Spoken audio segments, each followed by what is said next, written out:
only with Smart Power All 99. Hindi bitin with 10 gig data to power your games plus only Facebook or only TikTok. Load now!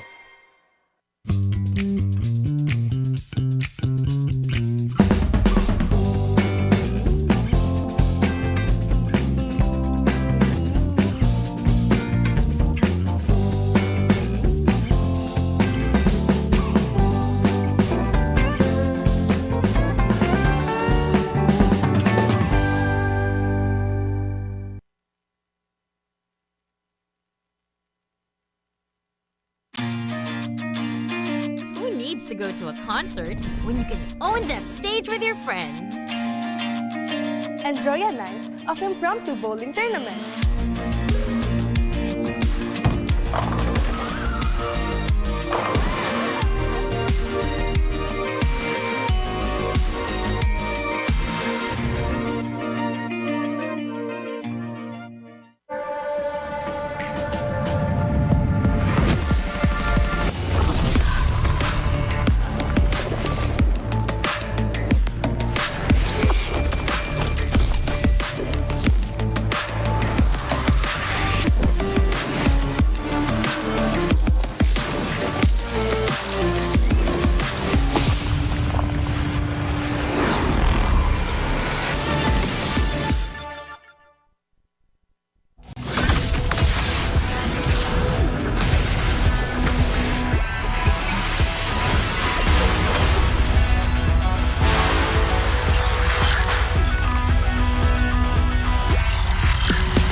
Malakas ka ba?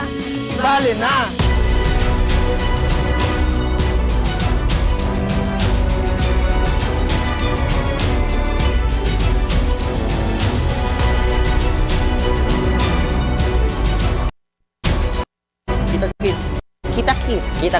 Kita-kits sa MCC Season 2.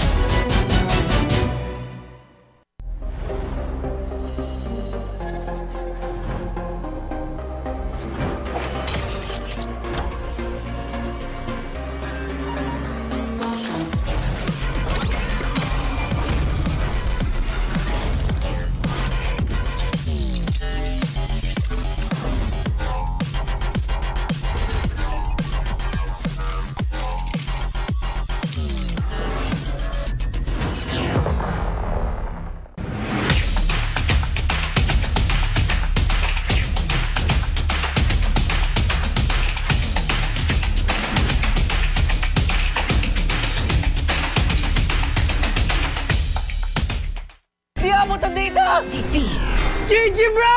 Don't worry! The only with Smart Power All 99. Hindi bitin with 10 gig data to power your games plus only Facebook or only TikTok.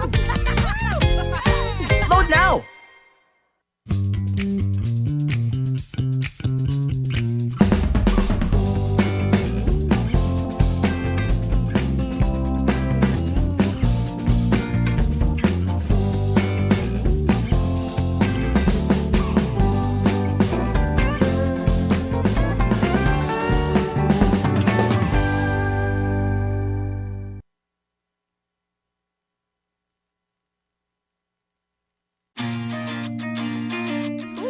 go to a concert when you can own that stage with your friends.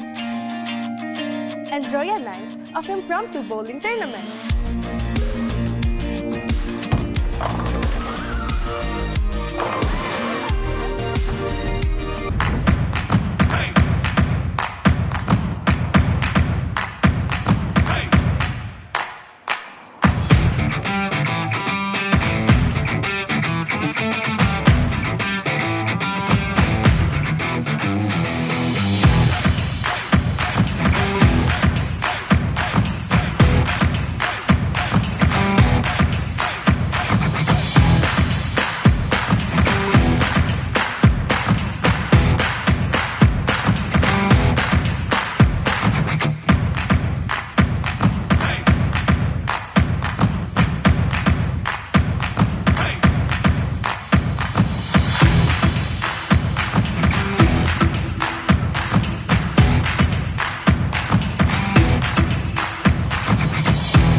Malakas, Pilipinas, malakas kahit anong lane, we become the monsters. Malakas, Pilipinas, malakas face the golden sun and reppin' for the 3 stars. Look at us to the top, no ifs, no buts, winning any game para to sa PIN na yes. Di mo matitin ang aming boses sa new level. Nasa kalye man o mobile window, I become a legend. Open fire, reunite with winners. Built with pressure, the diamonds are made of. Switch in a lane na parang gera, HP racing, may reset up. Built like a tank, buhat ni Hilda, full load SS parang Lyra. Susundan ko ang iyong bakas, kasama pataas, tagumpay natin to dahil tayo'y malakas. Para sa Pinas, nasa amin ang alas, hindi tuwa atras, kinikilala sa taas kasi kami ang malakas. Para sa Pinas, nasa amin ang alas, hindi tuwa atras, kinikilala sa taas, ganito kami sa Pinas. Wow! Hold on, yeah. Malakas ang Pinas. We are laging every beat, no surrender, no retreat. Pag nagsama-sama, just imagine what we can achieve. Lacking every beat, no surrender, no retreat. Giving 100 all my own, cause we just cannot be defeated. We are unstoppable, immune and invulnerable. Ready ang equipment, lahat frozen, malang crowd control. Pakita ko na jab like beast of the southeast. So matawag proud and loud, cause every enemy we devour. Susundan ko ang iyong bakas, kasama pataas, tagumpay natin to dahil tayo'y malakas. Para sa Pinas, nasa amin ang alas, hindi tuwa atras, kinikilala sa taas kasi kami ang malakas. Para sa Pinas, nasa amin ang alas, hindi tuwa atras, kinikilala sa taas, ganito kami sa Pinas. Wow!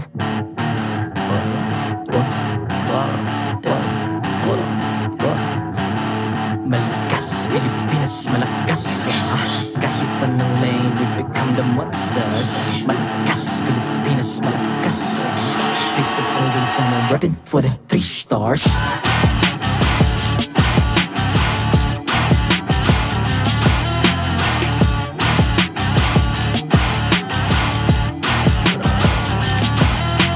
Ang lakas ng Pinas, reunite, be the stars. Ang lakas ng Pinas, reunite, be the stars. Ang lakas ng Pinas, reunite, be the stars. Ang lakas ng Pinas, we the stars. Ang lakas ng Pinas, we unite, we the stars. Ang lakas ng Pinas, we unite, we the stars. Ang lakas ng Pinas, we unite, we the stars. Ang lakas ng Pinas, we the stars. The 15th season of MPL Philippines is brought to you by the following sponsors. Infinix, the MPL official tournament phone. Lakas sa laro with Infinix. Smart, the official telco partner of MPL Philippines.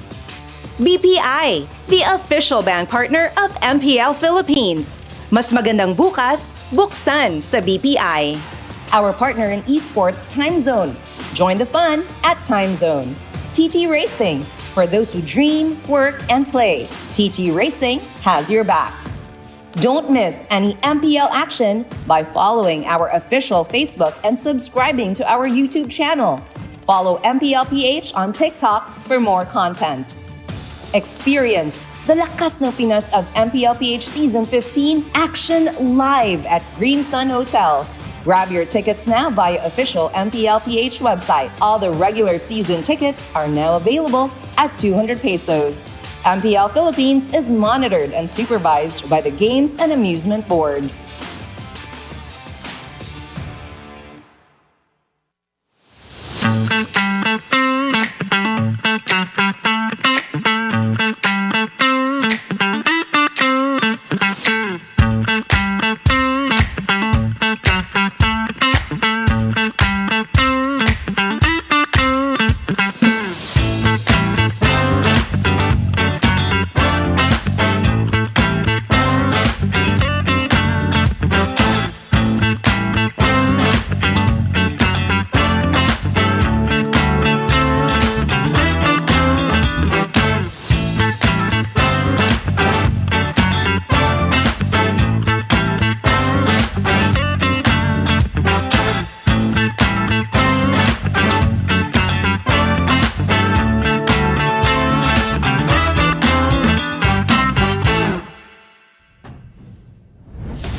Maligayang pagbabalik dito lamang sa MPL Arena. Ako, si Hans Galleria. Maayong adlaw sa inyong tanan. My name is Jamie Fournier and I'm so happy to be with all of you again today. You know, Jamie, it's nice to have you back. I just want to know because the last 2 days of the week have been intense. Napanood mo ba yung mga laban nung nakaraan? Oo, no, definitely intense, especially yesterday's triple header. Aurora breaking team liquid streak and continuing theirs. I was at the edge of my seat waiting for that matchup to begin. Alam mo, hindi ka nag-iisa dyan because the icing on the cake with that matchup was Rene J finally picking Estes after exactly 365 days. A poetic ending to that series. Poetic indeed, Hans. In fact, napanood ko yung interview mo. Sabi mo nga, saan ang galing yon? Anyway, we have so much more to look forward to. Of course, nakita ko rin na nagsisimula muli ang streak ng Onic. Nako, the race to the top is heating up, Hans, because the first half of the regular season is ending soon. I am pretty much excited. Sigurado ko na kayo rin na excited sa lahat na magiging matchup natin para matapos ang unang kalahati ng ating regular season. Oras na para ilabas ng kanilang mga teams ang tunay na lakas ng Pinas. This is MPL Philippines Season 15.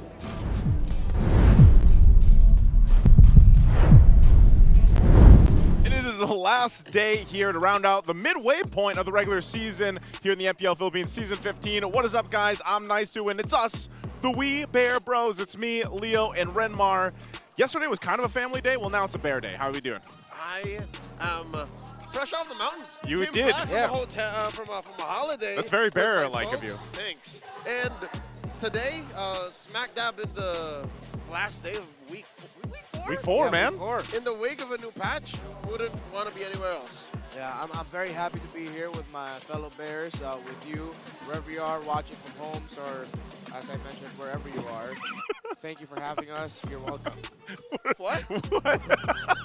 Well, wherever you guys are joining us from, again, it's kind of crazy to think it is the halfway point already, the regular season, like Dan mentioned, and we're getting to the point where things are going to start to fall in place and get a little spicy. And that's what we've seen from the teams, but it's been highly competitive so far. But before we get to our matchups today, we have to give a thank you to our sponsors. It's Infinix. You can play like a pro with Infinix GT Pro, GT20 Pro, the MPL official gaming phone. Grab yours now and use the voucher code INFIMPL to get up to 1,000 pesos off. And of course, exclusive freebies. GT20 Pro. And don't forget the hashtag Lacoste Solaro. Go grab yours now while you can. There's more. Yes. Whoa, there is more for me. Just all you, bro. This is all you. It's all for me, man. You know what? Hey, I want to grab this too. It's all the Power All. You guys can play anytime and anywhere with Smart's Power All 99. Now with 10 gigabytes for all apps, plus your choice of Unli. Facebook, really I'm on Unli right now. Like, this is me Unli. Unli Messenger and Instagram or Unli TikTok, plus Unli calls and text to all networks. More data, more GG, still just 99 pesos for 7 days. Load now. That's what I'm talking about. Great job. I was ready to catch it, but it's just like, you know, I just... What's Joseph's is Joseph's, you know? I feel like you're probably still adjusting to the altitude after being in the mountains. Different language, different, that's true. different climate, different, you know? Hey, it was probably pretty nice up there, right? It is. Still good. Great weather, right? It's still the summer capital of the Philippines. So. Yeah, man. And we're going to be looking at the standings here in just a second, so I'll let you guys go ahead and take that one. Here's our Infinix standings, Renmar. All right, so Team Onic Philippines still on top of the standings because of their net game win rate. We follow match point, then net game win priority, so match win loss, and then net game win, excuse me. And then, of course, you see TWIS, Omega, and APBR already have all 1 match points, very close at the bottom half of the standings.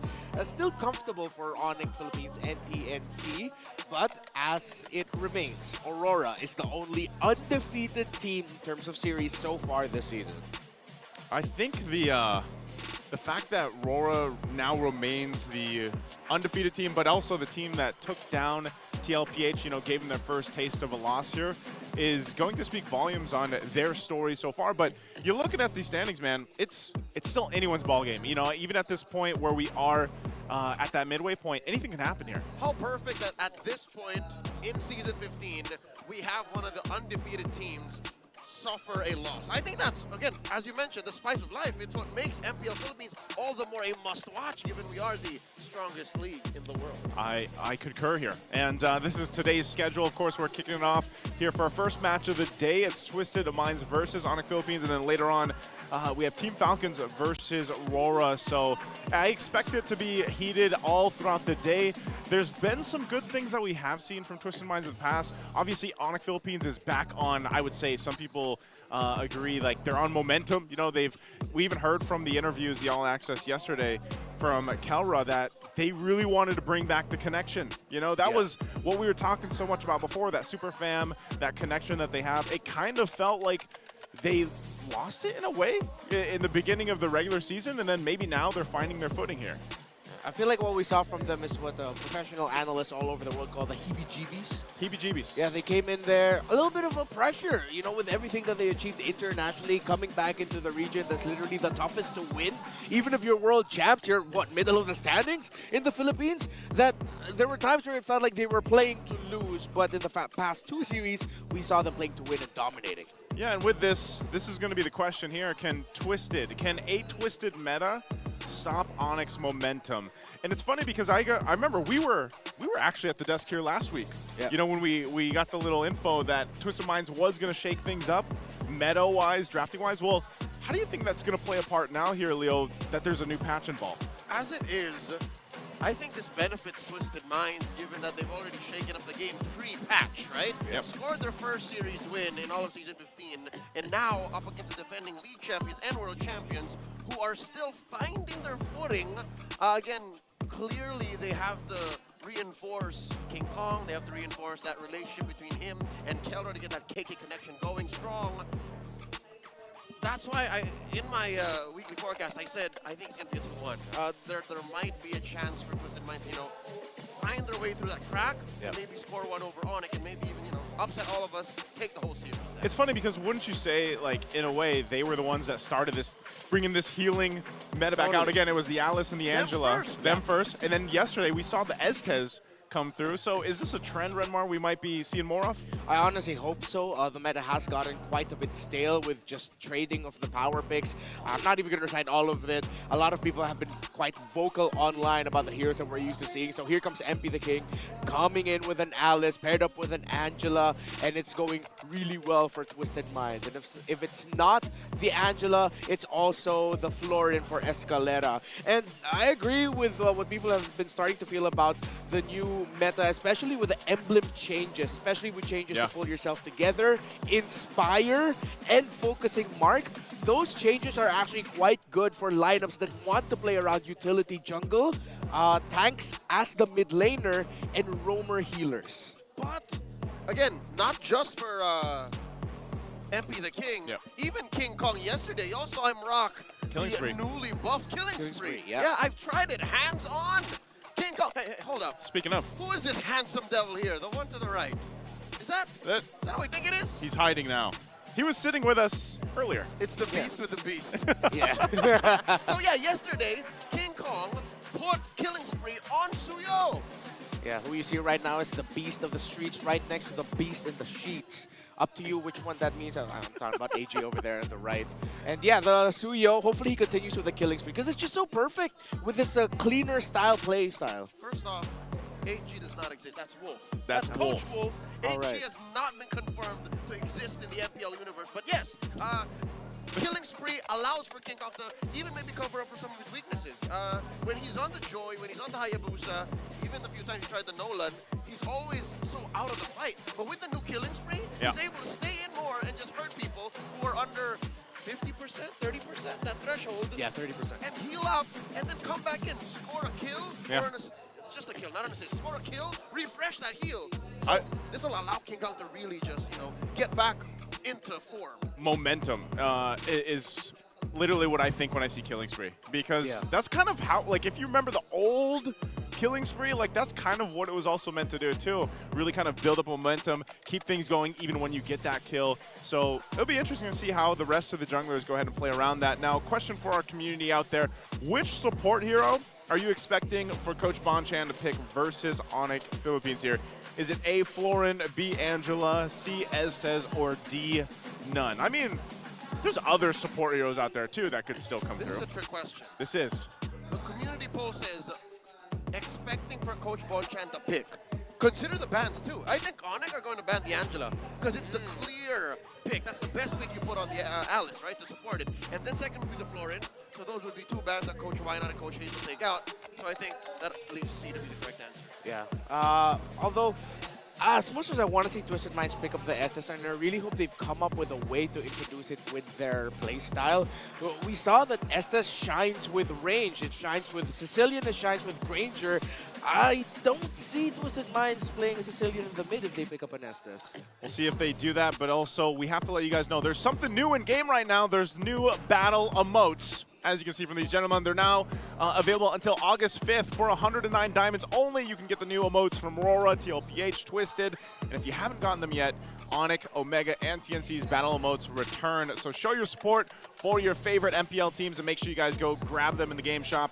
I need to collect all of them, and we're still waiting for Team Falcons and, of course, for AP Bren, it looks like. So we saw a whole lot of TLPHs yesterday. They are coming soon. Coming soon, yeah. So you can play around like every day, switch it up what you want to spam. There's too many things to spend diamonds on right now, man. Battle emotes, the new alpha draws on. No. Do you like it? I spent a whopping 13K on it. Actually, 13,000 diamonds to get it? Wait, you actually got it? Dang. Plus the portrait pass. That's way cheaper than my 10 million from my KOF Joe. So let's go ahead and throw it over to the stage to welcome out our marshals and our teams for the matchup. I had diamonds. To oversee and uphold the tournament's integrity, guiding us through this match, our marshals, Juvin, Patrick, David, and Chico. We've seen how they can twist the meta last week, will they surprise us today? Raise your voices for Twisted Minds! In the EXP, the Ultimate Fighter, James! In the jungle, the jungler of week 3, MP the King! In mid, the KDA machine, Hajizi! In Rome, the magician, Escalera! And in gold, Outplayed!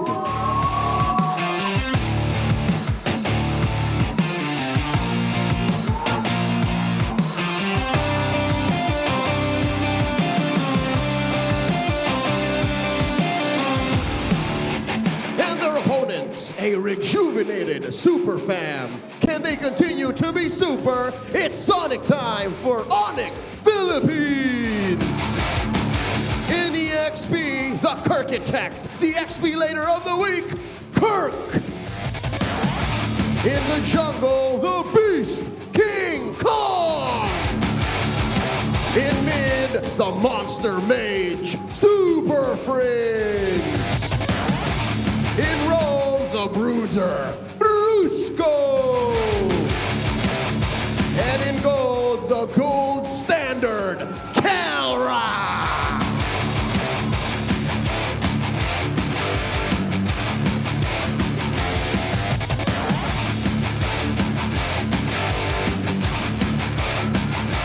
And their coaches, Coach Bon Chan and Coach Why Not?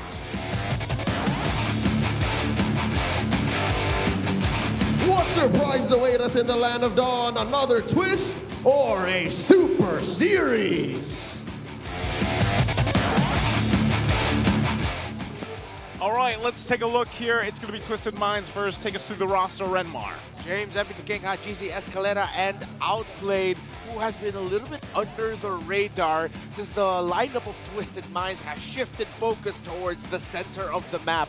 The unique strategy of putting a tank fighter for Hajizi in the mid lane, MP the King getting Alice or a utility jungle, although we need to see other utility jungles to see just how small the limits are of this playstyle, which I believe they actually quite are. And Escalera with a Angela or a Florin. Will we continue to see that again? Will that get respected by Onic Philippines? Yep. As Twisted Minds will have to go up against prolific Jawhead Selena players. And here we go. We have Onic Philippines. Leo, take us through the roster here.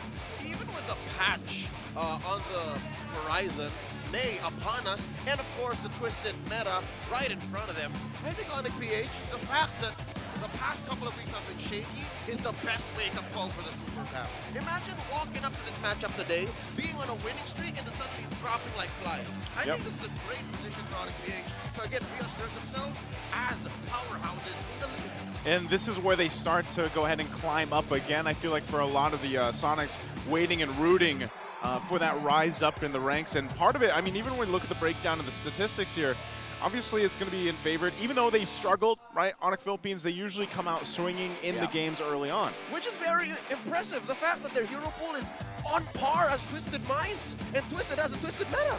Yeah, and let's see if Twisted Minds will introduce a little bit more to that hero pool, which I feel like if they really want to defeat Onic Philippines today, they need to. The first blood rate of Onic has to be incredibly concerning for Twisted Minds, because it's important for the Twisted Minds playstyle now, if they are going to continue with that utility jungle and healer roam, that the early game lead of the opponent doesn't balloon too crazily. They've shown that they can come back 3 to 4k down as long as MP the King gets his first item with a utility jungle. But if that balloons to 5, maybe even 7k early on, then it's going to be over for Twisted. And the kind of, I guess, scary thing about it is what is left to go ahead and bring the limit to? Because that's 30-30 for the hero pools, right? I've been saying there's been a lot of debut picks the past couple weeks. Now, what is that limit now with the new patch, right? So before that, again, we'll have to throw it over to the ping test for our players. Ready na, G. Huwag nyo kalimutan yung game plan natin, ha? Ito, parang... Sino nga malakas mag-prangko, pre? Ito, parang Eson mag-prangko, pre, oh. Okay na to. Kailangan ko na ilabas yung bomba ko. Kalaban ko ngayon si Escalera. Tapos nanonood ako ng episode 13 ng Mutya ng Section E. Escalera versus Super Friends. Di ako magre-retry kasi si Escalera yung isa. aagawin yung bap ko. Katapat ni Kirk, si Sir James. Side comment kay Escalera. Best tank ko, best tank. Was he kind of rapping like we heard yesterday from Joe? Yeah. Is that what King Kong was going for? There seems to be a trend, a lot more rapping in the league. Last recently. week was singing. This week is rapping. Now it's up to you for the Infinix keys to victory. All right, it's super simple. Step 1, heal and utility to bully the bully. I like it. You gotta make sure that you control Brusco. The tempo of Onic is set by him and Super Friends when they're aggro. Again, Twisted really cannot allow Onic Philippines to control, invade, and dominate Escalera, who MP the King. Hopefully he actually meant it, and he wasn't being sarcastic when he said that Escalera is his best tank, although we do know how competitive King Kong can get. So for the two roamers, Escalera, Brusco, sacrifice everything for your kings. Get the vision, but just don't die too much, okay? You just really gotta make sure that MP and King Kong get good, solid farm. Both, for these teams, worry me. I don't think the Super Fam, especially in the majority of last year in their glorious run, they're used to sacrifice for King Kong. They're used to sacrifice for Keldor, that's one thing, for sure. But now that tides have changed, the patch and the league are demanding certain things from the teams that succeed, I think this is where the Super Fam have to really pick up the slack and say, you know what, King Kong, all right, we're ready to sacrifice for you. Yeah, and that's why I think, again, when you look back at the games yesterday and the compositions they brought out, I'm wondering if they'll maybe go something similar where you had Brusco with the Jawhead, and they even had like Selena for Super Friends. They had all these tools, and even they threw in an Edith in there too. Yeah, which is what's tough for Twisted Minds right now for their bans. Jawhead, Selena are top priority bans for their kind of playstyle. But they're willing to give it, and instead it's the Jawhead Low Yi taken out. Onic Philippines shut down what Twisted Minds have shined with last week by banning Alice in the very first phase already. So for Twisted Minds, are they forced then to go default, play the meta as the other teams played it? Coach Bonchan has been open about if they go ahead and play that style, they might not be able to dance with the rest of the league. But they go ahead and pick up the Suyo, stealing one of the iconic picks of King Kong with the Joyous opening Ranger. Yep, and Nolan. Hayabusa got nerfed, so wouldn't want to touch that. Interesting as well. Harith has not been touched at all in the recent patch. It's so weird. That's so weird. Mia got banned though. I got nerfed, but I don't know why. So, all right, Joy Grange, Joy Harith.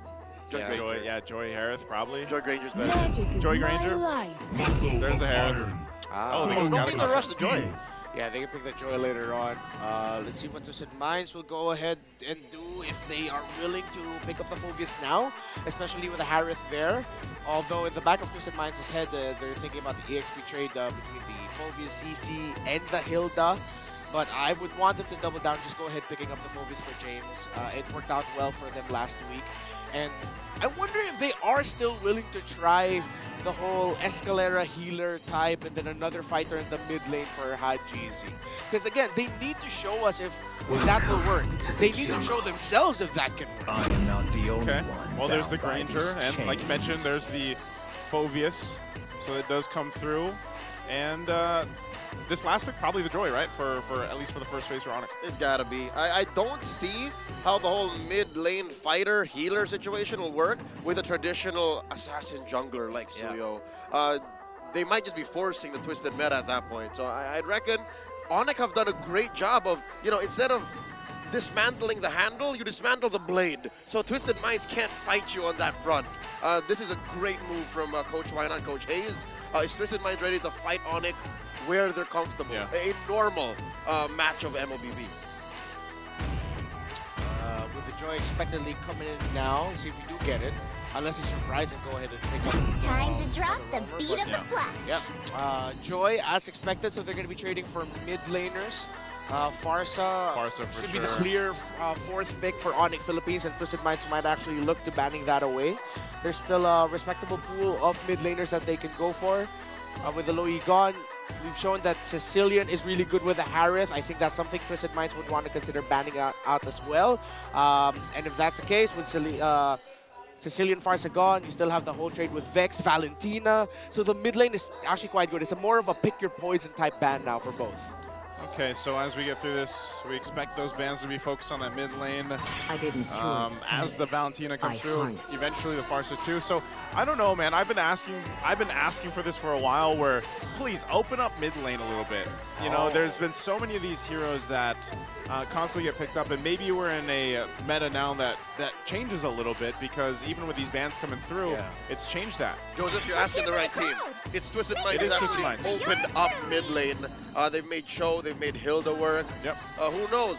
You want to throw back as far as Season 7, gentlemen, or Season 8, where you would plant a Beatrix in mid? That happened. Yeah. Lapu-Lapu in mid, Hayabusa in mid? That happened. Popol and Koopa in mid as well, Rush, and it was Onic themselves who picked that back in the day when Beloiti was still running the show here.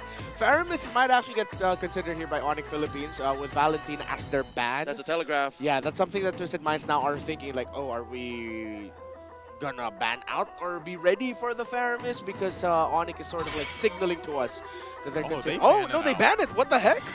They signaled themselves. Yeah. So what?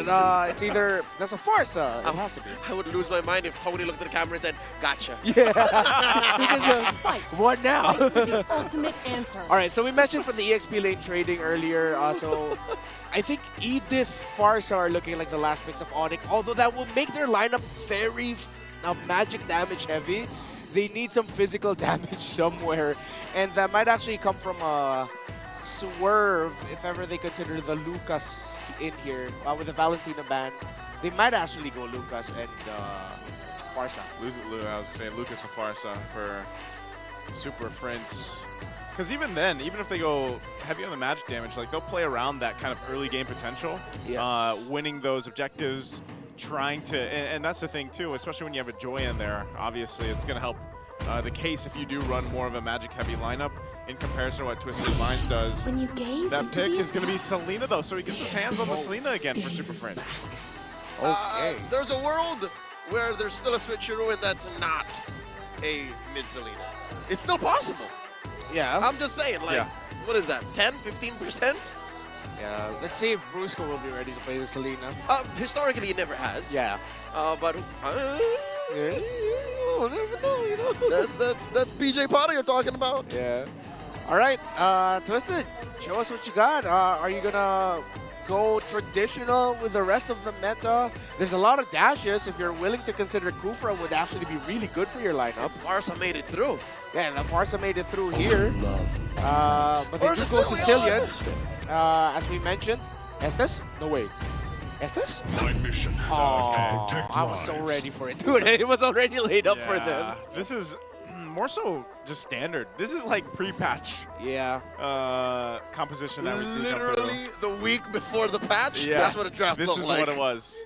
And you know that Sicilian, obviously a late game changer if they can get there. But a lot of these games and this kind of lineup that Onic has shown us already, they might want to end it fast. And this last pick, you mentioned this earlier. There's a Lucas. Okay. So that's a deadlock in the XP lane. I'd reckon Taj has got to have a third eye, even one behind his head, to protect himself from Friends. And yeah, in hindsight, I actually like the Hylos more, rather than an Estes. Because imagine if it was an Estes, and then Onic just dogpile you. How do you survive that? Yeah, I mean, one of the options for them is if they can't get like the healer roam, they get a roam that has Revitalize, or an EXP laner that has Revitalize. So they're still playing their own way, even though it's really not their own way because this is how everyone else plays. But the early to mid-game potential of Twisted Minds is good at the center of the map. But for Onic, with how they usually play, the early to mid-game potential comes from the gold lane if they can get Keller out of lane quickly. So you have to watch out for the rotations. One, will Twisted Minds give the first turtle to better contest the second? Or will they play aggro right away and match Onic's potential aggro? Number two, who gets out of gold lane first? Cool. Good questions here as we load up for the matchup. First one of the day to end the midpoint of our regular season. Once again, to Mobile Legends. First Legends. blood in this best of 3 against Onic Philippines, a team that has found momentum in the last couple matches. We'll find out here once again, and not too much changing. You know, we built up the patch coming through. We have seen some debut picks just the past couple of days. There's an arrow. Hajizi barely getting away with 1 HP. I told y'all Fritz was gonna throw them bombs. It seems like since last week, again, the Monster Mage still super on point with his Selena. Really want to be aggressive early on. A good thing that Hajizi didn't give the kill there, or that would have been the bad start for Twisted Minds. Catastrophic. Yeah, okay, purple buff start there for Twisted Minds, so they actually block an invade from King Kong in terms of trying to steal or mess up with the purple. He will go for the lizard there. While in the bottom of the map, we're not going to see the jungle, but Onic are actually quite contesting the first bottom lane. XP crab. Bottom. Whoa. Huge fight down bottom. Revitalize already spent by Escalera. The Magician keeping him alive, but MP falls. Prince finds one. Brusco trying to keep Escalera at bay. Haji throwing out the Sanguine Claws as Escalera finds retribution. 1 for 1. They're not done. Prince dashing through. Escalera holding their ground. Kirk gets away. Hold up. Oh, the electrifying beast finds one more. Very extended team fight, even utilizing both of the revitalizers for both teams, but it's Onic Philippines that kind of picks that fight apart and then gets the advantage with the usage of the ultimates. Yeah, slight miscount there for Twisted Minds. They were playing around the idea of, don't worry, MP the King, we have our Revitalize, but Brusco has his Revitalize too, and that's how Onic was able to stretch things out eventually. Oh no, Brusco gets sandwiched here by MP and James knocking him up. Infernal Pursuit. Brusco barely alive, gets taken down by the Ultimate Fighter. That's a knockout. Now James might find one coming his way. The flicker through that wall. In comes James one more time. The fade King Kong dashing through. Once more, James just keeping them at bay. Kirk falls. So does Eternal. Big win for Twisted. James, again, this is why I wanted to see Twisted Minds pick up the Phoveus. He was impressive with it last week, and he continues this week. Yeah, that Phoveus is always a problem in the early game. You know, whether he has a Vengeance, whether he has a Flicker, it just seems impossible to kill him half the time. And then you throw in that team or Revitalize if it's there. Oh no. Escalera trying to get away with this. Glorious Pathway set in. 3 members of Onic he walks away from. Yeah, he galloped his way on that Glorious Pathway just fine. He did have to burn the Revitalize, but again, doesn't go down.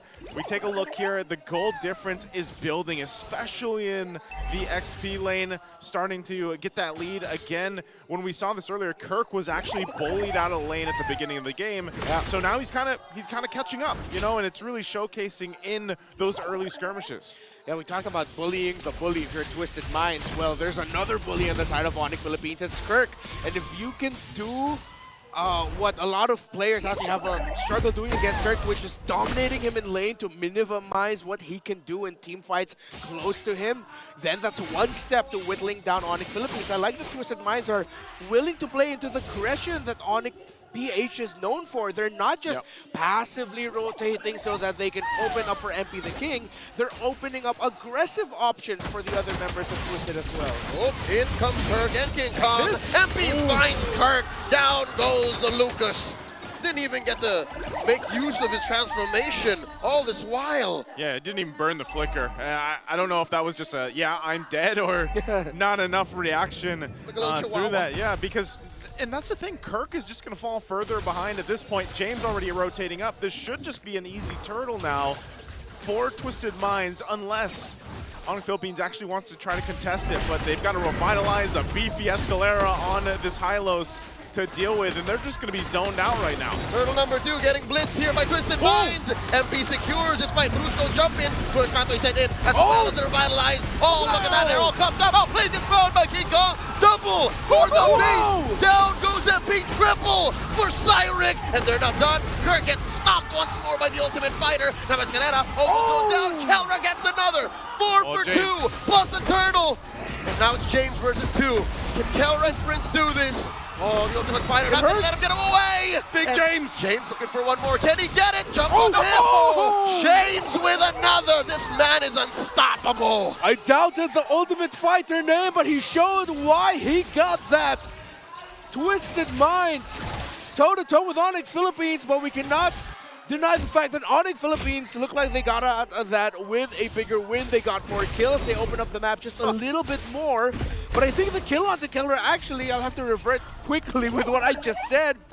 It allowed them to get a little bit more tempo around the gold lane for outplayed, even though he died there. Oh, Brusco. Kelra now has to defend this, and they force out an AOG from Brusco. there's just no answer for James right now. It was, yes, a team fight, that turtle for Onic Philippines, although they didn't get the turtle, but you saw the team fighting, and even Kirk, as delayed as he was, he actually provided a ton of value once he jumped into that fight.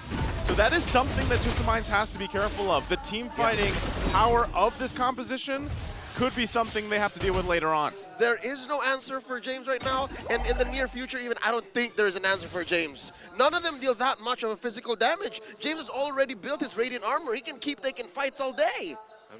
And he doesn't need to go back to base much to do it. Of course, with the natural HP region that comes with the Radiant armor. And Twisted Minds also need to watch out for when they're finally engaging fights. Super Prince will look to toss an Abyssal Arrow somewhere from where HotGG and Uplate would want to come from. The reason why HotGG fell down quickly in that fight is because the arrow landed onto him from the Selena. So let's see if Twisted Minds will read that, but it lands on Escalera, bringing him quite low. Final turtle coming up, less than half health. Once more, the same position. James jumping on dudes. King Kong secures it. The glorious pathway by Escalera might have been used defensively. Saman forced by Kelra. Pushed back by James. Kirk down to a 10th of his health. Backing off. Bruce in trouble, revitalized, but might be in vain as Outplayed gets a kill. A turtle for your roamer. I don't know if Onic is happy with that trade. Okay, Fritz though, MP the King finds him. What is a monster to a king? And now they're definitely not happy. Kelra's in trouble too. Simon Force right in the middle, underneath tier 1, pushing back MP, pushing back James. All to save that turret. The aggression of Twisted Minds. I think Onic Philippines are somewhat surprised with how heavily Twisted Minds are fighting into these sequences. That when Onic Philippines decide to leave fights a little bit early so that they can get a bit more macro control when they're thinking, okay, we're already happy with this. Wait, 1v1, 1v1. King Kong spots MP the King, finishes the job. MP could not answer. There can only be one king in the jungle. It is a problem here. Yes, Twisted Minds is winning on the majority of the front, but if they don't stop King Kong, he's 5-0 and run right now on this Joy. No deaths, untouched. Bulletproof if he was a gold laner, but I guess that counts too. Onic Philippines. See where else they can get wins. They're getting lots of wins for King Kong, but Twisted Minds are, it seems like they're winning battles, but little by little they're winning more of the war happening in the entire map. The pushers that they're getting up top, they have a 1-tower lead. Onic Philippines trying to balance it out at the bottom. It might come out to the next big team fight to see if who will win that, and whoever wins that might take control of this mid to late game. Yeah, and so we get to this point of the game where the Lord is almost up. And it's nearly even though it feels like economy-wise, you know, it should be Twisted Minds that is further ahead. It's not too much of a difference, but like you mentioned, that tier 2 up top is almost down, so they have been doing work across the map macro-wise. But now are they prepped and ready to go ahead and secure themselves this Lord? King Kong will be zoned out already by James. That's all just James, man, working King Kong down to a 4th of his health.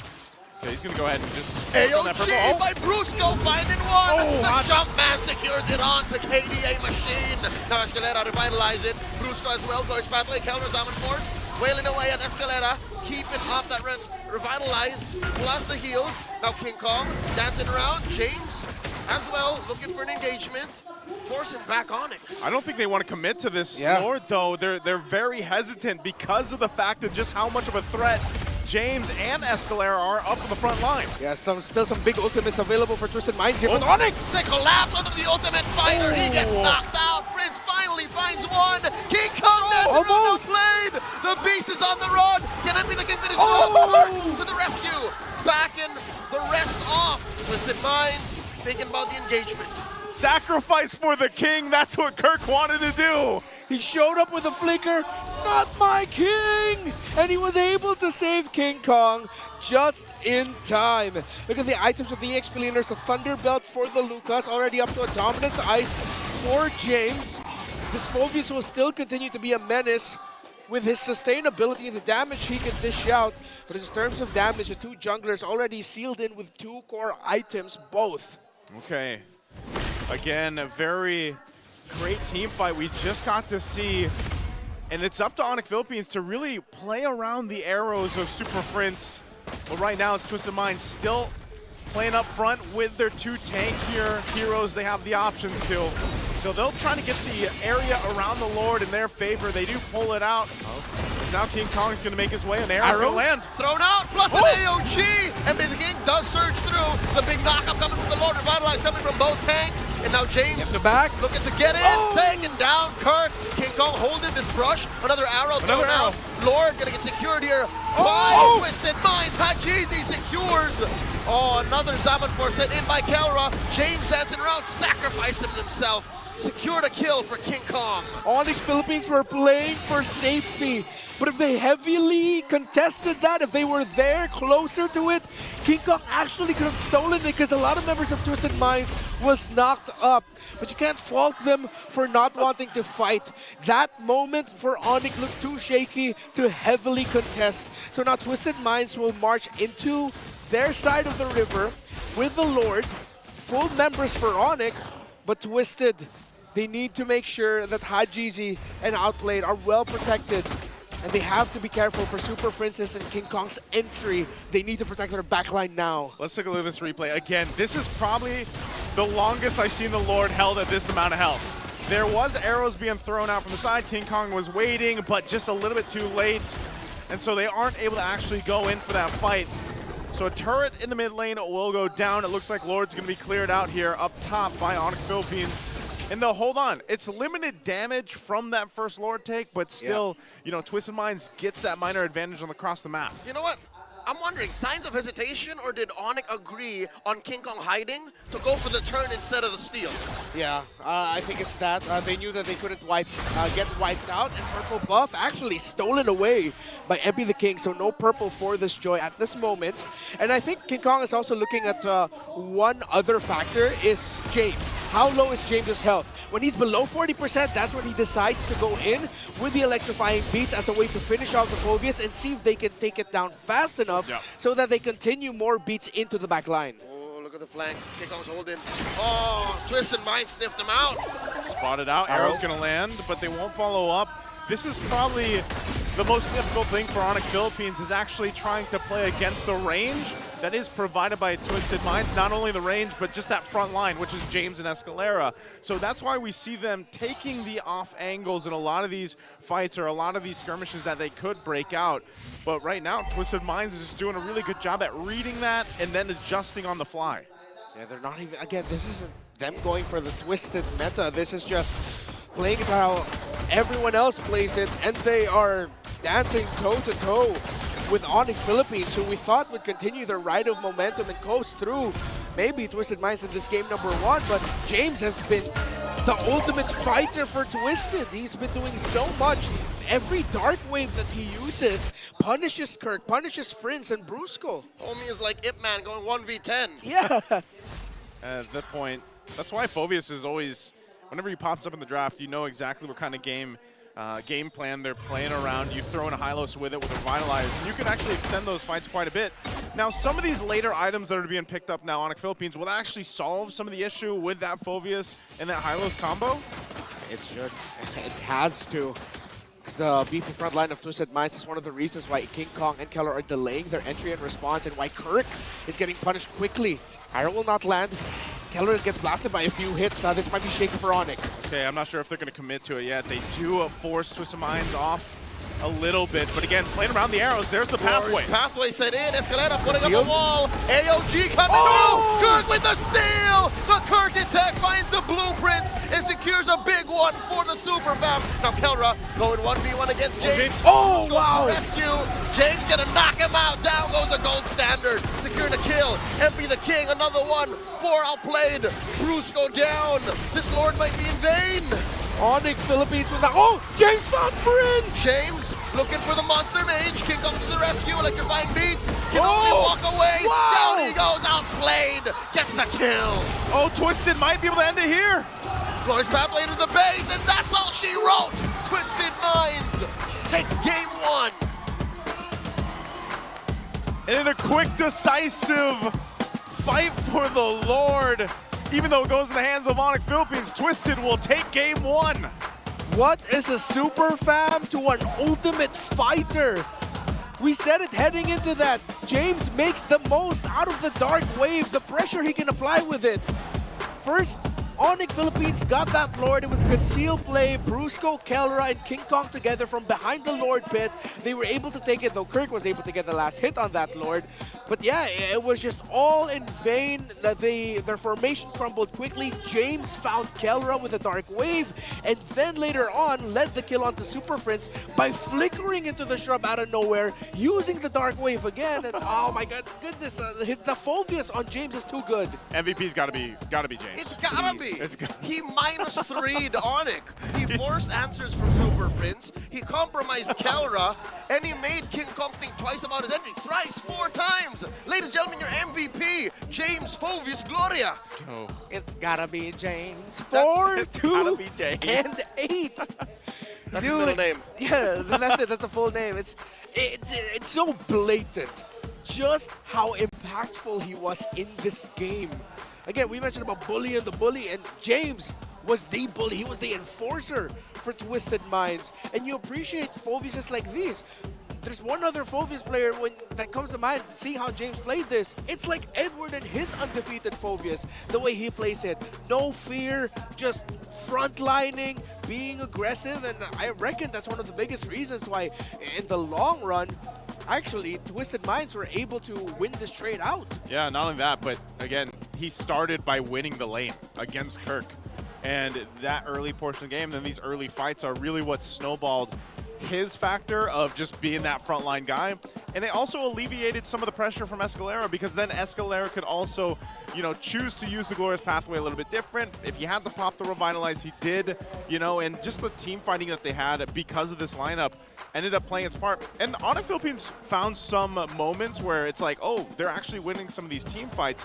But again, it was just James, just such a nuisance to deal with. I mean, even in this instance, and that happens multiple times throughout this game, where it's just James up front. So good. Again, it feels like I've said Dark Wave so many times in this game, but come on, he used that as such an effective set tool and as a means to tell the members of Onic, hey, you want to get away from the skirmish you started? Nope, I'm going to pull you right back in. Just that slight little knock-up to show you that you're not going to be able to get away.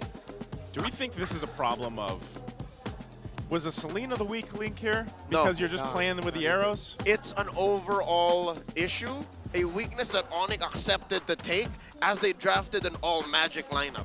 Yeah, just not much physical. They should, I don't know, could they have gone faster? Could they have snowballed to a position where James wouldn't have been doing this? I don't think so. No. I don't know. It's just, look at that lineup, man.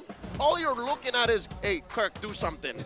Because the Radiant Armor got built. Kirk, do something. Kirk could not do anything. Yeah, it's a lot of focus for a Lucas in this kind of lineup, especially when you're up against 2 strong poking heroes.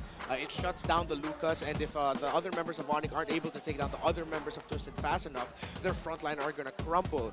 What you usually want to see is that Onic, once Kirk starts things out, or once he gets caught out inevitably, because he's the front liner, he's like sort of like the main roamer beside Brusco, you're going to have to respond right away to make Twisted Minds go, all right, maybe it's not worth it to commit this onto Kirk, let's back off a bit. But we rarely saw that. And at the same time, give credit where it's due, Twisted Minds have gotten so much better with team fighting. It's, forgive me for being blunt, they aren't playing scared anymore. They're going into this like, you know what, let's just fight it. Yeah. And the most important thing, they're being clean and calculated about it. Definitely more chemistry. Yeah. Took a month, but boy, oh boy, do you see the progress. Yeah. No longer does a Hylos randomly run through, drop the Glorious Pathway. Every single Glorious Pathway, like 99% of those dropped this game, had clear purpose. Had Jeezy, I mean, he died maybe once or twice, but it was so clean.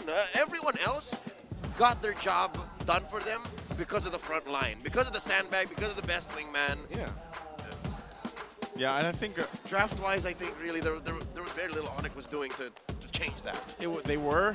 I know we're still gonna have our BPI rich guy here, the old mascot. It's King Kong in the BPI colors, but that's the thing. He was just able to farm on the Joy, and he kind of was forced in a situation where that's all he could do. For a lot of the times, it's like even if you wanted to join the fight, then they played around the arrow. Yeah, he might be able to have the electrifying beats, but still, he was forced to just go farm around. So again, he does go and grab the BPI rich guy here, gets a ton of gold, but in the essence of the game, it wasn't enough to solve all the problems thrown at them from Twisted Minds. And I think even at that case, you look at it, and yeah, synergy is clear that it's been built over the past few weeks. Are you saying that this is a problem money could not have solved? No, Yeah, not at all. money doesn't solve everything. I don't know. I wish I had way more money. I have a lot of problems right now that money would definitely solve. But no, yeah, in that one, money can only do so much because, again, Keldra and King Kong are just waiting for James to fall. And I'm also waiting for this one because BPI, we got to give a big shout out to them, bringing you a better tomorrow. BPI empowers Pinoy gamers with next level banking solutions to help you level up in life. You can get digital deposit accounts, insurance, investments, loans, and much more. Start saving for an epic future. Open up a #SaveUp account today via the BPI app. I am an official agent for VPI. My name is John. All you need is one ID. 5 minutes. The red and white would look good on, looks good on me, would look great on you, and you already have an account. So open an epic future with BPI. Again, one ID, 5 minutes, that's all you'll need. Thanks, John. Welcome, Joseph. Where's your name tag? Yeah. Where's the name tag? I'm still an intern. Well, also we have something special for you guys right now. If you haven't grabbed it yet, you want to go ahead and grab the new skin. It's for Edith. It's the Prismatic Sentinel. It's now available in-game with 30% off. You can also get it from a chest. So join Edith and experience MLBB Esports Charm. There's a whole, how many MPL skins are there now? Half a dozen. Is it half a dozen? Yeah, it's like every season, right? Yeah. There's a Vendetta, Brody, I've got the Jawhead. Matilda, a Jawhead, Matilda, 1-1, and an Edith. Now there's an Edith. 6. Oh, there's only 6, huh? Did you got the Franco one? Oh, there's a Franco one. Yeah, I knew we have a Franco. So maybe there's 7. Grab them all. Well, I don't know if they ever re-release. Do they actually re-release? No, I've never seen one re-released. Okay, so you guys got to grab it while you can. Make sure you get the Edith because Edith is meta, technically. I wouldn't be surprised if we end up seeing it maybe in the next game. Who knows? But I will say that obviously for Onic Philippines, they've got some adjustments, so they need some more time to get settled for there. We're going to get a little more time with our All Access segment. Let's throw it over to the hosts. Week 4, Day 3, Twisted Minds versus Onic Philippines. Magingay tayo lahat para sa paparating na laban. Sa aking kaliwa, mula pa sa Super Family, para sa inyo, magingay para kay Erica. At sa aking kanan, mula pa sa The Minds, para sa inyo, magingay tayo lahat para kay Jomar. Okay. Nag-toss coin na kami kanina. Mainit ang mga fans ng kabila. Alam nyo na to, 2 banat, 5 segundo. Mauuna ang Twisted. Jo Marie, palag. Okay. Yo! Eto, ayan. Nandito kami ngayon. Dala namin respeto. Siyempre, Onic PH, dating kampyonato. Pero isa lang ang sigurado. Twisted Minds ngayon ay ganado. Kaya hindi pa tayo tapos. Kaya sisiguraduhin namin na makukuha namin yung dagdag na panalo. Oh! Dagdag na panalo. +1. Erica, oras mo na. Okay? Palaga mo. Tsaka mo na kami palaga kapag nakakuha na kayo ng World Championship title.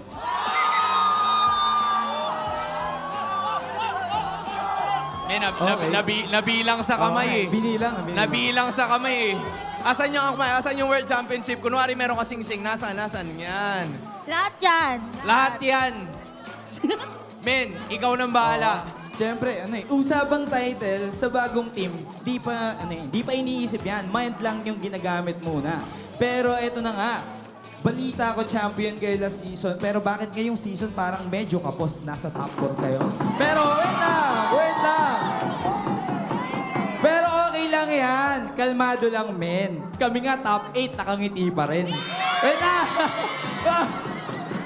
Kami nga top 8, nakangiti pa rin. Kasi sa Twisted Minds, alam namin yung gagawin. Kapag sinabi kong, Twist what? Men, may ganun. May audience participation, Erica. Final 1. Ano naman ang rebat mo? Kami, this season, hindi kami papayag na matatalo nyo lang kami. Hindi ko na alam sa Take two. Take two. Erica, kaya mo to. Ikaw na to ha. Inhale. Exhale. Yan. Erica, rebat mo. Part 2. Let's go. Basta, this series kami yung mananalo. Yun lang yun. Hatulan na natin to. Para sa palag, magingay tayo lahat kung sa tingin nyo panalo. Si Erica! O-N-I-C! Onic! O-N-I-C! Onic! O-N-I-C!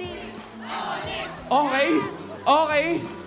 Magingay naman kayo kung sa tingin nyo ang panalo ay si Jo Marie at ang Twisted Minds! Twist what? Isa pa. Twist what?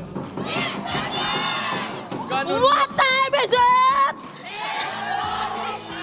Tapusin na natin to, casters! Pasok!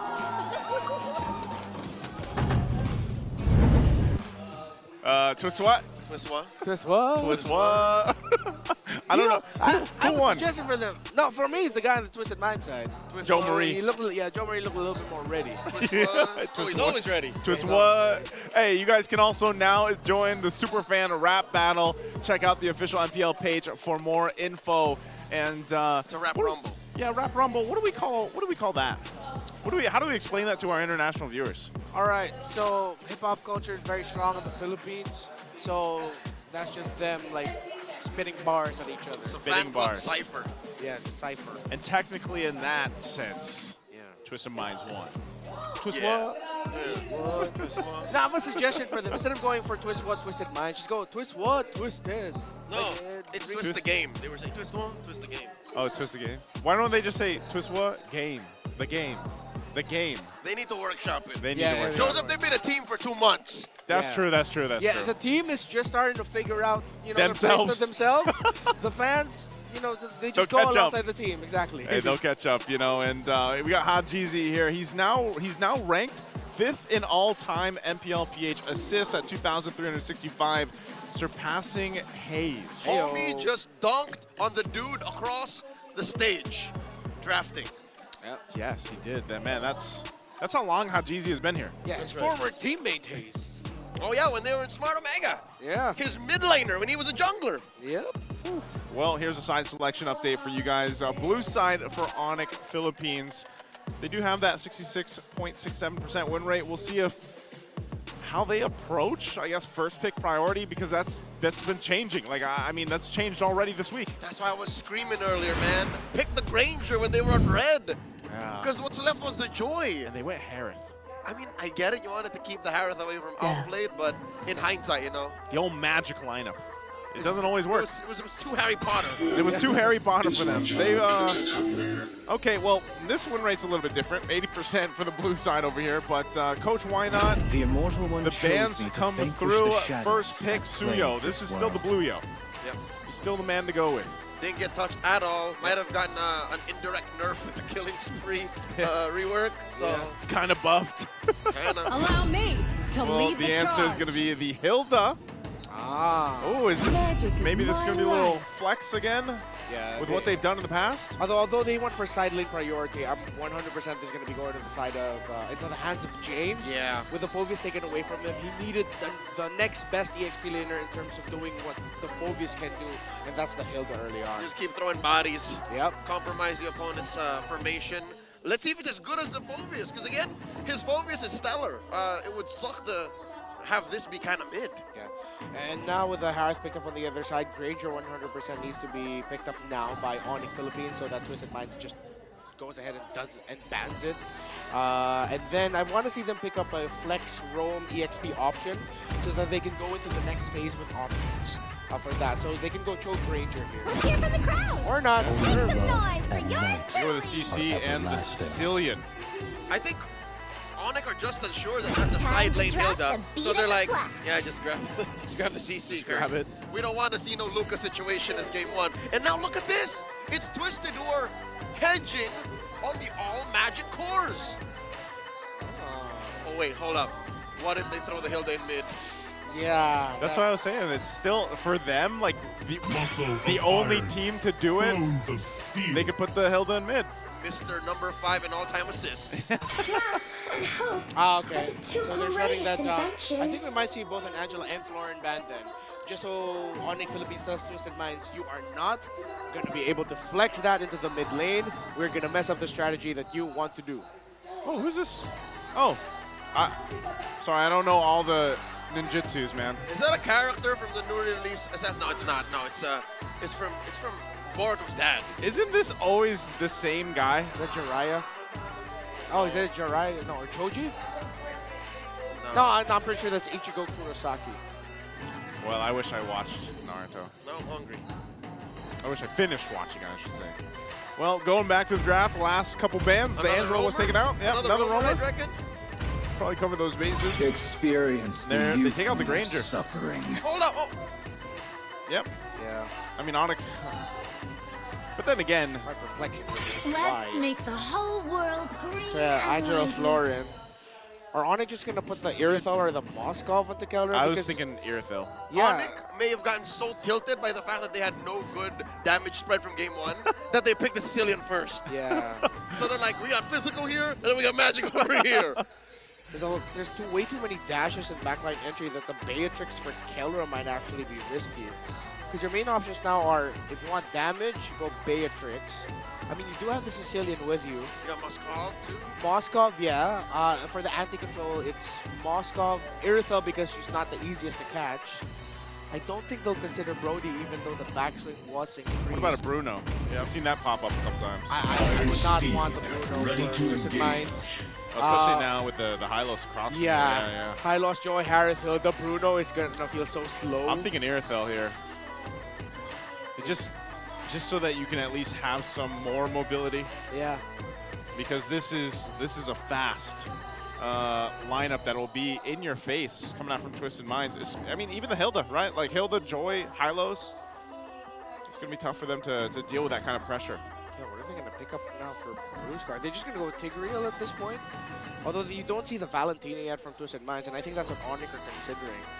That is going to be a valid for Twisted, then that means they'll also have access to the ultimate. I've been waiting for too long. Oh, very interesting. Okay. For honor! And then they just go Valentina? Yeah. One of these two picks are a win, and that's a carry. The Tigreal, I'm a little worried. Whoa, fairness. But wait, no. Not as worried To anymore. live is to trick the You're not as worried because they went to Fairness. Yes, instead of the Valentina. And I think Onic is a good team fighting team. So they would play through the Faramis. We've seen that a couple of times this season already.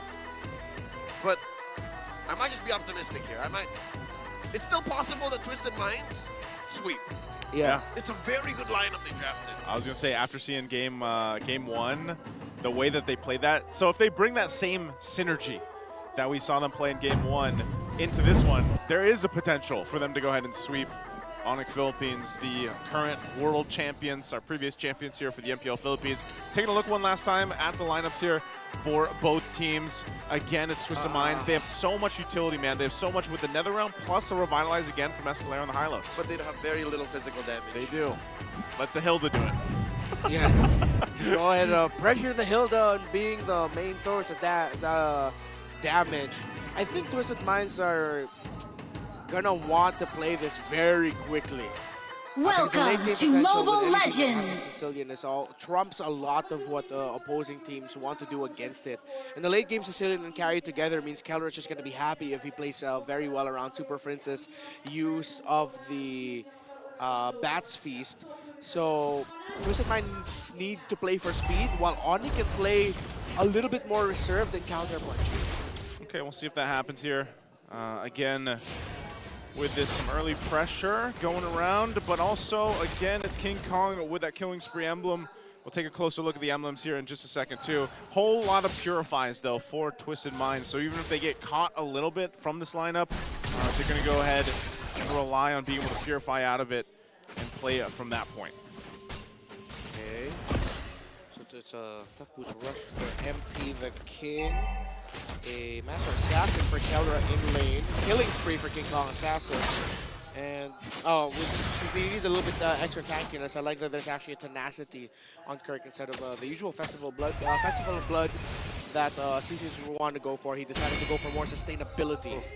Ouch. Little early poke up there. It looks like trying to be mirrored down here.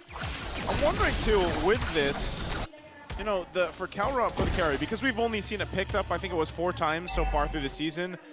Do they really just come online when they get the Malefic gun? Is that the play for a lot of the carries right now, since they have such a short range when it comes to the other marksmen? Yeah, well, for most compositions, since Twisted Minds is going for a dive-heavy comp, first 2 items for the carry should already be online for him. 2 items, okay. That might be the power spike. This turtle is going to be up, and it's Twisted Minds that starts getting the positioning here. You're going to force it back a little bit. Deep in enemy territory, forcing Onic to respond as Twisted Minds, the rest of them score this turtle, and there's nothing for Onic to do. I think that's a victory. James got away with it. Yeah, as expected, Twisted Minds are going to be playing aggressive around this Hilda, stopping the turtle scaling of Onic Philippines, wanting to get that themselves. And you see that Onic didn't full commit too heavily. They were like, you know what, it's okay, we can let this go. Again, their lineup is playing for the mid to the late game. Yeah, but once again, real quick, grab your battle emotes while you guys can. The MPL team emotes are now available. Still with a couple to come out. Kirk taking some shots. He should be fine. He can just jump away. Oh! All right. That's a 15% damage reduction coming into play underneath tier 1. And does not use the vengeance. Hold up. Is that a steal? That's a steal. GTP. King Kong. Highway robbery. Taking away that purple. Escalera's going to get spotted out. Okay, actually ended up hitting the Lithuander there, but still be able to get it. Oh. So MP doesn't have his purple. That's fine for now. Right now, very small lead. CalROP takes some shots from outplayed, utilizing the Zaman force, but still no kill just yet on the board, but a lot of pressure on both sides of the map. Yeah, good thing King Kong decided to commit that rotation, stealing the purple buff away from MP the King. That's slowly reduces the speed of Twisted Minds that they want to play with, although King Kong's going to get caught out by Kirk. The bottom. King Kong down to 1/10 of his health. In comes MP, right first blood. Gets him back. Oh, that was a flicker burn too. Oh, still even in the mid lane. They're not done. Super Prince inside the Glorious Pathway, forced to use the flicker alongside the Blood Feast, keeping himself alive defensively. Onic pushed out lane to lane. Yeah, side lane's winning, mid lane controlled by Twisted Minds.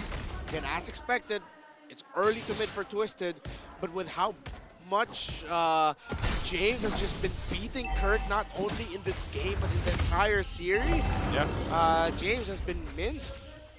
Very impressive for James against someone that, in a way, kind of falls under the radar when you're thinking about him as a player and then Twisted Minds in general, but he's really been showing up, especially the last couple matches that they've had. And it just seems like now he's going against Kirk, you know, a world champion in the XP lane, and he's winning that lane time and time again. And now him and Escalera are really that front line, and even in game 2, where it's just giving so much space for MP the King to do what he needs to do, and that's focus on grabbing these objectives. It's looking like another free turtle for Twisted Minds. Onic Philippines nowhere near the pit, and they will commit to just hold it out for the late game. One item only so far for CalROP. King Kong is going for a bit of a chop suey build, not fully committing an item just yet. Good knockback. With a Sacred Hammer. Escalera, no fear in his eyes at all. Just still pushing forward. Yeah, they might want to make a play up top. They're going to rotate. Glorious Pathway going to be dropped down, and Escalera will heal up. Still has Revitalize too, so completely fine. It's really kind of showing that confidence now from Twisted Minds that even if they, the flicker forward with the explosion. All right, looking for the engage. Another realm set in. Brusco pays the price. Hajizi coming through looking for a pull. Blast Super Friends in the face. That's a kill for Outplayed. Yeah, Onic Philippines did not look ready for that call by Brusco. Big question mark. Yeah, I think Brusco really just thought, you know what, we got to make something happen. But then you're playing against the Faramis. The Nether Realm is still there. The other members of Onic Philippines weren't ready to respond right away. You need a snappy response up against a lineup that has a Faramis. So Onic BH need to work those kinks out. Yeah, oddly enough too, in that engage, you know, burning the flicker from Brusco, like the Revitalize was used up too. So it's just, it didn't seem like they were connected in that sense.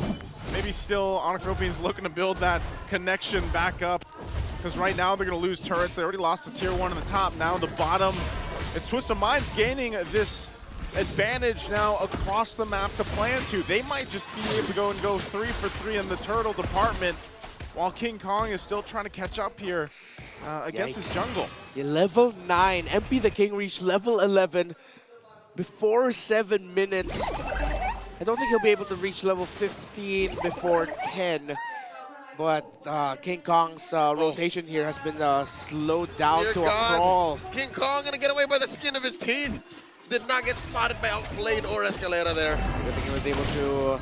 No one in the Twisted Minds decided to check the shrub there. So with that, throw some pressure down bot from MP. He'll go ahead and go back to base and now rotate for this last turtle of the game. You can see already Twisted Minds up in position, ready to just force Onic in their side of the jungle. Not sure if really there can be anything because King Kong is just like, yeah, I'm just going to go grab what I can. Meanwhile, they'll focus on another turret as a tier 2 will fall. So just Twisted Minds getting so much value right now. Back to back to back. Twisted Minds wins across the map. Escalera trying to catch King Kong right before he gets away. King Kong just by a millisecond. Good read there. Good try by Escalera to try and take down King Kong. So look at the items. Around 1.4, 1.3 is the lead of Outplayed against Kelra, who now has the golden staff. Should be within team fighting range for him. But for the rest of Onic, not that good yet to team fight. Yeah, they don't want to team fight just yet, especially with Oh dear God, Outplayed! Looking to take down Kirk, forcing a vengeance. Oh, he gets the vengeance out. So again, it's been all these little interactions across the map where Twisted Minds is getting value. And that'll play a part. They're still going to go ahead and plant themselves down there on the bottom side to go ahead and put pressure there on that tier 2 if they can, unless there's a response, and that's going to be Kirk. We're a minute away from the Lord now, and you're looking at almost a 5,000 gold deficit that Onic Philippines has to go ahead and work against. So with time still trying to build up for them, especially with the Sicilian for Super Friends, they might even have to let the first Lord go unless they just try to force a steal or some kind of Hail Mary play against Twisted Minds. This is how fast and how decisive Onic should have been game 1. Yeah. Twisted Minds is getting away with his all magic lineup. Very well for them. Again, James has been stellar with playing his role. And you know, not just James, the entirety of Twisted Minds have been stellar with what they needed to do. It's like the King getting closer and closer to hitting level 15 for the 10th minute mark. Although still quite a distance. First Lord already about to spawn. Onic. Yeah. Let's see if they'll try. It's a 5,000 or nearing 5,000 gold lead for Twisted. If they decide to full commit this and they get wiped out, it's not going to be good for Onic. That's going to balloon the lead of Twisted Minds and will force them to come back. Escalera walking into the wide rush, forced to use his Revitalize. Not enough between Brusco and Kelra to take him down. Even with a carry. Yeah, way too tanky. Oh, Kirk. Kirk is in trouble. In comes Outplayed. Zaman Force at the tip of that hilt, taking down the CC. And all that Onic could do is watch as Twisted get that Lord. Overwhelmed. That's just what Onic Philippines looks like right now with everything Twisted Minds is throwing. They tried to take down the high loss quickly, but Escalera just popped Revitalize, stood there and said, that tickles. It's crazy because, I mean, I was sitting there scratching my head like, man, even with that setup, Kelra wasn't able to go through and tear through the health bars of that Hylos. You know, he's got Corrosive Scythe, Golden Staff. He doesn't have the DHS yet. So just really lacking damage in terms of this. And so now we know with the change, even with this first Lord, it is going to be charging into the base. We'll see how much Onic Philippines can hold on to. Twisted Minds might be just going for all the base turrets, even with this first push, and this kind of a lead. 6,500 gold up. MP is going to wait patiently, will get spotted out. Good check. But their focus right now is to deal with the Lord. Meanwhile, Twisted Minds goes for these tier 2 turrets. So, for Onic Philippines, it is now their time to show what this lineup was built to do, which was playing from this exact position. We all expected the Twisted Minds would have the big lead. Not this big. Ooh, Escalera forced to use their Revitalize. Onic defending with all they've got. Going to be able to protect all their holy shields. All right, for about a minute more, they have an extra layer of defense. They have to play out of their minds around the Sicilian. Somehow, some way, punish Twisted, who have been very clean in this entire game. No deaths given. Onic are an egg right now. Yeah, and this is where, again, we've got to see if they're ready, if they're equipped. You know, DHS has picked up the Kelra now.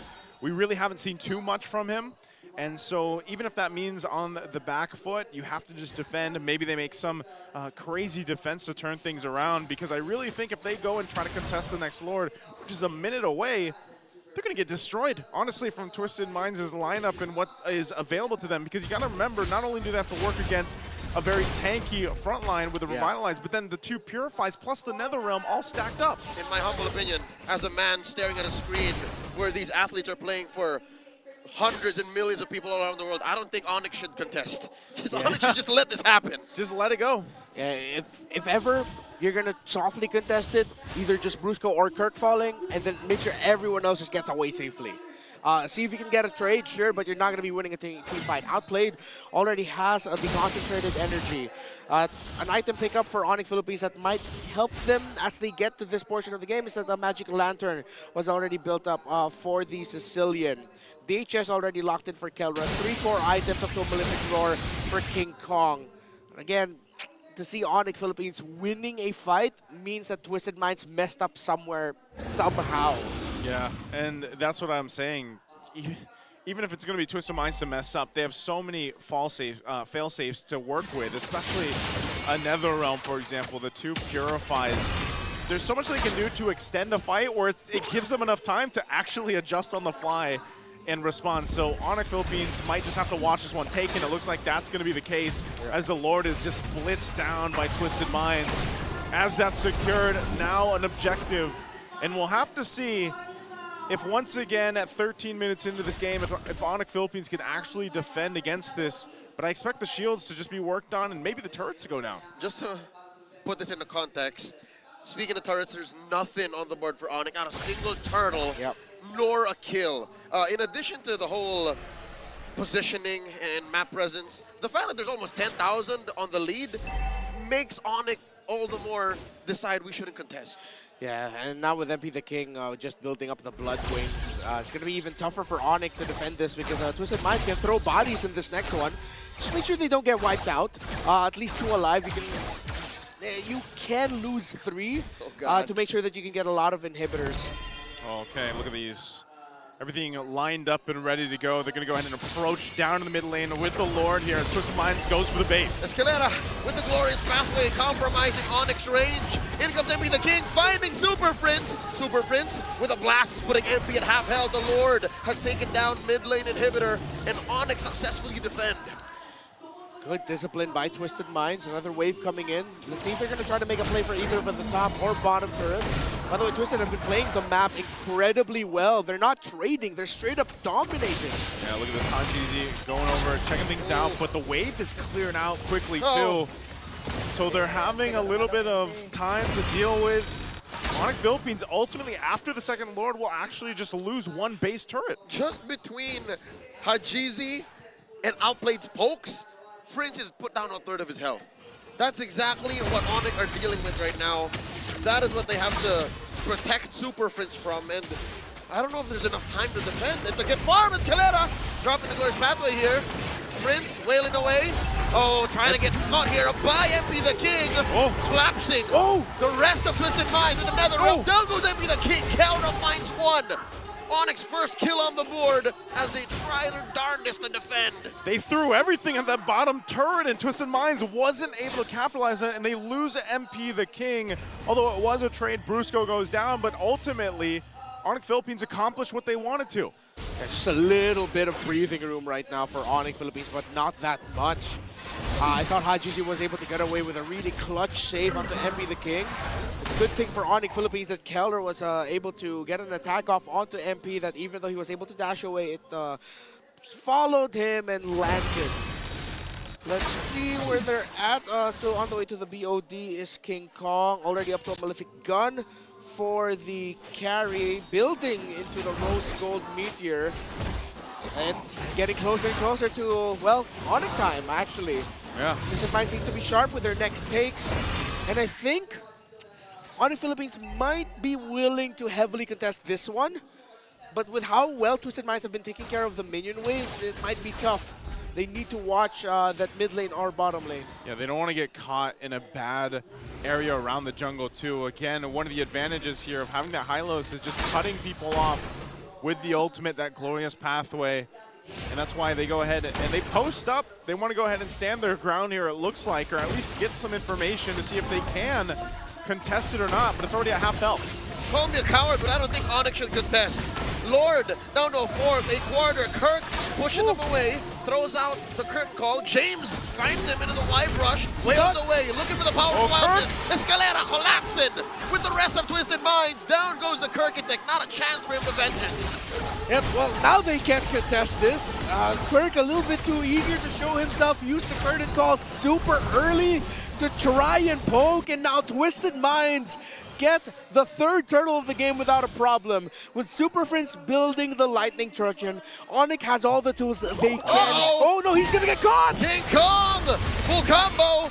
Surging away! Down goes Hajizi, 7-4 drop in. The trap has been laid out! Onic taken down 3! The gold standard traded out 4, outplayed, gets 1! The trade of a lifetime! But that is going to be Onic defending. All this while, MP looking for a kill. King Kong versus MP inside the base. Kirk comes through, pushing out Twisted. They still have the Lord, but they lost the bodies. What just happened when we thought King Kong was gonna get caught? It ends up a maniac for Kaura. What a save by Super Prince and Brusco to make sure that King Kong was able to get away scot-free. It's going to be a quick clear of the Lord. King Kong gets spotted out. Brusco implosion just in time. Flicker to catch 3, and Onic Philippines responds. I was just about to say, before that sequence, Onic has all the tools that they need to make a comeback. So Twisted Minds needs to be a little bit more careful. If they only let me finish my sentence, probably that wouldn't have happened. Oh, King Kong played possum, and he got away with it. Who was I to deny the beast? Call an ambulance, but not for me. Yeah, and at this point, Twisted Minds, I think that might shake them up a little bit. Seeing that, a little bit of a whoa. Yeah, a little bit of whoa. Twist what? The rope-a-dope. Twist what? Like they got twisted there, so again, they're still in control of the game. They still have so much advantage. You have to remember, Onic Philippines only has 1 turret. Twist what? Twist what? Well, what happened? Onic Philippines, if they do that again, though, okay, that's where things fall apart for Twisted Minds. For reals this time? And this is coming from the guy who said, don't contest. Don't contest. Lord after Lord after Lord. Maybe this time. Maybe this is the one. They can contest. And it looks like they're safe because they pushed their first turret.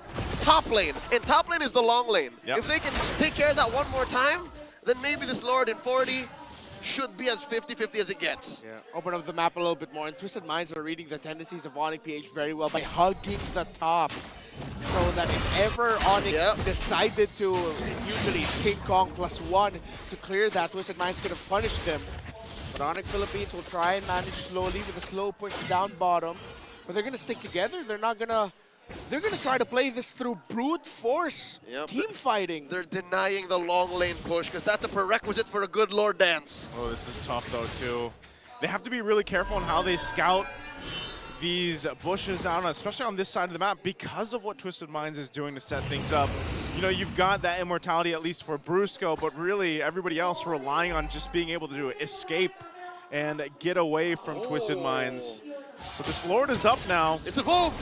It's evolved. It's a 4th one of the game, and it looks like Onic Philippines wants to go ahead and at least show face around this Lord pit. It's going to be started up. Outplayed will keep it together. Oh, the minions. That's the looking minions for Onic. They're not looking good. It is going to be have to manage both that top and bottom right now. Half health on the Lord. They take it nice and slow. It is going to go for a soft reset as King Kong leads the charge. Super Prince will find the claws. Whoop. That's the turn call thrown out. Hajizi and Hits. Escalera in. James for the flicker back. Helra gets the kill. An early Netherrealm coming through. Escalera's down. Outplayed 2. Kirk coming through. Laying down the blueprints for Onyx comeback. And they answer. MP the king down. Hajizi the only one left. What went wrong? Twist what? Twist what? Because right now, Hajizi, the only one left alive. Brusco's gonna hunt him down, and Onic will go down the mid. He's not gonna let him defend. Haji! No more minion waves. Here comes the rest of Onic, trying to finish what they started. Run, Haji, run! He's buying time. That's a fast ghost. Oh, he bought so much time too. You got 15 minutes on James, 15 seconds on James.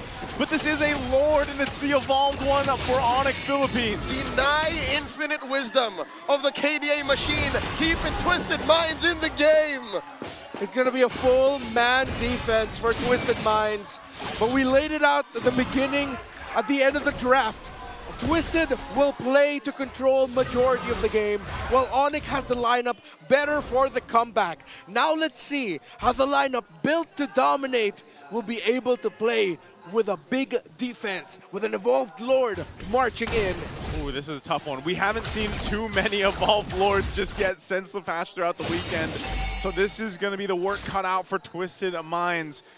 And the crazy thing again is, to put in perspective, Onic Philippines was down almost 9,000 gold. 10, Joseph, 10,000 gold just minutes ago.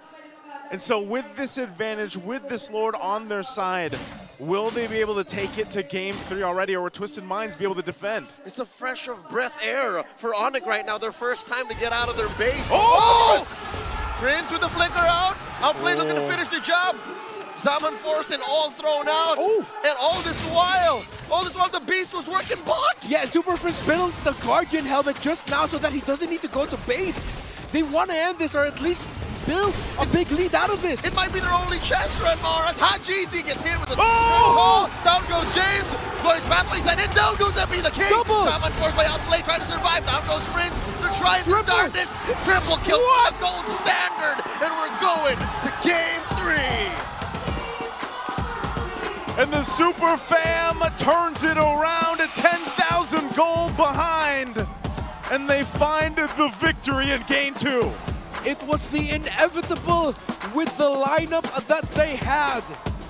Twisted Minds played it to their condition. It was just unfortunate that Onic found their time. Woo, hey, shout out. Is that Ben Ben Things? It's Kyrie. It's Kyrie. Oh, no, Kyrie's blunt now. Yeah, he is. Oh, yeah, so that is Ben. That is Confirmed. And his beloved wife. Confirmed Ben Things. What a game too, man. Honestly, like let's be real here. It's not often that you see teams come back in whatever league you're watching from 10,000 gold, man. I mean, like that, the amount of, we have to be reality here, in your own games too, the amount of discipline that takes and being able to stay calm and collected, 10,000 gold behind and turn it around is crazy. It went as bad as 1088, 11K. That is the peak of Twisted Minds lead. Whew. That Onic worked their darndest to get back from. And for our MVP here for game 2, of course, it's going to be none other than Kelra. I was wondering about the carry, man, and dang did he show up in the last portion of that game, especially when he locked these in. It was the big change was the DHS and then the Malefic Gun, and of course, like the Sea Halberd there at the end too. Yeah. But you got to remember, when he only had the 2 items, he wasn't even able to burst down a Hylos from Escalera. Yeah. So a huge game changer once he finally got the items locked in. Yeah, and I liked how Onic Philippines drafted for this carry. They showed the carry first, but then, or excuse me, the Sicilian came in earlier on, so they had the room to pick this carry because for marksmen or gold laners such as that, the Sicilian does so much for them, and you can see it in the sequences where Onic started to turn the team fight around. Twisted Minds also became the unfortunate targets of late game implosions coming in the big time for Brusco, the Sanguine Claws for Super Friends. Again, things just started to align very well for Twisted, or excuse me, for Onic Philippines, that Twisted were just caught off guard. Yeah, again, we're looking at this. I mean, this is the Maniac here. It's sometimes when you watch Onic Philippines too, you're wondering, like, you know, is it all part of the plan? For example, was King Kong out there, or was he just planning for them to go ahead and collapse down on him? You know what? Something tells me the risk is part of the execution. Yeah. A lot of times, and you saw in the earlier clips, it seemed like Onic were disjointed. Like, why would you do that? Yeah. Those are the times where it didn't work out. But when it does work out, it's exactly what King Kong did. So, again, no rewards, no risk. No risk, yeah. Yeah. So, fortune favors the bold, man. It does. I mean, you got to remember too. They had what? They had zeros across the board in terms of turrets and everything else for the majority of that game, and for that to just happen in those last couple minutes, basically, speaks volumes for, again, why Onic Philippines are the defending world champions, current champions of MPL Philippines. But yes, they have struggled through the season. But then they have these moments from a game where you're like, man, this is one of the teams that just turned down a massive deficit to a win. I mean, they still have to go and win Game 3, but what a game.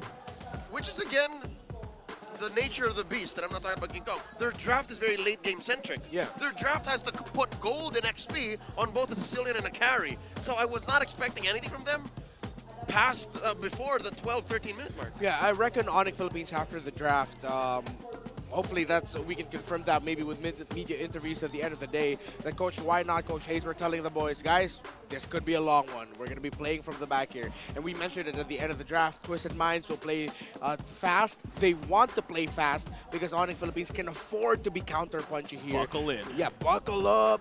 They can afford to just wait it out and find the right time, which, again, unfortunate for Twisted Minds that they just could not end the game. That sequence in the bottom where Brusco got 3 with Implosion was when things started falling apart for Twisted. Yep, and we've got, once again, for our BPI rich guy, it's going to be Kalra here on that carry. Took him a little bit longer, and there's a reason why carry isn't picked up often. I mean, the gold lane is really kind of narrow right now with the heroes that come up, but you know, when we have seen the carry, it really comes online later towards the game, especially with the Sicilian there. So this is a whole ton of gold, man. He's had so much time to farm up to, just that total nearly the 18,000 mark here. But just look how much he was able to get throughout the game. This is mainly because he didn't die at all. Save once. He traded out once for outplayed, and then never again. I think that's also another reason why the MVP nod was given to Keller, is because he knows Twisted Minds was gunning for him. It's a very subtle part of the game, this 23-minute story of Keller trying to not die. Yeah. Personally, I'd like to tip my hat, I don't have one, off to Brusco. Again, those late game implosions coming in big, even Sacred Hammers. He eventually turned things around and said, you know what? I need to conserve everything I have for MP the King's entry to make sure that Kelra and Super Friends are safe, and shout out to Brusco. He did a terrific job. Genius sequence. Again, most Tigreals would play it brain dead of, for sure, entry with the Sacred Hammer, knock him up Implosion. Yeah. He went Flicker, Implosion, Sacred Hammer to finish the job. Yeah. There was a lot of instances in the early game, too, where it was like, did Brusco mean to do that? That one specific moment when they went for Escalera, you know, but definitely just had some amazing plays towards the end there. So this is, once again, why you can never count out the Super Fam from Onic Philippines. Now, before we move on to Game 3, we're going to have another all-access segment. Let's go ahead and throw it over to our hosts. Thanks again to our casters. Buhay ba ang Super Family? You see them, all spirits are up dahil 1-1 na ang serye natin ngayon between Twisted Minds and Onic PH. Kasama natin ngayon, walang iba, kundi ang Hall of Legends inductee na si Raflesia at ang pinakagwapong. Ayun, nagpalit na. Kala na naman namin si Kyrie Bentings. Kamusta? Kamusta? Ano ba mga pinagagawa nyo ngayon lately? Ayun, okay lang. Recently, we've been sa events sa For Golden Month. Ayun, pumunta kami sa school. Namigay kami ng mga bags, mga notebook. Nice. okay. Mamaya, Hans, makikita natin yung mga pictures from their activities sa Golden Month. Yeah. Pero aside from the Golden Month activities at sa pagbibisita sa mga school, alam ko, on-ground restreamer din kayo dito sa MPL Arena. So, tapos na yung 2 games, no? Kamusta naman ang pagiging on-ground streamer, Raflesia? Ayun, sobrang hype kasi nakikita ko yung reaction ng players, naririnig ko yung mga sigawan nila, tsaka yung pagiging focus nila doon sa game. Tama. Okay, I see. Kakaiba pag nandito. Ikaw, Ben, inabutan mo ba yung... Late na. Sayang. Late na, pero inabutan mo yung Game 2. Game 2. Swerte ako kasi lamang na yung Twisted Mind eh. Nanalo pa nung dumating ako. Oo nga, hindi mo nakita. Pero at least, umabot ka para sa Game 3. I'm sure everybody else is looking forward to this. Now let's talk about something that's out of the game. Let's talk about your top roamers. Para ba sa inyo, sino ang top roamer of the season. So far, kahit nakaka-4 na linggo pa lang tayo. Siguro si Rene J. Rene J. Okay, kindly explain why? May utility. Yung huling gamit niya, S-Test. Tapos, ang dami hero pool niya. Nag-ailos na din siya kahit nakakatamad. Yun, ang dami niyang hero. Tapos, yun.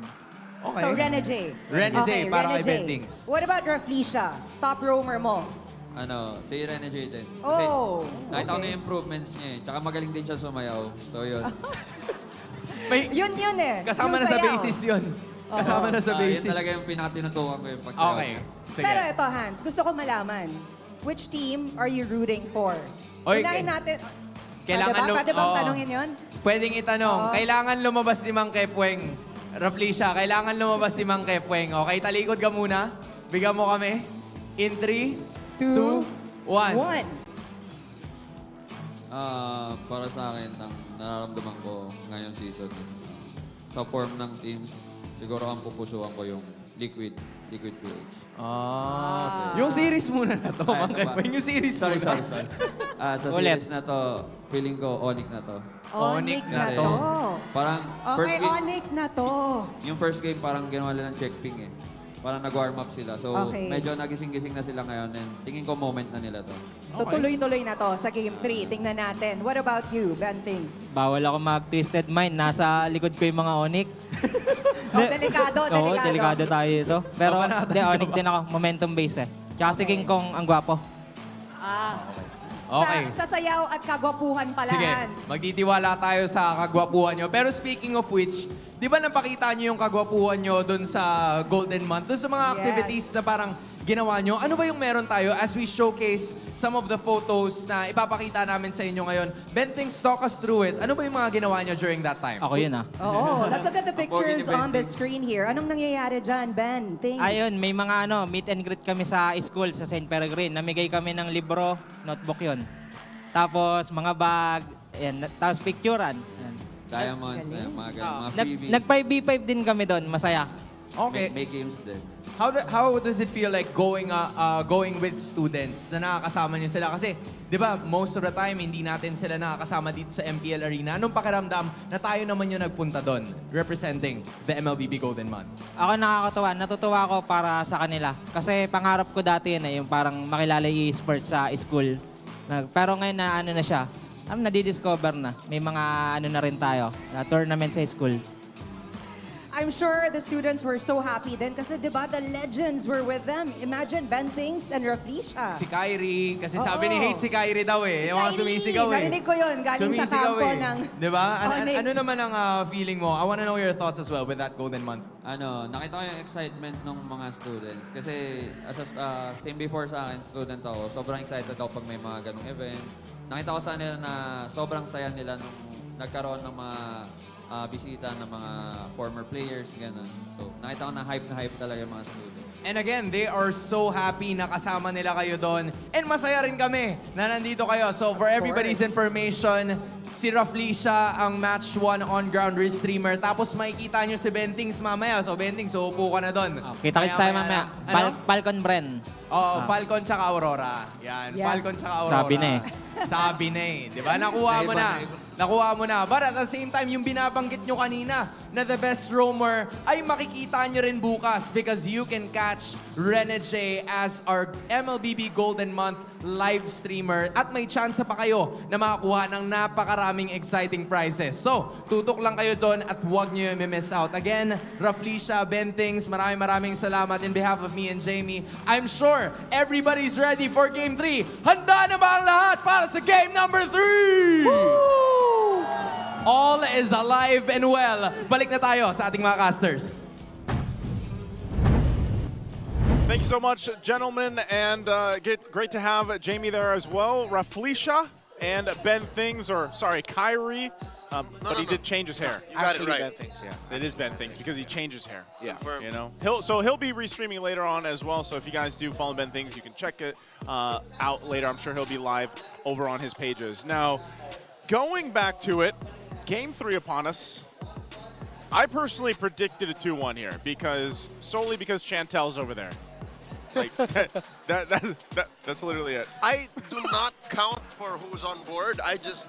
Like Mang Kepwing, I have a clairvoyant side to me, and I said 2-1 Onic in the forecast. I don't know how true that is though. What did you say, Runmar? I don't remember anymore. I say a lot of things. Well, I think it was 2-1 in favor for Onic. 2-1 favor for Onic? Yeah. I know mine was 2-1 favor for Onic, so I don't know. We'll see. Blue side is going to be Twisted Minds, so Twisted Minds will go ahead and prioritize the blue side. Strong We're going to have Onic Philippines on the red. I'm wondering if bans will change at all how the previous games have gone, but maybe the Phobius is going to be up for grabs unless it's banned out here. Let's see. My kiss Doesn't look grants like it. you It's immortality Still, okay. or So death. Phobius is open, but what's the priority here? Is it still Suyo? Blueyo? Or Bluvius. Bluvius? The immortal one chose me It's to vanquish Blueyo. the shadows that So do they take it on the swing? Please pick a Phobius. Onic, rush Harith Phobius, because if you don't, they take the Gatakacha. Is there Onic, is there Gatot Prio on the red side? Okay, Renmar, Joseph, what Yes. What if? What if they fix their damage profile and don't hard commit on magic? Just no more Harry Potter. Yeah. Because it was so easy for James to like shut down everything Onic was doing in game 1, you know? Like, rated armor, I'm done. Yeah, but you have to joy here, right? So the only thing they'll... Because this is just looking like it's going to be the draft. Whoa! Oh! Okay, they'll go alpha even without a Matilda. About 8-9 months ago, in this very hall, Coach Why Not debuted the alpha, and to my chagrin, I could not believe that this worked. And I talked to him after that match. I said, Coach, what the hell is behind the alpha? He's like, it's a good matchup against the alpha, against the Phobius.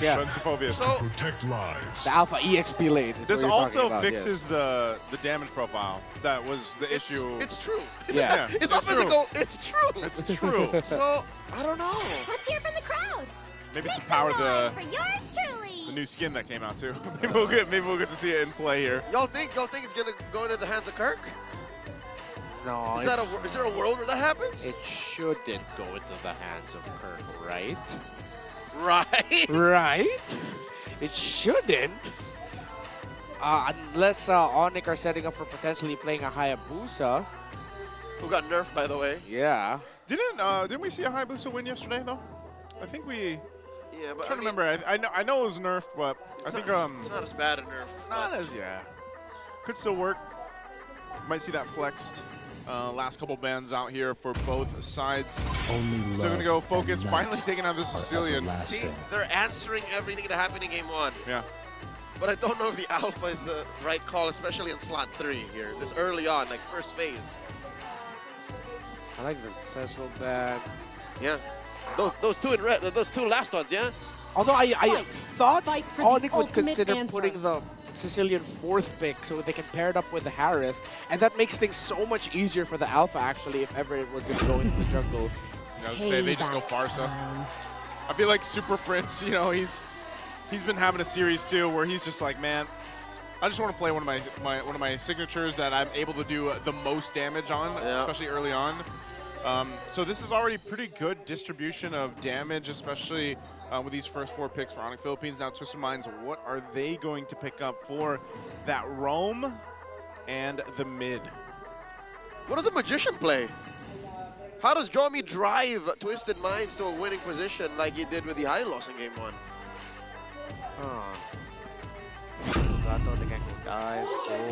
With this? Roam, what is the this heck? a roam? Yeah, it has to be, right? The first Guinevere of Season 15, wow! Hey, we know someone's happy out there. Good friend of ours, Ray Ash, is wilding right now. He is. As a snowflake And this is going to be the Aurora. as timeless as a glacier's heart. Last pick is going to be Glue. Massive swerve by Twisted Minds in the last 2 picks on Blue, but Onic PH, I like these last 3 picks. I like the Alpha, and then the Farsa again, just give Super Prince something to do. That'll for sure impact the game. Yeah. And then just let Kirk play a hero that does one thing good. Yeah. just take off the pressure from his shoulders, man.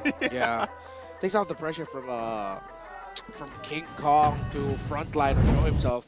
Literally, Brusco and Kirk can just dive and hold the front, and the Alpha can just focus on the objectives here. That's what we might see. I'm liking the draft of Onic here a little bit better. They just need to iron out their timings. Number one, yeah, you have the glue on your side, but make sure that the Phoveus doesn't run rampant against you in the first 2 turtles of the game. Yep. Number two, just clean up your execution so you don't get punished by a Glacier coming from the Aurora. We'll see if the adjustments are going to be made either on either side here. Onic Philippines, a little bit of different draft and solving the issues from game 1. And now for Twisted Minds, will this one, even the debut pick for the Guinevere, be enough to win a series against Onic Philippines as we jump into game number 3? Woo! Look at that Revenant of Roses skin on the Alpha Man. Is that what it's called? Yes. Yep. I just say, hey, it's a legend. Yeah, I told Naisu reminded me a lot of another popular video game character. Well, I'm going to be happy to see it this time around. You know, with this too, I want to see how this Aurora is going to fit into this equation. I feel like even for Escalera, this is a very different game than the previous 2 ones he played. Yeah. Because of the Guinevere. Yeah. Haji still ended up getting the Little Wanderer there. He finessed it. Yeah. There's a quick use. Let's see. It's going to be the you pull yourself together. So the more assists that Escalera can get, the quicker he'll be able to access his flicker. And whatever item effect that he's going to be going, I believe that was the... Okay, conceal. He can get conceals much quicker. Yeah, stacks up to 20%. Yep. Starts at 12 and then grows up even longer. MP the King here, compromised by Kirk. In comes Escalera. Jump in all of them, and Onic just retreats. Now James Phoveus Gloria stopping Onic's push. Okay, so still they were deep in the jungle this early on. Nothing will convert of it though, and now Oh, Kelra! Close. Super close on that one. We've been seeing a lot of this in the side lanes, you know, XP and Gold, where they just break out in the 1v1s, but they will go ahead and force back. The turtle is up now though, still waiting for some of these level 4s. Little jump on in from Escalera, but right now King Kong should be able to just go ahead and grab this, it looks like. Yep, look at MP the King going for the flank. Not spotted just yet. Brusco looking for the taunt. Finds the Dauntless, and that is going to be a secure here. Oh, James with the steal from out of nowhere, taking down King Kong too. And it looks like there's nothing on the clapback by Onic. Superpins wings by wings away. And James throwing up that emote available now in the shop. Happy with what they got away with. This is what we were talking about for Onic Philippines, and the 2 conditions that we told them they should meet were not met. They didn't watch out for the friggin' Glacier, and they let James just jump all over them for that first turtle. They can't allow that to happen again for the second. If they do, then that means Twisted Minds might snowball. Yeah, right this. They're gonna have to rely, go ahead and help King Kong secure his orange. You can already see MP the King was over at the purple and just took it, so this might be a little bit troublesome, you know, for Onic Philippines to respond to. Carol pops the Zaman Force. Yep, forcing MP the King back, down to a third of his health. Again, all this aggression from Onic not leading to much is going to be problematic. All right. Oop. Space escape here. The thump by Escalera. Brusco gets caught by some poke. Good controller around the mid. The Twisted Minds are willing to poke out Brusco every time they see him. Yeah. One of the keys to victory that we mentioned earlier, they need to make sure that Brusco and Super Prince are uncomfortable with their rotations, and so far they have been checking that. So I did mention that I'll prefer the lineup of Onic Philippines to go into this one, but so far Twisted Minds have been playing it a little bit better. A little bit more disciplined and sharper compared to the Super Fam. Yeah, at that point too, it's more so, again, what is the kind of win condition here for Onic Philippines with this lineup that they have? You know, we saw that the previous game, they had to wait till the late game, you know, 15 minutes plus, but this one, it should come online a little bit faster, especially since you have a Farsa on your favor, but it just seems like you mentioned, the aggression isn't playing a part. Keldra here, struggling the lane against Outplayed, which is explaining why Outplayed was able to rotate much faster on that first turtle. Now, second turtle up, Twisted Minds wailing away. The jump in, James confirms it. Super Prince with one magic bomb, plus a combo by James and another Glacier. Brusco does not get the AOG. 2 kills for the Ultimate Fighter. Double knockout. Now Hajizi has Kirk on him. Might not be able to finish the job. The KDA machine will not get away. as the turtle still stands. That's a secure here for Twisted. Oh, Escalera. Okay, he's not gonna be able to get Kelra, but man, the setup there with James and Escalera, that was perfect. I mean, the Dark Wave does count as a mini knock-up, and that helps set up for the Guinevere. Yeah. So, new combo unlocked, I guess. Phoveus and Guinevere together, they were so focused on just diving onto Super Friends, and that was the right call. Man, right now, too. With that, I'm so surprised just how much of an advantage Twisted Minds is able to go ahead and grab this early on. And it's the same thing. James was 3-0 before. I mean, we're going to take a look at the replay here in just a second. We'll see what we're talking about with the Dark Wave. Look at the setup right there with the Spatial Migration and Violent Requiem. Ooh. And then the Glacier, too. Yeah, he didn't even need to migration. Since the knock-up, he played out of the knock. Wait, Kelra! Down bottom, Kelra, 3v1! Kelra pushes back the rest of Twisted! What? And the gold standard survives. I can't say the same for that tier 1 in bot. Okay, be careful. Outplayed. He's going to look for an angle. That's Sonata off by about 3.5 inches. Okay. Close call there. Good news for Onic Philippines that Keller was able to survive that as long as he did. But yeah, again, Escalera first went in migration, flicker, and it was sidestep. He actually missed that. But he played off of the knock-up from the Dark Wave, and since they were knocked up, he just used his ultimate right away with the Violet Requiem, continuing that whole knock-up thing that Guinevere has it with her passive. So the new Wombo combo. Disgusting. That was what? A net 4.5 seconds in the air? Yeah. Now people know what to bring into their next ranked games. It's basically forever in MLBB time, you know? That's true. That's just about as bad as yesterday's toss-up into an Earth Shatter and then an arrow. So that's a whole lot of not being able to play. Now, still, it's Twisted Minds with a good lead, 2,000 ahead. They've got 2 turtles. They're most likely going to be able to control this one, too, as they get ready to take the 3rd and last turtle of the game. Onic Philippines is actually posting up again, though.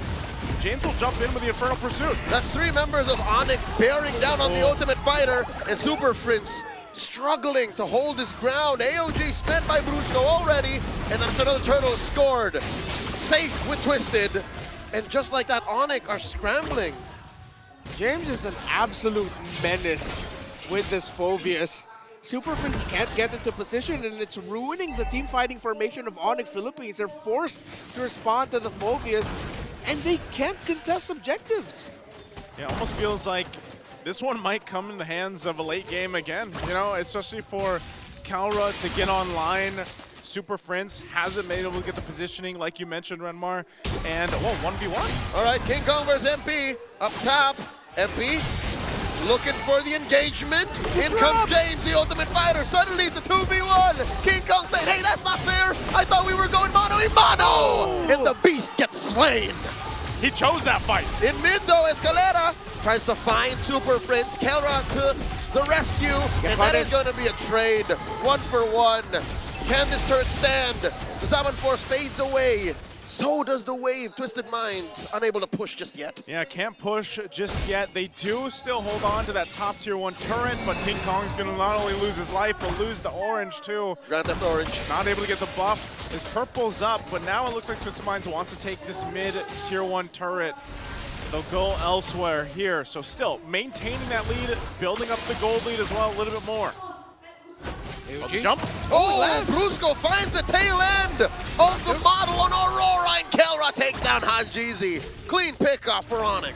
Good read and account by Onic Philippines and Brusco. I was thinking that Hajizi still had his flicker, but it was still 26 seconds before it would come back. So that play was started off of Onic Philippines checking the battle spell of that Aurora. Looks like they called it at some point, and Brusco still had the timer in mind and said, you know what, he doesn't have flicker, I'm going to go ahead and jump this. Yeah, and now in this game 3, it's actually King Kong, 2-3 levels behind MP the King, so it's him trying to catch up, but he's going to go ahead and start up the Lord here. This first Lord of the game is now up. Brusco doesn't have the Avatar of the Guardian just yet, the ultimate, so he might go ahead. They'll try to delay this to see if they can make a play. He does hold on to the Revitalize. Oh, man. Everybody's got everything they need, but it's going to go for the reset. Yeah. 3-level gap. Oh, Eska! In comes Escalera, finds one. The response, feather airstrike from Super Prince. King Kong has fallen. Kelra takes that off lane. And the gold standard, the god in the gold lane, the Filipino savage might walk away with a triple here. James gets rid down on by Kirk. MP the King will not survive that engagement. Kelra gets 3. Can he find more? Kirk looking to stop him, slow him down. The Ultimate Fighter and the KDA machine back off the only survivors. The guts on Kelra to say, sorry King, you got caught, but let me do something about that. He used the Zaman Force on the backup of Twisted Minds, immediately going for outplayed and Hajizi, breaking Twisted Minds' tempo and formation in that fight. And I doubt that Twisted Minds were ready for Kelra to be that aggressive in that sequence. Yeah, and again, it's them working through that KK connection. They bring it forward, and what that team fight did is it evened things out. So no more is that 3K gold lead that Twisted Minds was holding on, and now it's an even game. They can go ahead and get in position for this Lord to set it up. But Twisted Minds, you know, after that loss in that minute, which again, they started. It was Escalera that jumped in for that. So they'll have to kind of think twice now, especially now that Kelra's online. I can hear the 808s, the beats building up. The Lord dances upon us. King Kong and James first to the scene. Watch where Kelra is. Of all the members of Onic, he's the only one who doesn't really need a favorable position. Lord at half health. Look at this push down bottom. James gets caught out. Kirk looking in. Escalera with the jump. Super Prince with the feathered airstrike. Revitalize comes in. Escalera down. Lord still standing. James gets taken down by Kelra. Down goes one more. 2 for another country. Down goes MP. The Lord here all for Onyx taken. 3 for none. Onic wins that one. Onic just got everything, and even the delay there on securing the Lord. King Kong spots out MP, Blade of the Alphas him, and then they kill him before they take the Lord. Onic Philippines had to force a comeback, and they found it yet again. Twisted Minds in the one major sequence that they couldn't get Super Friends and mess up his positioning and timing. That's the one they lose. Even though they responded very well, the combo of Escalera and Hajizi together, they just could not stand the feathered airstrike that Super Friends was hitting down on them from afar. And now with the Lord marching up top, this could actually be a win for the fam. Feathered airstrike by Super Prince. Kirk gets squished here. That's a kill for Twisted. A man down for Onic. That's going to slow down the siege. Slowing down the siege. It's 1 turret down. And Onic Philippines will go ahead and call off the base siege. They'll take the rest of the jungle if they can. And now they got themselves a good lead, 5K up. But it looks like that's all they're gonna get. They're gonna go ahead and get back in position for this. So Twisted Minds, taking a look at the items here. How are things coming into place at almost 13 minutes in? This is the gold laners, Kelra already almost full built, still waiting for the 4th core item for outplayed Granger, while for the mid lane a significant lead actually for Super Friends, 3 core items up to a Truncheon and only up to a Bloodwing, so the 2nd item there for Hajizi after going for the glowing wand first. So yeah, Onic Philippines have the lead in damage. They definitely do, and you're seeing it because the beginning of the game, Super Friends couldn't play, man. You know, he was dealing with just James everywhere. But look at this, taking control of the purple. They'll go ahead and take it now. MP the King does not have that, so the pendulum has basically shifted now completely for Onic Philippines at this point in the game, and it's Twisted Minds working from the back foot. They'll get what they can, but this is ultimately going to lead into the next Lord here in about a minute. Yeah, with Kirk building up finally an Athena shield, he should be able to sustain team fights longer, while James opted to go for the Winter Crown, actually. Interesting choice, but I think he's going to be playing off of the capability to buy time a little bit so that he could reset his enhanced basic attack and even force out dodges, waiting for those dashes from Onic. That and Onic is very ult reliant. Yeah. As soon as the Zaman Force fades, as soon as the salvos from the feathered airstrike drops, maybe then, you know, James Phobius can come through. That's why the Winter Truncheon crown was built here this early. What is that, item 3, item 4? Item 3 for James. High prio. So again, it's clear, ladies and gentlemen, in Twisted Minds Rise, James is a significant role player. Like they rely on James so much. He has been the whole series. You know, he's been fantastic up to this point. He is them. He is them. Because even at the beginning of this game, that's why Twisted Minds were in control, because of this Phobius. And so we'll have to see the utilization of the winner's crown in the fight. So Lord is going to be started up. I expect Onic Philippines to take this a little bit slow too, so they can get that position advantage because they are so ultimate based. Escalera picks up an Athena's shield before this fight breaks out. That might be able to help them withstand some of that just onslaught with the magic burst from Super Fringe. So we're at half health on the Lord now. Jeezy goes back mid, he's got to clear that top wave. They're going to get information here. They force it. They might force this. The beat's building up. It looks like Onic has decided to blast the Lord, and they're looking for an engagement. Escalera with a concealed. Kirk has a beat on him. Zoned James out. can't jump in. That's it. Second Lord for Onic. Textbook. Onic were playing around. Whoa! AOG forces the flicker out.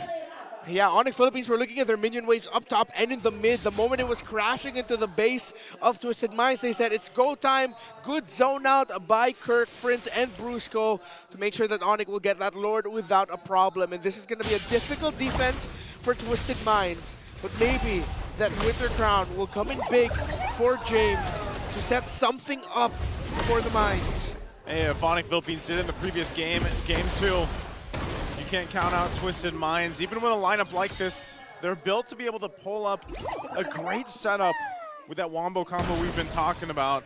So Lord will slowly make its way now on the top side. That turret's gone. Conceal's going to be used here on the bottom side. Base work done. Turret's going to go down. Bottom, mid as well. Here they go. Preemptive ult by Super Prince. Mid gets pushed in. Bottom lane as well. And the collapse by Onic. Down goes Escalera. Kelra dashing around. Salmon Force gets dropped. AOG into the backline by Brusco. And game 3 in the series go to the Super Fam. The Super Fam will come through to win the series 2-1 against Twisted Minds.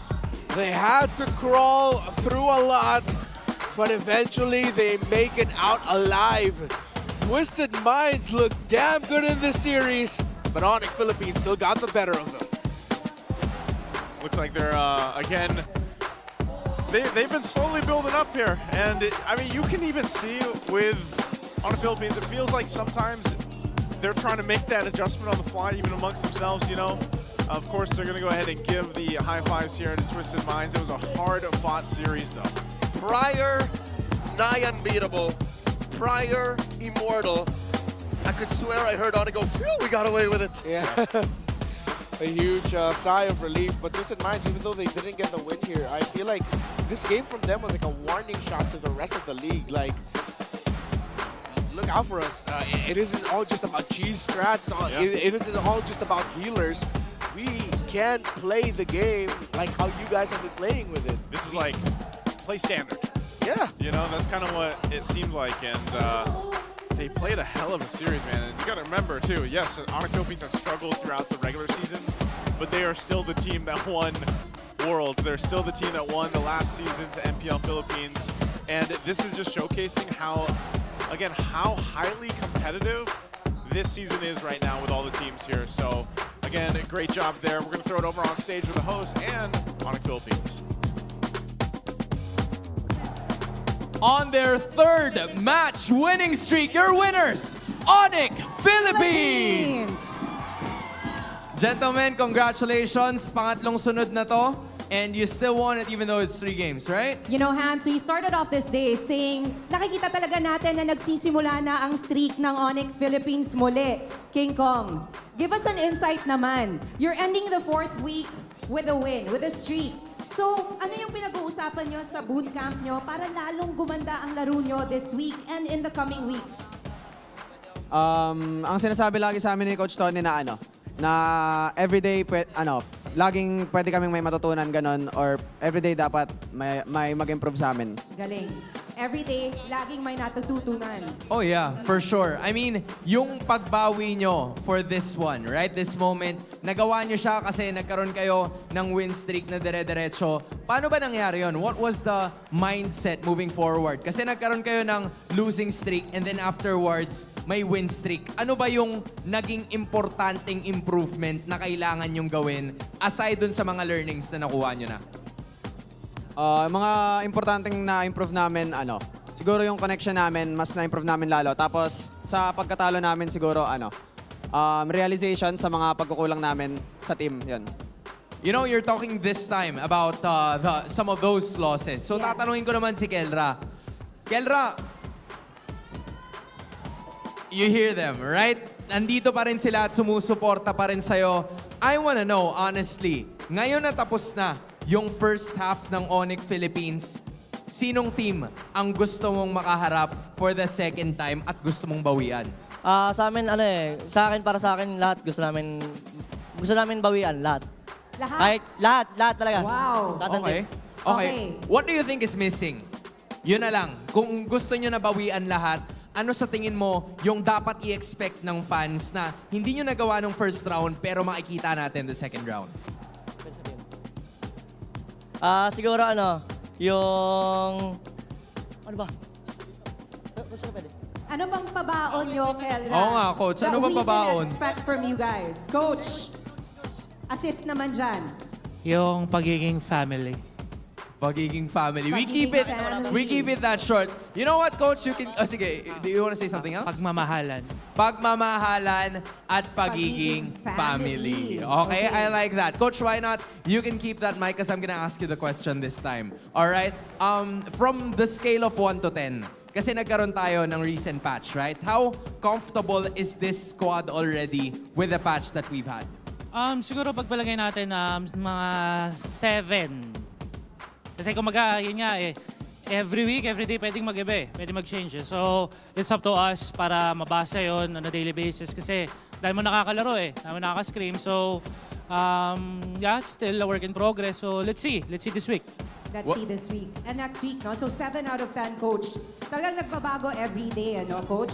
Kung kay Kiara lahat gusto niyang bawian, Coach, what about you? Aling team yung gusto mong makaharap in the coming weeks? Same kami lahat Lahat talaga? Oo. Kumbaga, nagbabaga yung gigil So, lahat gusto namin, Well, we're gonna be expecting more of that para sa darating na second half. But as of this moment, here are your winners, Onic Philippines! Gentlemen, you may now take your walk of victory.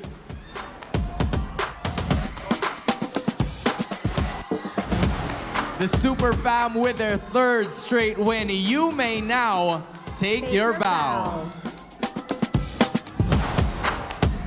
Onic Philippines, it was a pretty intense game number 2 na dala ni Kelra, and then afterwards, it was them taking over the series. You know what, Hans? I have to admit, I really didn't know who would win that match. Both of them really showed their best during that matchup. And tell you what, Twisted Minds put up a really good fight. For sure, but it is Onic Philippines that have lasted and outlasted the Minds, and as of this moment, have a win streak of their own. Ano masasabi ng ating mga casters? Balik sa inyo. I'll tell you what we have to say. Twist what? No. We say What? family. Oh, so you guys are now family. No, yeah. Because they won. They did win. Family.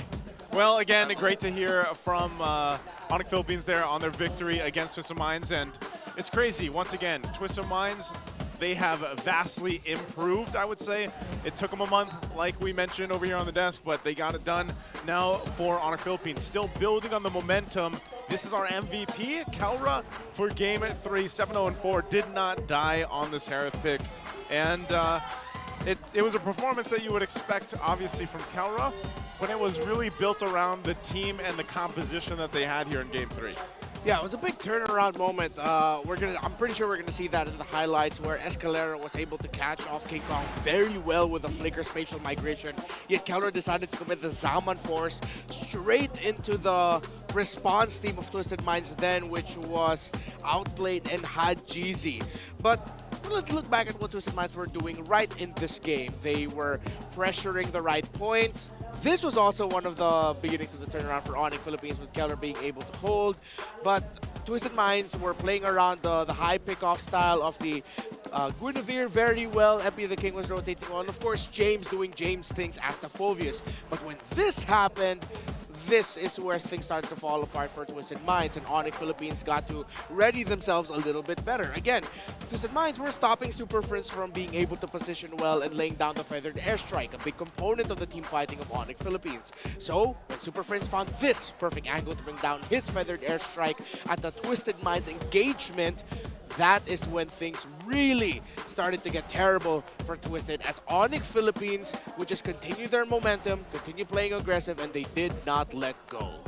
Yeah, even with this little bit quicker game here this time around too, but you know, from up to that point where it was where things started falling apart for Twisted Minds, it was just showcasing that Onic Philippines, they got things together. I mean, even watching them, it's kind of weird when you are, let's say some of our viewers, our international viewers out there, used to watching them maybe back in M6 and how things look so clean. Yes, they got the victory here in the series, but I feel like it's not the clean gaming that we're seeing from Onic Philippines in the past. There's obviously some struggles there going on. From where I'm standing, it just looks like the Super Fam can rebuild and be better and more super than ever. Like King Kong said, you know, just keep every match, every day, we have something to learn. And how perfect it came from him, because you know what? I am an advocate of the beast, all right? Maybe number one, but I know for sure that he himself has a lot to work on in Season 15. Yeah, maybe it was also just the shift in meta, you know, and maybe also just the fact that it just feels like all these teams are ready to just take on, it doesn't matter if you were a world champ, doesn't matter if you were, you know, runners up or anything like that. It's like everybody is just playing their hearts out every single game. Yeah, the rest of the world, after seeing what Team Liquid and Onic Philippines got to do on the global stage, what Onic Indonesia even got to show up and do in SBS, or Onic Esports rather, it's everyone has improved their macro, has greatly improved their micro team fighting, their decision making, that the things that Onic Philippines did best, trading across the map, trading kills, sacrifice so you can get an even bigger win, does not come easy for them anymore. And because of the tendencies that Onic PH showed very well in their span of success ever since September, October of last year up until before MPL Philippines started, teams just said, you know what, we're never going to let you position. We're going to do our best to throw you off guard. We see Kirk Brusco, we blow them up. We know Super Prince is so important to your lineup, we make it hard for him to position. Which makes this victory by Onic all the more glorious, because Kelra still played like the gold standard in the Filipino Savage that we know him as. Super Friends, despite James jumping on him for what, 80% of the early game, still found a way to, what was he doing in the 10-minute mark? Like, oh, look at me, wings by wingsing in front of Twisted Minds with a Purify on deck. So they still found a way to get into that position where they were 6 months ago. Yeah, and that's why I don't know, I'm excited to see the second half of the regular season. I feel like, you know, this whole past 4 weeks has really been a showcase. We'll want more for the second half. Real quick though, we are going to go ahead and take a listen to the mic check from Onic Philippines on their victory.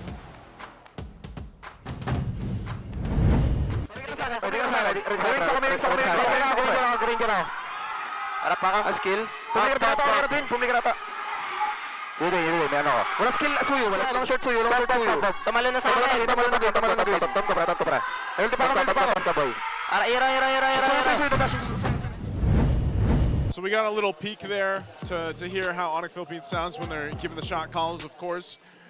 And, you know, part of it is the comms are clean, you know, especially if you can understand Filipino, but even there in the last one, you were able to go ahead and see how they delayed that Lord take to wait to be able to find and scout out MP the King while dealing with the team fight. So again, we got to give a big shout out to our community out there. This is no curfew.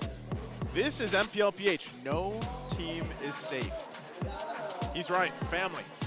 Family. That's what they got to keep building up. No family is safe. No, say it right. Family. Family. Me and him look like we have the same hairline. In a way, right? Like when my hair was a little bit longer. I swear that's not me.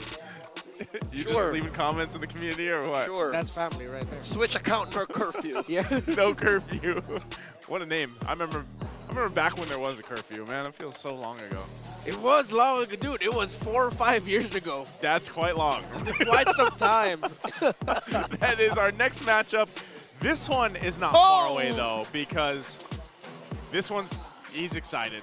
Team Falcons versus RORA. So are you a Falcons guy or Aurora guy? I'm a Falcons guy. Are you a Falcons guy? So where does this put you? I'm a Falcons guy. So this puts me, what, as a RORA guy? Are you? Like, do I have to pick RORA? Wait, what did I predict? I gotta look back. I'm sorry. Yeah, of course. It makes sense. It's the northern white for the northern lights. Oh, I get 1 per season. I wish we could zoom. I'm pretty sure you got more than one. I wish we still had the zoom in on Des so we could zoom in his face. Ladies and gentlemen, we'll be back after a break for the second matchup. Sit tight. We'll be back after the break. Florida's in the south, though, right?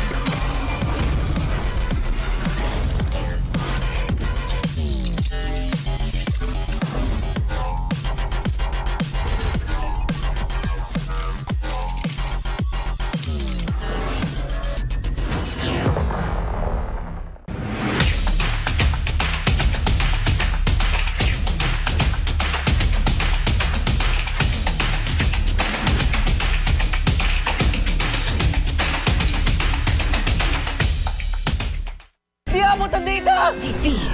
GG bro! Don't worry. The Only with Smart Power All 99. Hindi bitin with 10 gig data to power your games plus Only Facebook or Only TikTok. Load now!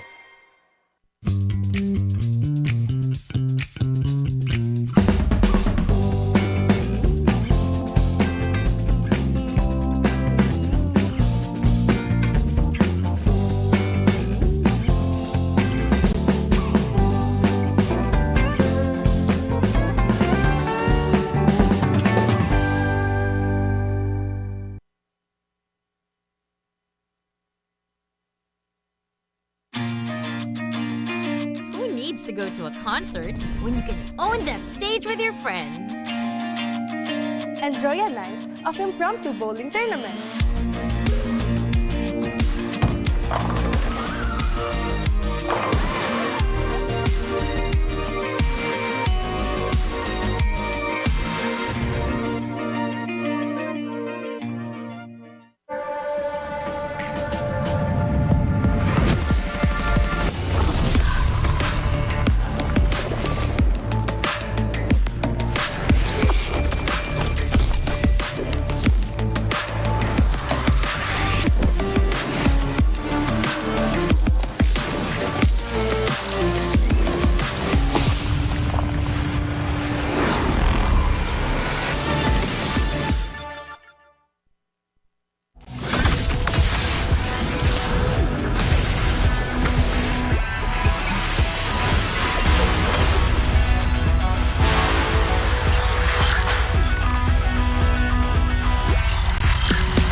Malakas ka ba? Sali na!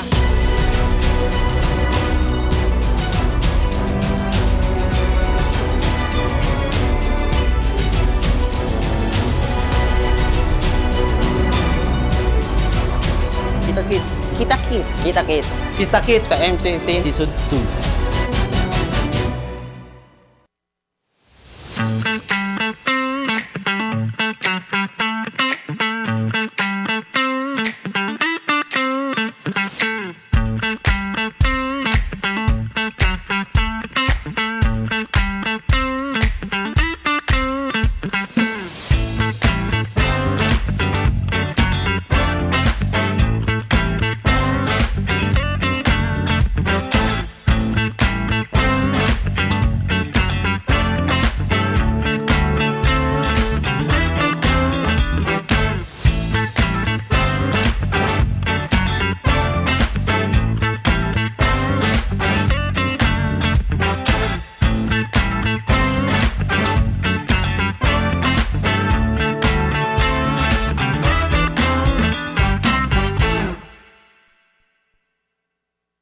Ready na, G. Huwag nyo kalimutan yung game plan natin, ha. Ito, parang... Sino nga malakas mag-prangko, pre? Ito, parang Eson mag-prangko, pre, oh. Okay na to. Kailangan ko na ilabas yung bomba ko. Kalaban ko ngayon si Escalera. Tapos nanonood ako ng episode 13 ng Mutya ng Section E. Escalera versus Super Friends. Di ako magre-retry kasi si Escalera yung isa.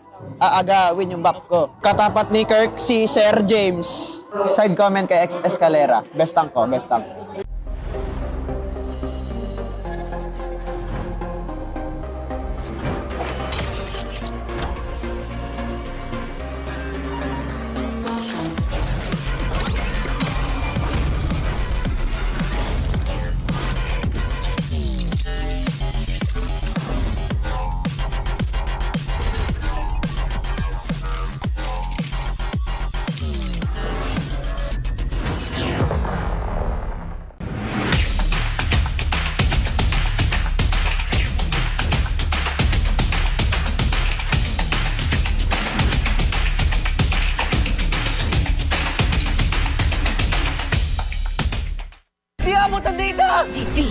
GG bro! Don't worry! The only with Smart Power All 99. Hindi bitin with 10 gig data to power your games plus only Facebook or only TikTok. Load now!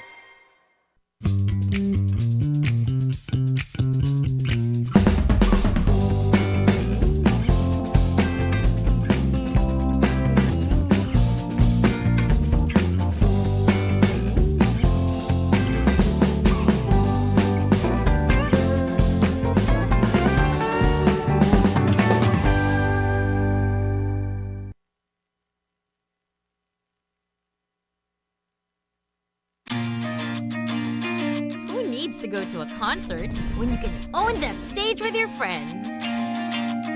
Enjoy a night of impromptu bowling tournament.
Parehas ka ba?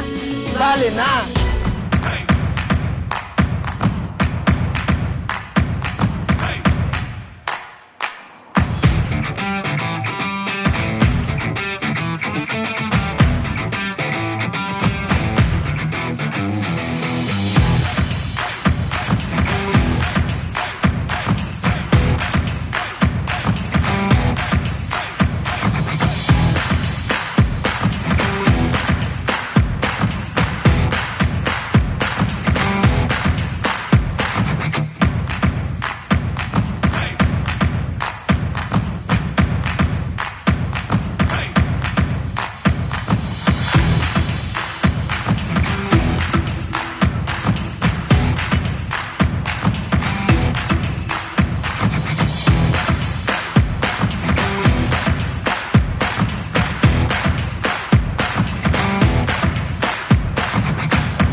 Flash, malakas, Pilipinas malakas, kahit anong lane we become the monsters.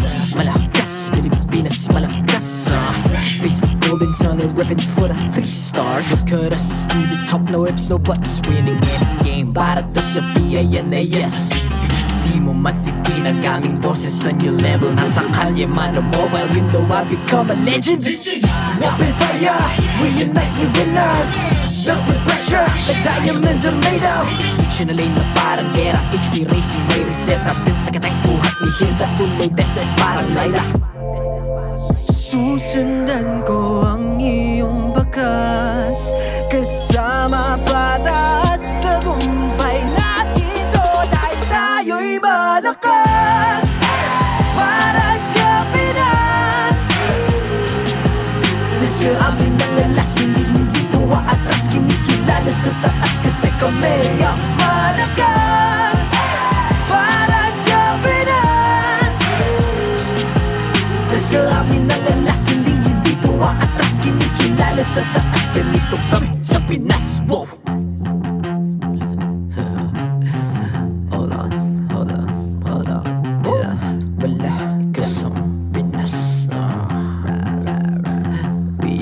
Laging every beat, no surrender, no retreat. Pag nagsama-sama, just imagine what we can achieve. Laging every beat, no surrender, no retreat. Giving 100 all my all, cause we just cannot be defeated. We are unstoppable, immune and invulnerable. Ready ang equipment, lahat frozen, malang crowd control. Pakita ko na jab like beast of the southeast. So matawag proud and loud, cause every enemy we devour. Susundan ko ang iyong bakas, kasama pataas, tagumpay natin to dahil tayo'y malakas para sa Pinas. Nasa amin ang alas, hindi tuwa atras, kinikilala sa taas kasi kami ang malakas para sa Pinas. Nasa amin ang alas, hindi tuwa atras, kinikilala sa taas, ganito kami sa Pinas. Wow!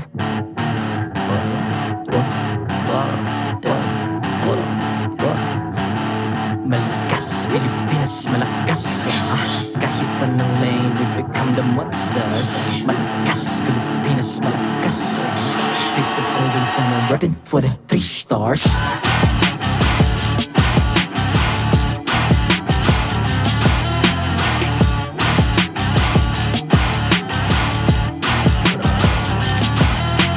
Ang lakas ng Pinas, we unite, be the stars. Ang lakas ng Pinas,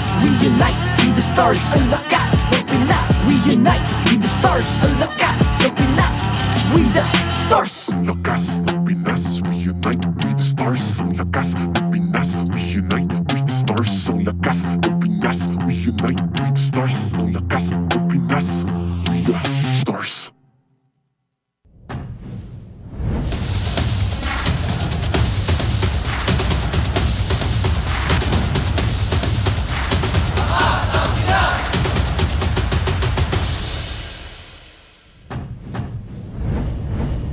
And welcome back after the very short break here for the MPL Philippines Season 15. It's the last match of the last day for Week 4 here. What is up, guys? It's us, the Wee Bear Bros. It's me, Naisu, Leo, and Renmar, and we are ready for this action-packed match between Team Falcons and RORA. I'm not, Joseph. I'm not. Why? It feels like this is a second star match. It does. I feel like we've had tons of star matches. I like this. I'm ready. He's a Falcons guy, right? So he's ready. If you guys missed our last match, which was just amazing as well, it went 3 games. Match 1, the Beast Unleashed secures Onyx reverse sweep versus Twisted Minds. That was a great game. Actually, the whole series was honestly awesome to go ahead and see. And Twisted Minds is rising above the ranks still, I would say, very much improving from week to week. We'll see how they take those adjustments and go to the second half of the regular season next week. But Onic Philippines continues to build momentum, and it seems like they've worked on that quite a bit. Hopefully they can continue it on. Now moving on to this, there's another streak that is happening here, and that's RORA right now, man. By the way, if you guys missed it just yesterday, they gave TLPH, who was currently still at the top of the standings, right? Yeah, but technically. Suffered their first loss. Suffered the first loss. It's because of this team over here. These guys here, and then you got Team Falcons. So, of course, before we talk about the matchup, we got to go ahead and give a shout out to Time Zone. They have an exclusive promo just for you guys at home. You can get 400 pesos power load for only 200 pesos. All you got to do is register on the Time Zone Fun app, insert the promo code TZXMPL, that's TZXMPL, and redeem the voucher at any of your favorite Time Zone venues. Don't miss out on this amazing deal. It's my favorite line of the whole day, every single time, and I love it when Renmar.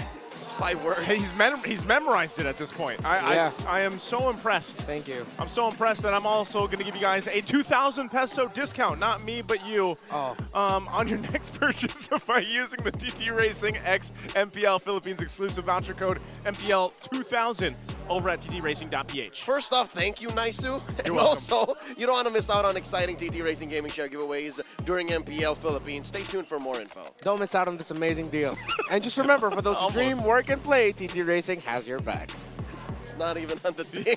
It's at this point, it's just his thing. It's just his thing. Yeah, hey, if all else fails, don't miss out on this amazing deal. If he had his own soundboard, you know, that's probably number one. Yeah. That's what we'll do. But we have to take a look at the standings here too. Like we were mentioning, the Infinix standings right now, currently, as we mentioned, still at number 1, even though facing their first loss in the series. TLPH is there up top. RORA will inch up to that point if they win here against Team Falcons, because very close, right? 6-6, 5-4, 3, 1-1-1. I mean, this is what I'm saying. Twisted is at 1 point. They're number 8. But they just went toe-to-toe with Onic Philippines. Yeah, APBR and Omega, even TNC, the lower portion of the standings, need to watch out for Twisted Minds. I saw a lot of good things about their performance.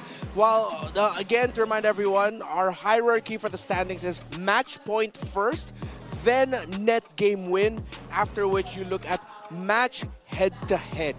That's why we currently see Team Liquid Philippines, RORA, and Falcons, where they are on the standings right now. So, if ever Falcons beats RORA today, not only will they snap the win streak, but they'll be able to climb up over them in the standings. And it'll even be better if they can sweep Aurora. Yeah. Because again, that's what game win counts for. Yep. If you go for 3-game series, which I think Aurora has done a lot of in Season 15, you would end up in a weirder position. Yeah, and this is how can the Team Falcons, can they maintain the power balance between everything in the standing that's happening right now? And that's the fact, can they break the streak that RORA has been on? Because RORA just broke TLPH's streak last night. So will we see that happen here with Team Falcons? You know what? For the sake of MPLPH being the most must-watch league in the world, I'll say yes. There has to be no undefeated teams. I thought you were going to say family. No, I'm joking.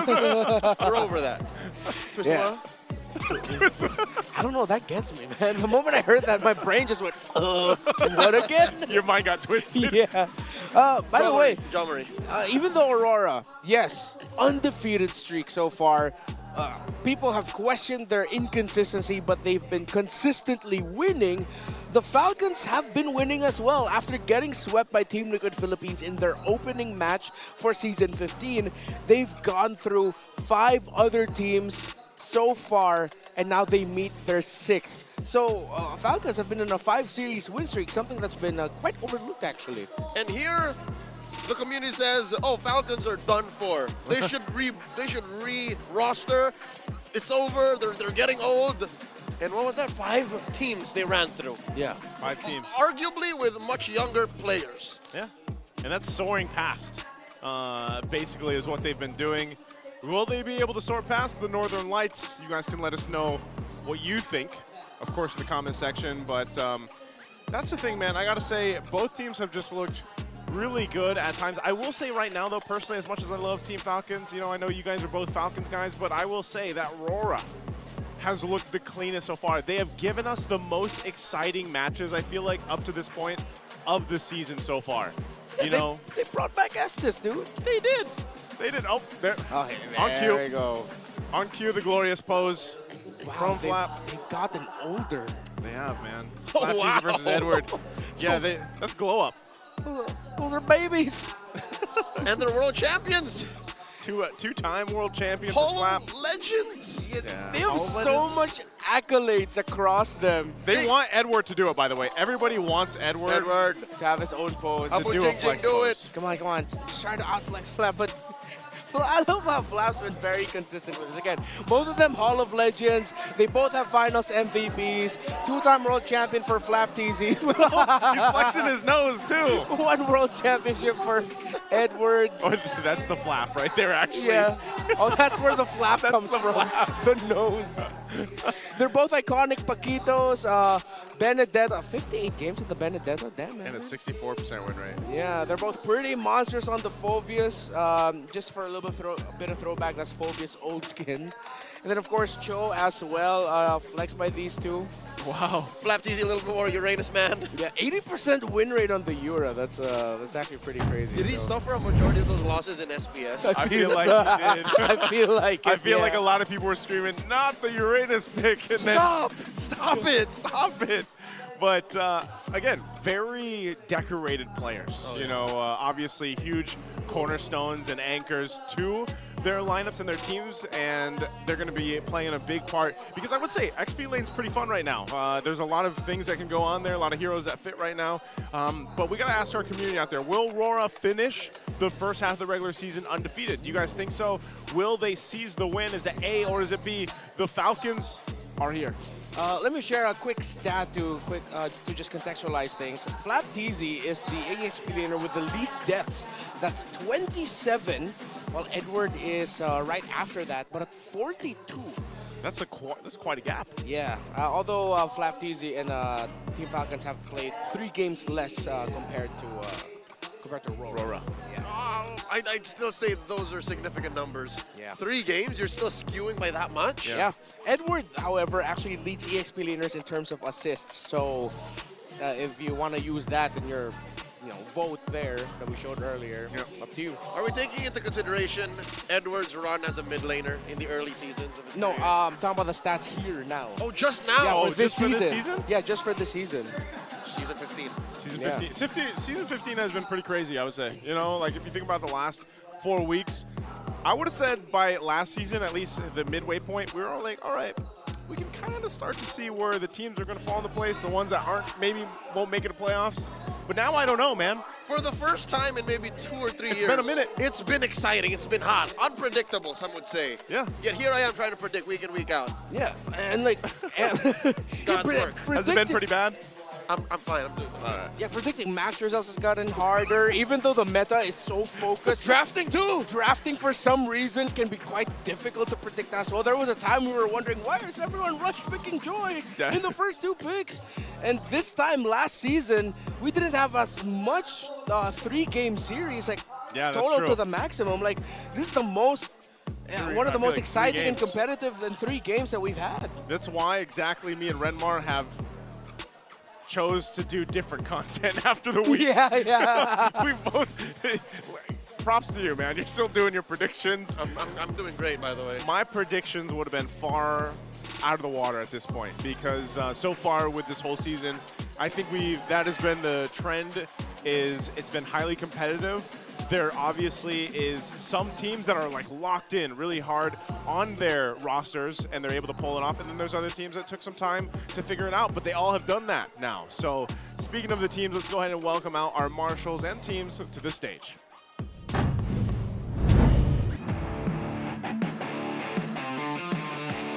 Us through this match, our marshals, Yuvan, JJ, Patrick, and David.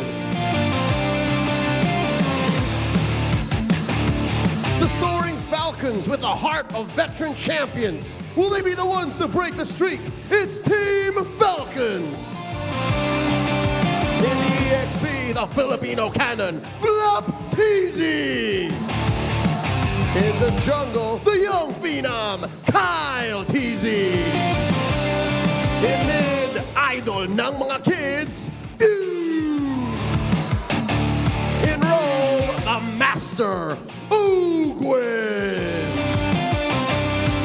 And in gold, the bulletproof, Super Marco.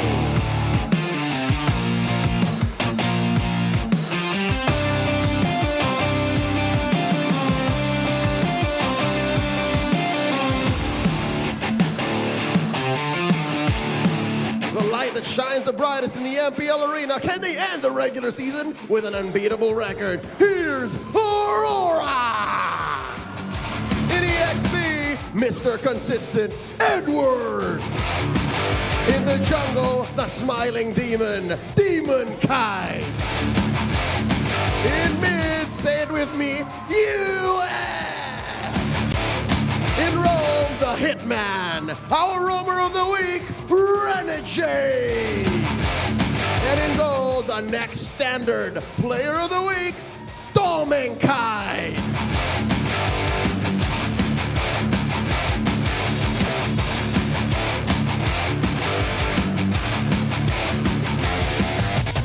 And their coaches, Coach Treb and Coach Master of the Basics.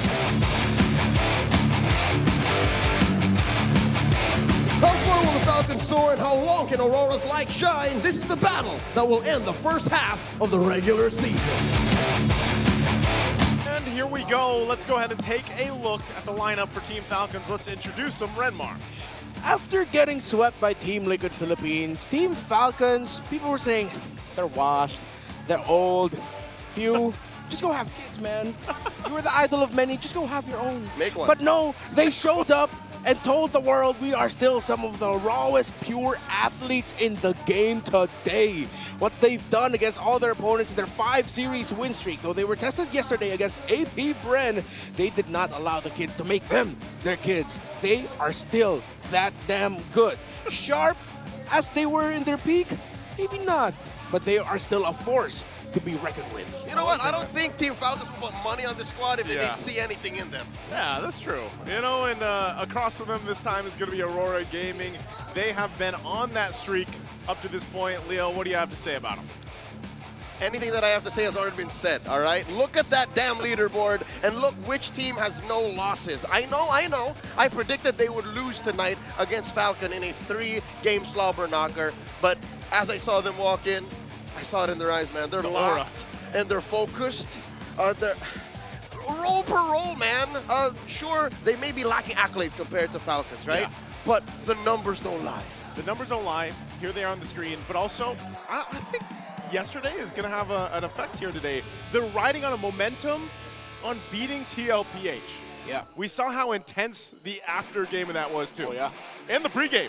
Yeah, and it's good to see that we got to see multiple shades of Aurora in that one. We saw the Aurora that can take control and take the lead right away. We saw an Aurora that's willing to play dirty, brawly style. We saw an Aurora that is willing to be like, oh no, we're losing. Suddenly, bam, with one sequence, turn the game around and even win through one fight. So Falcons need to be as sharp as their former peak if they want to go up against this Aurora, because inconsistent as they may be for some reason for the eyes of many, I feel like the Aurora we're getting now are sort of like master of, they're like a jack of trades, but they're also masterful in quite a good amount of things. They're like a hybrid class. Yeah. Like they seem to just be really, really good right now at everything.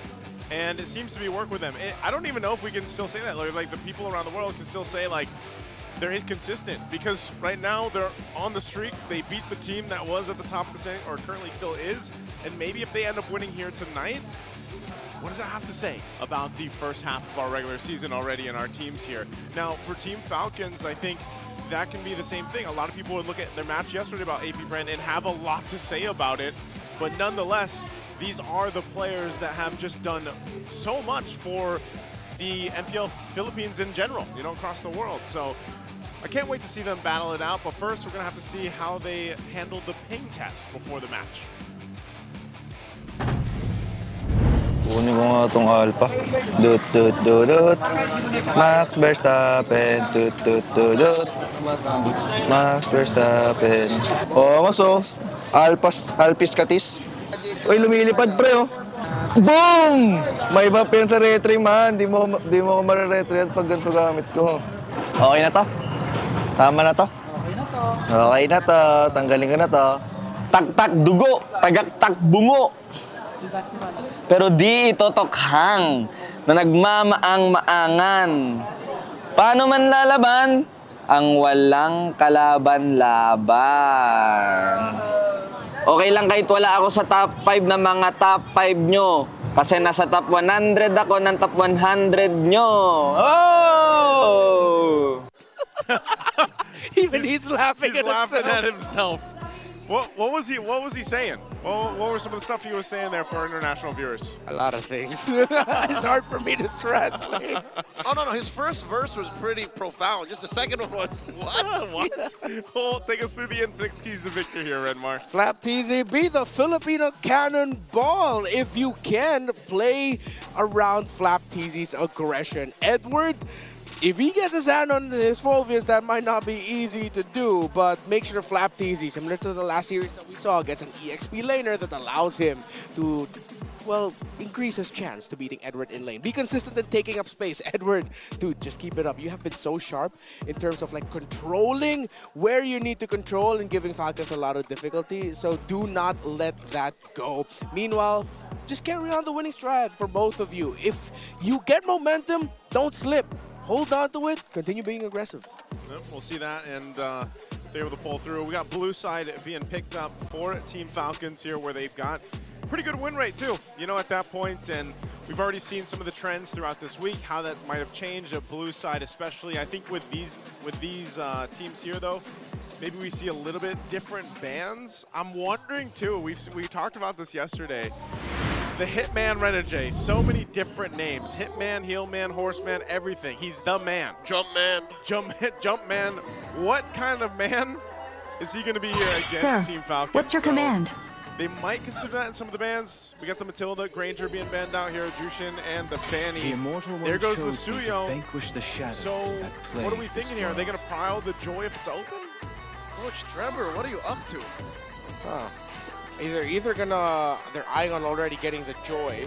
They should acknowledge that Alpha is still on the board for both of these two, and that's something Aurora might consider. But maybe, just maybe, Falcons might be softly considering a Hayabusa pickup later on, because he has been a huge problem for teams going up against Aurora lane. He's been playing Sicilian straight up. He has evolved into just being Sicilian. He's not UA anymore. He is Sicilian. I was joking about it yesterday. When he looks in the mirror, he sees Sicilian. He sees the wings come out. Oh, wait, no, he sees nothing because vampires have no reflection. Oh, my goodness, you're so right. Oh, yeah. That's true. I'm good at math. That's right. There it is, the Harith priority. What? Dude, Doming respect on this draft. They banned Granger, they rushed Harith. Now that Doming Cat will just end up with something along the lines of an Irithel maybe, or really just a different gold leader. I think Aurora does have a... I wonder if they have a Bruno strat on them. Egan Moskov. Yeah, they can Egan Moskov too. We've seen him rock as far and as old as a Claude. Yeah, they can totally go Bruno or Carry paired up with the Sicilian later on if they want to. I am not the only one. Edward gets his undefeated Phobius though. Oh, man. All right, we don't have to look too far. Yeah. They pick up the purple duo in the Moskov and Cove. Falcons though. Do you Joy here? Because this whole core combo happens so often now. Yeah. I think with the presence of the Moskov, they'll still consider it, but I'd want to see them actually really try out for the Hayabusa. If they want to play control around the mid, they can go aggressive like Jawhead Haya. Yeah. Just so that it shows to Aurora, all right, we're going to play for aggressiveness and trying to get Yue down early, see what we can do. But then that means Renegade can easily pick up a high loss at some point. They can cover it up too because Kyle has an amazing hero pool. Yeah. He has a Nolan too. They're gonna lead towards the Joy. Oh, but they take the high loss away from Renegade. So what we're seeing from Falcon is actually respect across the board in terms of the picks. They're stealing some of Aurora's best, although they did let the Phobius through, and that's what is quite iffy to me because they didn't rush pick the Hilda, meaning that Aurora can just straight up ban the Hilda, but the CC will still be available. I think Lucas actually kind of struggles against the Phobius, so CC or Hilda might just be the next best options for Flap. Hey, are those the best matchup? Like, what's the best winning matchup against the Phobius in lane right now? Would it be the just go with the CC or? Oh, they go Hayabusa. Usually teams would prefer the CC. Lucas is here and there. I think most of the time he can go quite 50-50. Hilda, excuse me, is actually The best one. Sorry, guys. Madara. Madara. I got kind of shocked there. Is that you? We were informed that this was a character named Madara from the award-winning, long-running What is he anime. doing? One Naruto. Piece. Oh, Naruto. Oh, yes. One Piece? Was it? I misheard. No, it's not. Okay, cool. Is it Naruto? Yeah. Don't we have some like Naruto cool things happening like that? I hope so. Whoa. All right. Is that? No, it's not. Right. Is that how we? Never mind. I thought it was one half of the royal duo. Just looked like one. Huh. You know what's interesting? The picks that Aurora ended up with, I thought these were the picks that maybe Falcons would end up with at some point. Like the Hayabusa. And the Phobius and the Steel. Surprise for yours truly. Hey, that's. Oh, I just saw the old logo. So this just leaves a Lucas, honestly, for Flapteasy. Unless he's really just gonna go, I will be Horseman and I will wait here, and then we're gonna be seeing something different. By the way, Chip still on the board, and we've seen teams prioritize Chip a lot this week. Yep. Wasn't he just not banned out at all today? The first series, yes. Yeah. But that's because those two roamers, the Brusco and Brusco and Escalera. Brusco and Escalera, they have their preferences, you know. But the buff on Chip, yes, they changed the why walk. Is instrumental. Oh, it's is that the Mamba? Is that Jackman? That was I'm pretty sure that was the Mamba. That was Jackman. Falcons banning out these roamers. What is Renegade to play? He still has his pick-off. I mean, they can still go for a pick-off style combo in the center of the map. Cho's open. Yeah, Cho's open. You have the focus to hold down the front line. It's very tiggable.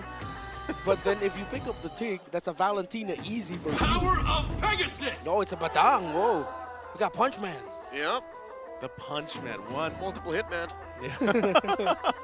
Multiple Punch Man gets locked in here. So the last two picks still need that mid lane. Still need the XP lane here for Team Falcons. Mid lane Farza? Yeah. Just go Farza? With the Hayabusa though, it's tough. I think few should consider Aurora, honestly, because you need control. You don't need damage at this point. Yeah. You need more control, and you just go Aurora, Lucas. You need physical. And physical, which then puts the Lucas at the awkward point of he's the only physical dude. Very demanding. We've seen it happen, literally just tonight. Filipino cannon can pick up. Yep, that sounded like a. Yeah, that was Fizz. This is an old pick of his, so this is a debut. This is a signature pick of Flap, even way before internationally, too. That's right. Season 12, he was the Grand Finals MVP with this very hero. Yep. They even he even had a very prolific run on it back in their competitions through ISF.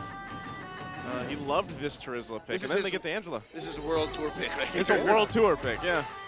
That's pretty cool. Okay, they needed physical. It's not physical damage, but it's good physical hold. It's good sustainability. I wonder who few will prioritize his Heart Guard on, though.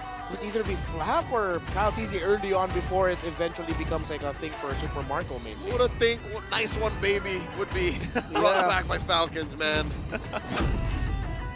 And the last pick, Ferris. Oh, that's good. To live. They just leaned in on the thought of, you know what, yeah, let's fight, man, let's brawl it out. That's been the case for all these teams for this season, I feel like. Yeah. Just, you know, it developed from where it was all utility, slow Lord dances before, and then now we got into a little bit more of a team fight centric meta. You know whose fault this is? Whose fault? Onic PH. Yeah. This And is now their this is legacy. full on brawl. This is their legacy. Yeah. I like it. Yeah, it's cool. Usually Legacy is a garden that you don't get to see yourself, but this time they're feeling it themselves, and you know, it's coming back to bite them. I'd rather this be a legacy. Oh! And what was that you said earlier? They made their kids them kids or something like that with Team Falcons and AP Brando yesterday. Yeah. That was actually in Chantel's line yesterday. Oh, was it? Yeah, she said. In Filipino. Yeah, she said they didn't allow the kids to make them their kids. It's a Filipino idiom. It sounds better in Filipino. Well, in English, it just sounds kind of. That's the way many things are from Filipino to English. Well, don't make me a kid, please. Here's one that's not. Let's jump into the land of dawn. That's our last matchup for the day, for week 4, the mid-season point of our regular season here. Is it going to be Team Falcons or will it be Aurora as they go and finish off the day? Now, starting off in game number 1, we got Flap. Getting a good look at this amazing skin that you don't see too often. I mean, Turisla being the debut pick here, it's going to be interesting to see how he plays this. Also, take note the focusing mark on Few for this Angela. I wonder how it's going to go in the first big fight that we're going to be seeing, honestly. I mean, I like the Turisla because it just clears waves really quick. Wow. Oh, ouch, ouch, ouch. You here asking Ogun, give me the revitalize. Yeah. Please. Kite bursted. Heal me. That's not the best look though. That early on, you take that much damage. Yeah. I'd be kind of worried. 100% that's the risk that you're playing with as an Angela in the mid lane up against a Hayabusa. Well, actually, the risk for any mid laner playing up against a Hayabusa. There's plenty where that came from. Yeah. Because look, Renegade and you are just pushing it forward. And here comes Demon Kite. Yikes. You know, we saw this though when Team Falcons picked up the Hayabusa for Kyle Teasy before. Oh, mid lane. Oh, Kyle Teasy looking to finish the job. Fight retribution just as quickly. Kyle, the young phenom, scores 2. All right, they got it. All right, big trade there for Falcons. By the way, Flap Teasy actually has a rupture on him. So that should help out with the damage a little bit, especially up against that focus early on. Super Marco having a hard time in lane against Dom and Kite, who's winning the laning phase so far. Yeah, eventually, I don't know. I would love to see a shift where we don't see so much Harith, but that seems to just be the go-to pick right now. Still working through it. This turtle is up now. Aurora will get in position. They're still waiting for Yue to have that level 4, so they got that Nether Realm. Demon Kite working on his buff will grab the orange, and Kyle Teasy is in position, so neither team really wanting to just push it in yet. Yeah, Yue level 4 already. This might be tough. Ah, okay. Good thing that Demon Cat actually went to his purple buff first because Falcons were playing for an invade angle. Now they have to respond to Kyle. Forcing out a retribution. Who got it? We'll see. It could be... I think Kite got it. Yeah, Kite still got his purple buff. Okay, but that means no retribution for both of the junglers. That's a double delay. And much better for Aurora. They can just go ahead and take this turtle as the pathing of Kyle Teasy calls for him to be in the orange buff. Flap Teasy should just back on out of here, or he's going to get punished down by Edward. And we're not going to be able to kill him though, but Flap Teasy does take a considerable amount of hits. Oh! Ogwin here, surviving, but only for a second longer. Here comes the hard guard by Few. It's coming through. Can Kyle Teasy come in right at the moment? Dashing through, retribution slowing down Yue. Just not enough space for Falcons to finish the job. Is that why it's called the nice one, baby? Oh, yeah. Was that the epitome of it right there? Knowing Flap Teasy, that's probably what he said. Phew, phew, phew. Well, Ogwin, knowing Ogwin, that's what he said. Nice one, baby. I'm surprised, man. I thought he was going to go down surely there. Renegade, too, you know, as he builds up on this Badang. Yeah. What's the best? What do they usually go for now for the Roam Badang Tibelt. hero? It's always Tibelt. Always the Thunderbelt. Yep. Then after that, the Oracle, most likely, really just maximizing the cooldown reduction. Then you go for the other items. But there are some who go for, like... Kyle Teasy gets caught up. Fist break there. Yue pulled him in the same position. Aurora, I reckon the reason why Renegade went for the cooldown boots first is because they really want to snowball. Yeah. See that rush right there, too, the flask. Now picked up 4, Few. First item already locked in. The healing tool. Demon Cat already has his first item. Hunter Strike, fully built. And I like how Yue and Renegade have been playing in the center of the map. Like, the Shadow Stampede of the Pharaohs has been setting up for Renegade's fist breaks. Which is perfect because not a single Purify for Team Falcons. Yep. So it's easy to punish them. They get control, they play under it. I think that's why they just want to go ahead and play around how much sustainability this lineup's going to give them. You know, we saw a preview of the Angela, but it was paired with the Alice, you know, last week in the hands of Twisted Minds, and it ended up working out pretty well, especially later towards the game. But Ogwin's going to take a couple shots. All right, behind that wrist break, he's trying to lay down the Glorious Pathway, slowing down Demon Kite. Another Hearthguard coming through. Kyle Teasy this time, gonna receive it. Shadow kill by Demon Kite. Down goes Ogwin. Nothing so far for Falcons. Down goes Flap Teasy. 2 for none. The trade. The Northern Lights shining brighter than ever. Summoned forth by Super Marco. Not enough damage. Trying to take down Edward. He's gonna dunk on Few. Few flickers out to survive. But Edward gets a flicker of his own. He thought he was safe, but Edward committing the flicker to secure the kill. Falcons will lose their center of the map. and Aurora will be taking a commanding lead after 5 minutes. A good angle for Aurora to snowball on out of here. As that fight was started, it was a 5-man already for Aurora. Super Marco was still managing lane. And Falcons fought that 5v4, and they bit the dust for it. Can I just say, as simple as that sequence was between Few and Edward, folks, the mechanical foresight it takes to wait for the Angela to do their flicker, and then for you to come in and just horse kick your target after your own flicker. Like, that takes a lot of foresight. It takes a lot of game IQ. Why is it a horse kick? Oh no, it was a front kick. I was gonna say, is he just horse kicking around? You know okay, never mind. It wasn't the Mamba. They got that done at LC Signs. So, no. The lead in, but shout out to Tony. Shout out to Tony. You know what's crazy about it though too? That last team fight that we saw break out, you could see just how good the NetherRealm was. The NetherRealm kept everybody alive the way they need to. I'm even surprised that Renegade survived that whole thing. And then once the electrifying beats and all that was used by Team Falcons, they had no more fighting power. I mean, even with the Zaman Force being dropped down by Super Marco, he doesn't have enough oomph yet to actually deal with Edward. And was it Edward that's 100% on the Phobius right now? Yep, 5-0 going into this. Damn. So that's a scary Phobius. But there was a time where it really looked like Falcons would be able to take the cake there. I think a good Spear of Misery as well from Doming Kite stopped a little bit of the team fighting flow that Team Falcons was on. And of course the fact that they were fighting that 5v4 and the Moskov, even though it doesn't have core items locked in yet, it's just a corrosion scythe. It's still damage at the end of the day. And mind you, we haven't really seen anything from Flapteasy. Yeah. Not a single penalty zone just yet. You know, it's been a while since we've seen this. I almost forgot his old's name, but there was a time when we saw him a lot though. Oh yeah. At this point, he's like a sponge. He's just there to hold and deal what damage he can with the second skill. Remember the old Body of Smith? It's not. Well, yes, it's safe to say it's old because it recently got reworked. Yeah. In a patch, two or three patches ago, when he was not in the meta, they changed how Body of Smith works. How does it work now? It's no longer just like a reduction. No. It scales. It scales. I was gonna say it scales. It's no flat. It's not flat. It's not reduction. flat 35 now.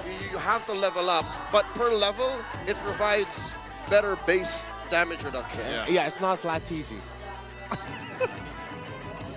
That's a good way to put it. Thank you, I appreciate it. You're welcome. Very clever. And you bring me joy. Thank you. Whoa! What did she get? Was that our version? What happened? Okay, so what happened was the camera was panning close to her earlier and she was hiding. And so the cameraman went around and then immediately zoomed in on her to catch her off guard. It's a mini game it is to watch in the MPL arena. I love that all our fan bases have these now. Yeah, like we have so many signs, there's flags. So many signs. Like there was a time when they just showed up, you know. But now it's like they just show up. The community just showed up and they're like, yeah, cheering on. You know, maybe some of them had merch, some of them didn't.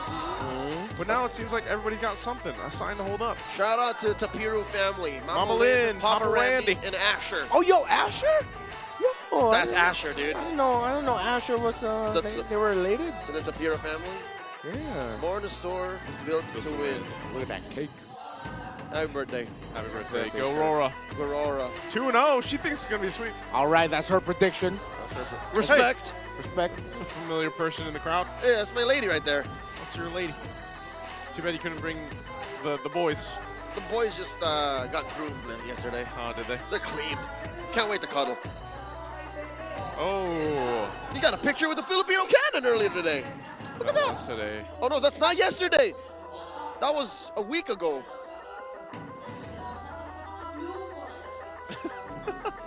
What is going on? I'm just trying to catch anything funny or weird. Yesterday On when the it was phones? yesterday when it was APBR versus Falcons, since they're essentially one fan base, not gonna lie, they were trading a lot of friendly picture banters. Yeah. FPBs. Yeah, it was really funny. Not that great a ninja since we caught you on camera. Ninjutsu us back to the game. Man, he's got the contacts and everything. Yeah. Are those blue? Oh, no, never mind. They're like... I remember they were what are those purple. called? There's a certain name to those eyes. I feel Sharingan. like. Yeah. Is that the Sharingan? Something like that. I mean, here's us. The Wee Bear Bros. Bobbing back and forth. Yeah, waved. That's me. That timer got extended too. Yes, it did. I mean, we're just trying to make sure our athletes get the best experience. We don't want to, let anything happen that they were not in control of. Oh, someone's gonna get kicked out of the friend group chat. Out of pocket. Oh, brother. We've been seeing a lot more of, like, friends doing their friends dirty. Yeah. That's good to see, though. I mean, keeping it light, keeping it friendly. That's a baby friend. Oh, sausage dog. I think they're called Dachshunds. I was going to say. Yo, that's cool. The man going for a layup. Shout out. Jade, Jacob, and Francis. Maryland! That's America! How far is that from Florida? That's pretty far. Really? I used to live in Maryland, though, for a little bit. There was a time when I was living there. Go say hi to them. Yeah. Shout out some fans. It sounded very nice of you. Yeah, I know. He's in the U.S. Isn't he in the U.S.? Yeah. Oh. I think he's home. Is he home? I think he's home for a bit. That's a good picture of Edward. Why are you wanting game 3? Your team is winning. Oh, if there is... Oh, if Chantel is around... Oh, that's why. There's a game game 3. I love you. B-Wise. I'm sure they love you too. Oh, hey! Oh, man. What a Stop transition. doing this to your friends. What a transition. I mean, and how often do you get to do this? Finally. I graduated from ROTC. Sleep well, not in. Oh, Gets to congratulations, sleep well. Brent. Congratulations. Thank you for your service. He's got the flex too. Yeah, yesterday he was leading the charge for the AP Bren Bees, the Hive. Now, of course, he's joined Falcons. Again, the close relationship of the communities of Team Falcons Philippines and AP Bren. Essentially the same family. Is that a fellow world collector? Is that a world collector? Ah. I guess that's what I would probably flex as a world collector if I had one. Or pull. Not Or quite that. there You yet. could pull from the Revenant Roses, you know? Yeah. Could do that. Which, by the way, that skin is Do we excessive. That skin is excessive. I'm not a fan of it. Do we Not like for it? me. Chat, you guys can let us know. Do you like the Legend Alpha skin? I'll tell y'all, worth every single one of my 54,000 diamonds. Man, it Why does increases he every keep- time. Yeah, it keeps getting higher. I thought it was It's scary. 13,000. No, I didn't say nothing. I didn't say 13. Dude, we need to keep it like reasonable so Yeah. that the people watching out there, they're not going to be debated in spending their diamonds. Why Like, would I've got 13,000. Why would I lie about spending 86,500 diamonds, man? Well, get a little preview here of the player head-to-head. Super Marco and the boy Domen Kite, one of the two Kite brothers. Super Marco's KDA is good. Is he still bulletproof? In this game, I can't. No, just in general. Do we? Well, yeah, bulletproof Marco is. still him? It's still a really damn good KDA, 10.67. Yep. And 6.37 for Dominic. Of course, Aurora has dropped a good amount of games as well, not series. But yeah, I think what I like about Dominic now this season is that if last season he was like a little bit more passive, this one, like, you can definitely see him take the reins a little bit more of like, all right, it's a good time for me to go in, I'm going to go ahead and go in. Does that always mean he'll come out of it unscathed? No. Yeah. But at least it opens something up for Aurora to do. He deals just enough damage that Demon Kite can come in, Edward can come in, anyone else from Aurora can join in and help finish the job he started. That, and if ever he decides he's not ready yet, he's always doing something on the map. Yeah. Stealing away little creeps, taking down turrets. I think, if I'm not mistaken, if the stats are up to date, him and Marco are 1 and 2 turret damage per minute and taking down turrets in the league. Yeah. There, turret damage per minute for Super Marco, 1,114. Just around 100 less or so. Even less, like around 50 or 50, so. 60, yeah. Not a big lead. And of course, GPM, they're also neck and neck. Yeah. So these two dudes know how to get money. Looks like they're just about ready, I would say. Was it Team Falcons that was requested for it? Yeah. I'd reckon. This is after Few suffered that front kick. Right. That's right. From Edward after that flicker battle. Oh, something senses, my paw senses are tingling. The paw senses, yeah, that's a phone down. Yeah. So they must be have to need a little bit longer to go ahead and sort out what's going on here. So yeah, you know, we have to kind of wait to get back to that game. It looks like it might be a minute or two. Oh, that's sorry. See, this is what always throws me off. Put down the phone, pick up the phone. Yeah. Are we allowed to talk? Are we not allowed to talk? Are we allowed to go into another topic, or are we going to be jumping back in? He picked that up really quickly, too. Yeah, he did. It was very... Oh, here we go. As soon as we see him. All right, let's jump back in. And as we catch up, we're 6 minutes into the game, 2-4 right now. Aurora leads with a hefty lead at almost 4,000 gold. Yeah, early on, not what Team Falcons wants to see, considering they're playing around Joy and Harith. Looks like, as you can see from the player cams right now, of course, our Marshals very quick to hop on the situation right away. It's this time on the side of Kyle Teasy. Is it? Yeah, okay. You see him getting assisted there by our Marshals again. Just as Sen says it's go time. Well, again, this is a pretty important match to round out the first half of the regular season, so just want to make sure everything is smoothed out, ironed out. Now, while we have some time here, are we thinking, when does Kalea's available? Not next week, it's a week after, right? No, it's next week. Oh, it will be week 5? Yeah. I'm wondering how much of a curveball that's going to be. Did he just get denied, by the way? Wait, do it. Oh! If I'm not mistaken, this is Flapteasy's elder sister. Yeah. That's Flapteasy's elder sister? Yep. Why didn't she give him the other? Give This us is 3 games. This is way too many Filipino words to try and translate at once. Into English? Yeah. I don't know. Do we want the 3 games here? Here's the thing, right? Here's the thing. The only real winner of a 3-game series are the fans. That's true. Because teams, if they're at match point at game 1, they're going to want to have Chantel off the desk. Yeah. Imagine it gets to the point where they start requesting a caster roster change. Yeah. To get Chantel When it becomes that much of a significant effect. What are we seeing Can't here? read it, sir. How come every single time? Somebody pulled. Yeah, can someone at least pull some skins here, please? Someone spend diamonds. They need diamonds. Yeah. I'm seeing a lot of familiar faces here, and I know they have diamonds. Oh, that's a throwback. Oh, that was season 13. Yes, with the unique stage. Yeah. Where were we in season 13? That was in SM South Mall. Ah, that's the right. Hall of Champions. Is that what it's called? No, it was the Champions Arena. Oh, Champions Arena. yes, the Champions Arena. We'll have Hall of Champions in season 17, ladies and gentlemen. Yeah. Why don't they ever, you guys ever know, I know on the English stream, you guys know those people that come in and try to make you say something? Yep. Good thing that's not here in the audience. Not happening. Not happening here. I'm not reading chat. I'm pretty sure that's where they would try to do that. Just Shout out to Jajako. Oh, no, I'm not going to read that. Not that one. Don't read this one with the knee. Don't read that one with the read. That's literally what they always ask me to say, man. Yeah. Don't read that one. The tongue twister. Oh, by the way, all-time hero stats for the Moscow of Domingkite, 11-11. So this is his record for the entirety of MPL Philippines. 22 games played, 3.97 KDA. And if a lot of us remember correctly, of course, the M6 World Championship, even a little bit of SPS. It was this Moscow pick has had a turbulent history.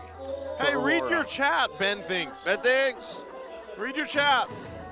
So, how are you gotta look at your chat, buddy. Yeah, I got a chat with him actually earlier. It felt very nice that he actually you look very excited to see me. So I was like, oh, that's pleasant. And he said he's currently going through his content creator era. Is he? Yeah, that's what he's focused on right now. Oh, here we go. Right. We're going through the era, back into the game. We'll talk about Ben Thinks later. I don't want to jinx it yet. Let's just wait and see. Let's wait and see. It's real. Once we get past, all right, I think we're at 6:30. We should be good. We're locked in. Yeah, we're locked in. All right, let's So go. there was a little bit of time elapsed since then because Fio's already respawned.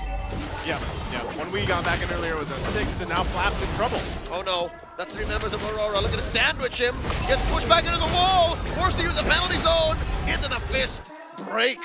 That's all she wrote for the Filipino cannon. Oh, Flap Teasy. Actually, I think he was supposed to be a recipient of a hard guard, but the Demon Kite in the middle lane actually forced the hard guard to get transferred onto Super Marco, who was getting blasted by Demon Kite. All this off cam. Yeah, all of this happened off cam, so that's why Flap Teasy immediately lost the arrow on top of his head and he was taken down. Huh, interesting. So right now it's Team Falcons just trying to struggle and find some flight room. Oh no, Few! Gonna get the hard guard. Where is it? Did not go down. Oh, all right. Went home. Flickered away. He's safe. Yeah, he flickered away. But it's not looking good right now. You know, it's RORA really getting everything they want. They're winning a lot of these fights. They're pushing off Team Falcons from these objectives. The last turtle of the game. Oh, that hurts. The jump in. The answer. Penalty zone plus Glorious Pathway. In comes Calgizzi from the back. The nether realm. Down goes Flap. Demon Kite just wailing away. Into the Zaman Force they go. Win goes. Oh. Demon Kite gets popped by Kyle Teasy. But they're not done. Marco goes down. And so does Kyle Teasy. And all that's left was Few. Falcons spent so much for so little. Yue was a star in that fight. He was very clutch with the Nether Realm, at the same time committing the flicker plus the Shadow Stampede to ensure that he would get the pullback and securing the kill onto Kyle Teasy. Just built up the Holy Crystal here, but this is going to be a very, very tough climb back for Falcons. You see Kyle Teasy had the hard guard on him. That Nether Realm bought so much time for Aurora. Super Marco trying to fight under all of that, but Edward is able to lock in on him, taking him down, securing the triple kill. And Aurora just showing yet again why Edward is undefeated with his Phobius 5-0 walking into the arena today. Yeah, he's undefeated, picked it up multiple times, and the Nether Realm is clutch, like you mentioned. It's literally that. That is enough to go ahead and survive a lot of that front-loaded damage that comes out from electrifying beats. And as soon as it's gone, they lose so much of their firepower right now. So if you're looking at Team Falcons and how these team fights are going, they need a lot of time to be able to actually get the itemization they need to get through that Nether Realm, to get through a lot of that just potential that RORA has right now. And when you have time to go through, literally walls of meat, all the more Edward becomes more painful. He's doing something that not a lot of Fovi are doing. He's building War Axe early. He's dealing a lot of damage. The multiple versions of Fovi. Yep. I think he decided to go for the War Axe because he knows he has the Nether Realm to work with anyway. That's where he's going to get his sustainability. And of course later on when there's a natural sustainability to just being able to spell vamp anyway. Yeah.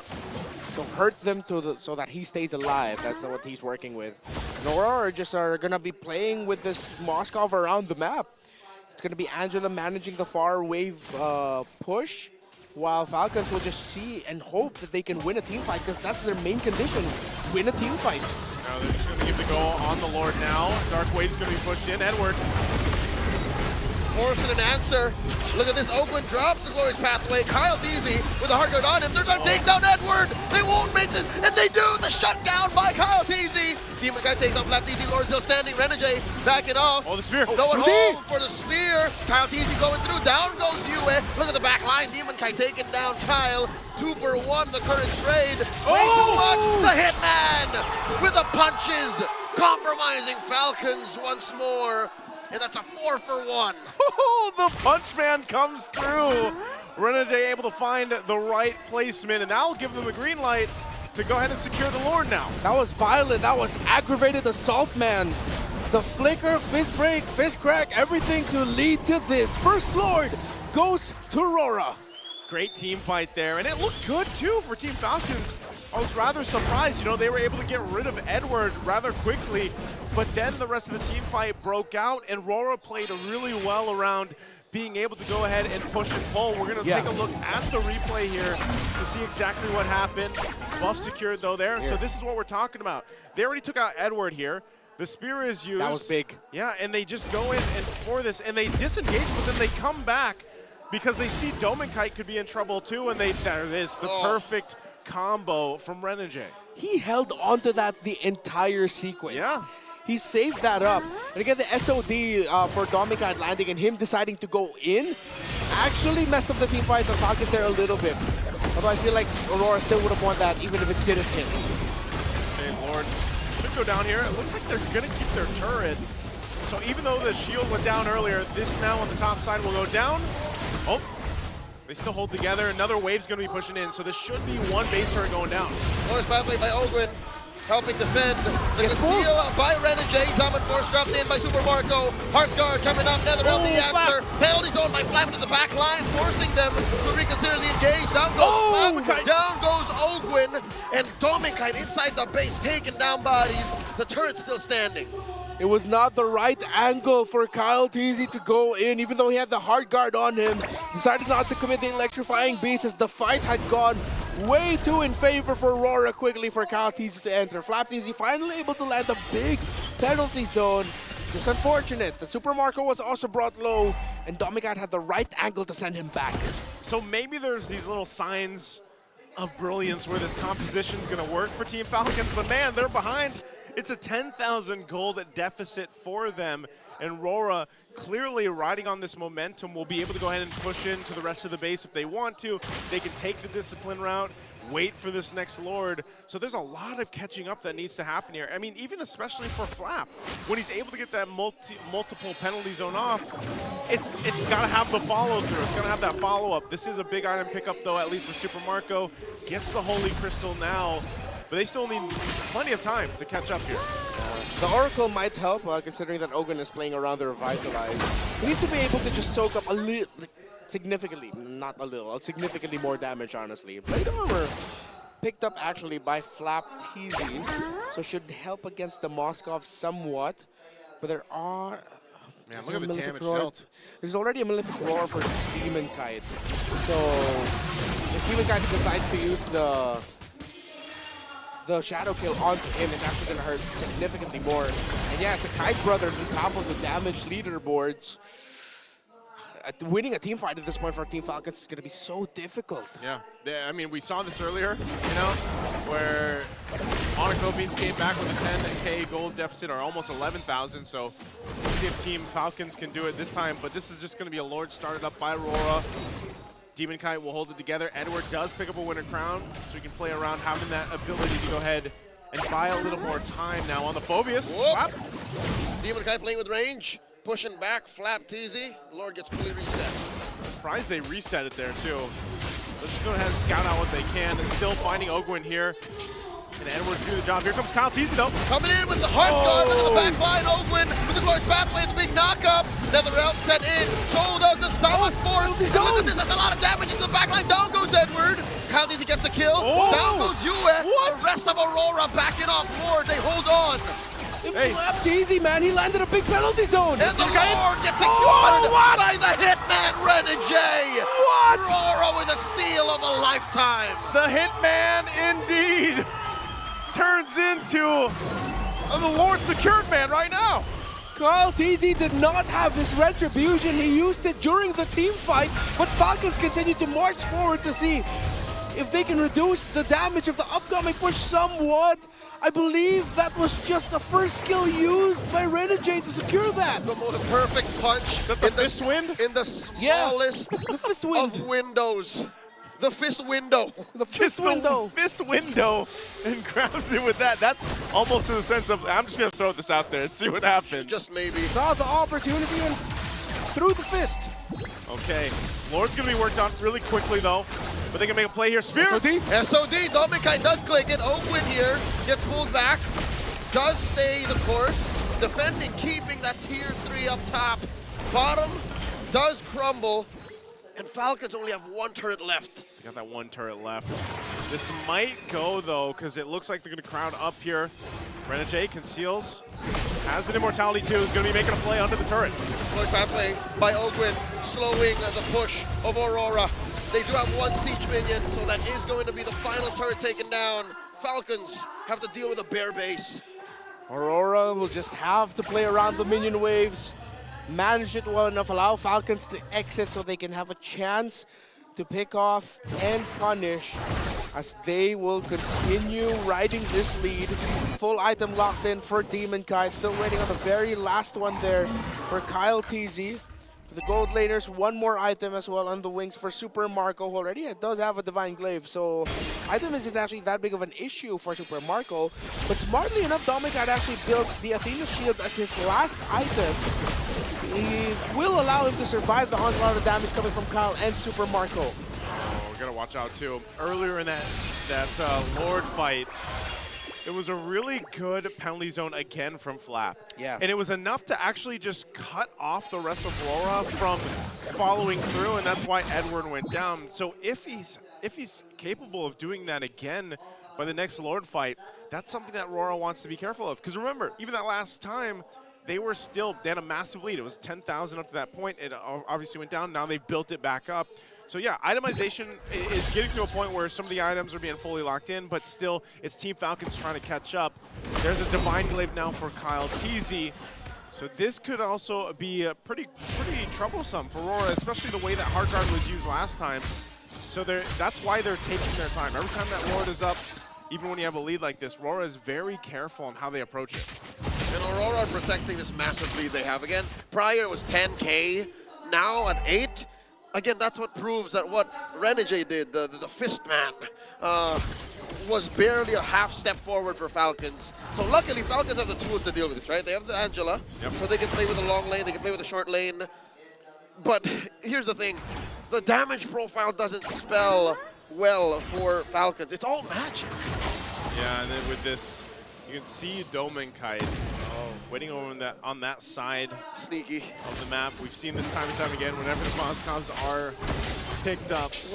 Rest of RORA will go ahead and start for Lord. Domin Kite still waiting patiently. He knows that Fuse can handle those waves, and he gets to show up with the ultimate, that spear. So he does show himself. They know he's there, and they're going to give the go on this Lord. It's at the corner of the health already, but he goes for a reset. Domin Kite still in the base, putting enough pressure there. Still holding the Lord at half health. Edward taking a couple shots here. Edward at half health, down to a third, force the flicker. In comes Kyle TZ popping. Look at the base. That electronic beats, and that is Few struggling, holding his ground. Super Marco gets hit with the SOD. Down goes Flap TZ. Goes pathway, looking to repair the situation. The Salmon Force plus the Heart Guard. Edward pops the winner crown. The punch is coming through. Down goes Edward. Ogwin barely standing. Domin Kite gets hit. The flicker forward by Super Marco, taking down Domin Kite. He's still alive. No way. He's gonna go down. Oh, it's Renegade. What? Super Marco gets taken down by DK. A hard-fought battle. Aurora not letting his Lord go. A back and forth in a bloodbath, and you almost thought Super Marco was going to be able to do it. But Demon Kite stops it from happening, and now they'll get the Lord off of it. But Kyle's still around the corner. Unless Kyle, he's thinking. He's feeling it. It's way too risky. Got the Hard Guard. Renegade. Kyle TZ coming through, gets hit. Not gonna get stunned. Oh, Renegade. Gonna take a Renegade, another round, the answer. The Shadow Kill coming through. Kyle TZ goes down. The last Raider has the last laugh, and the Lord secured. What a long sequence, and Aurora stands on top. Demon Kite has been tremendous this game. 8, 1, and 9, popping up at the right time. Only has 1 death, but all those 8 kills, all those 9 assists has been massifies their resources, and then they will re-engage. It was a great game for Demon Kite, but you can also say the same for you and Renegade. Again, the center of the map, those core 3 players showed up big time here for Aurora. Love to see the, I've been pretty vocal about it. I've always been a fan of Demon Kite, even before he entered the Pro League, and to see him play Assassins has always been fun to see. And this was a very, I would say, a game that allowed him to shine mechanically. You know, the way that he was able to weave in and out with the Shadow Kill, or whether with the Quad Shadows. And a lot of the times, again, it was playing around this man right here, Renegade. They worked so well together in this Badang, not only from, you know, the multiple setups that he was able to do, not only was it just stealing the Lord with the Fist Wind at one point, Renegade has now added another man to the list, because we haven't really, we haven't seen him play with Badang too much. He's the fist man. He is Fist now the man now. There's nothing that Renegade can't do, man. He's the man, man. The man, all around. Whatever you ask for him, like, he's willing to do. What The last game we saw him play yesterday, he was an Estes. So yeah, he was the heel man. He was the heel man. Now he's a Badang, and he showed up big time here. His improvement with his chemistry and communications with Demon Kite and Yue are it's so blatantly just there. Like, just how well they time things together. You see them counting abilities when they play. You see them really wait to see what resources are used before they use it. The fact that Renjay would wait for the perfect time to use Fist Break. Wow. And Edward's still 100%. Yeah, that's 6-0 now on this Phoveus. He's 6-0 on the Phoveus, man. I hate to rain on Aurora's parade, but is this not the same symptoms of what happened to Onic Game 1? Yeah. It's all in, very one-dimensional, magic damage against a lineup that has a Phoveus that can obviously compromise everything. The crazy thing about this, as we look at the highlights too, is there was multiple times that Team Falcons were down thousands and thousands of gold, but they somehow still had pretty good team fights. They were putting up quite the resistance, yes. And that is a testament to their wisdom, their experience in this beloved sport. But just the same, Aurora are on a whole nother level. Off of the tangent that Renmar was mentioning, it seemed like Aurora's connection, their chemistry, their synergy was superhuman. It's as if they had mentally melded. Yeah. It's as if they just have to wait for Renegade to come in and trust in what the Hitman was planning. Yep. For oh, there it was. Oh god. That was the one. Yeah. That was the fist win. Yeah, it was a retribution by Demon Kite, which had 68 life remaining on the Lord, but then the fist wind came See, in. they're fighting this. They're down 7,000 gold. And like, there was a moment here where I was like, man, is this a turnaround? Then bang. Yeah, here comes Demon Kite. You know. The fist break that Renegade also dealt onto Supermarket was big. Yeah. It really, and that's why the Badang was popping up so much. It's so good at stopping that rhythm, you know, in a team fight, and you're just able to go ahead and stop that from happening. So, great game one. Which makes Renegade's use of it all the more amazing. A lot of teams, even in the early days of Badang's rise, yeah. just used Badang as a one-time, big-time kind of, I'll just catch him with an ult, burst him, we go. Renegade, it made him seem like he had 3 ults. You see that he's really trying to maximize the fist wind as well. I mean, the power of Badang is that he gets a lot of cooldown reduction. Even though he didn't build any cooldown reductions here, he was playing on raw defense, and the cooldown reduction he would get, I believe, was just the Inspire and even the base CDR from the support emblem set already. So he utilized the fist wind as another setup tool. He didn't rely just on the fist break, fist crack combo. It's tremendous how Renegade played this. I'd reckon he's at 25 or 30 CDR. Yeah, he should be has around the there. boots, he has the Thunderbelt, but he's not capping at 40, 45. Yeah, he's not maxed, but 20. No, it's 10 CDR from the support emblem, so that's at least 30 that he's getting. But that's and like with enough. Inspire 35, yeah. It feels like it's just enough, though. You know, he's able to go ahead and do everything that he needed to, and of course, the Kite brothers are both on here. Yue, too, it was nice to see him play, not the Sicilian, and really have a huge impact here with that last pick, the Faramis that came through. Oh, I hate to sound cheesy, but he's the glue that made that lineup work. Yeah, that's what I'm saying. Like, the Nether Realm was probably the highest value thing that they had throughout this entire match. Shadow Stampede compromised Falcons' approach. Yep. It made him think twice, like, oh, dude, we don't have any purifies. Our Flicker's gonna get overloaded by this pull. Yeah.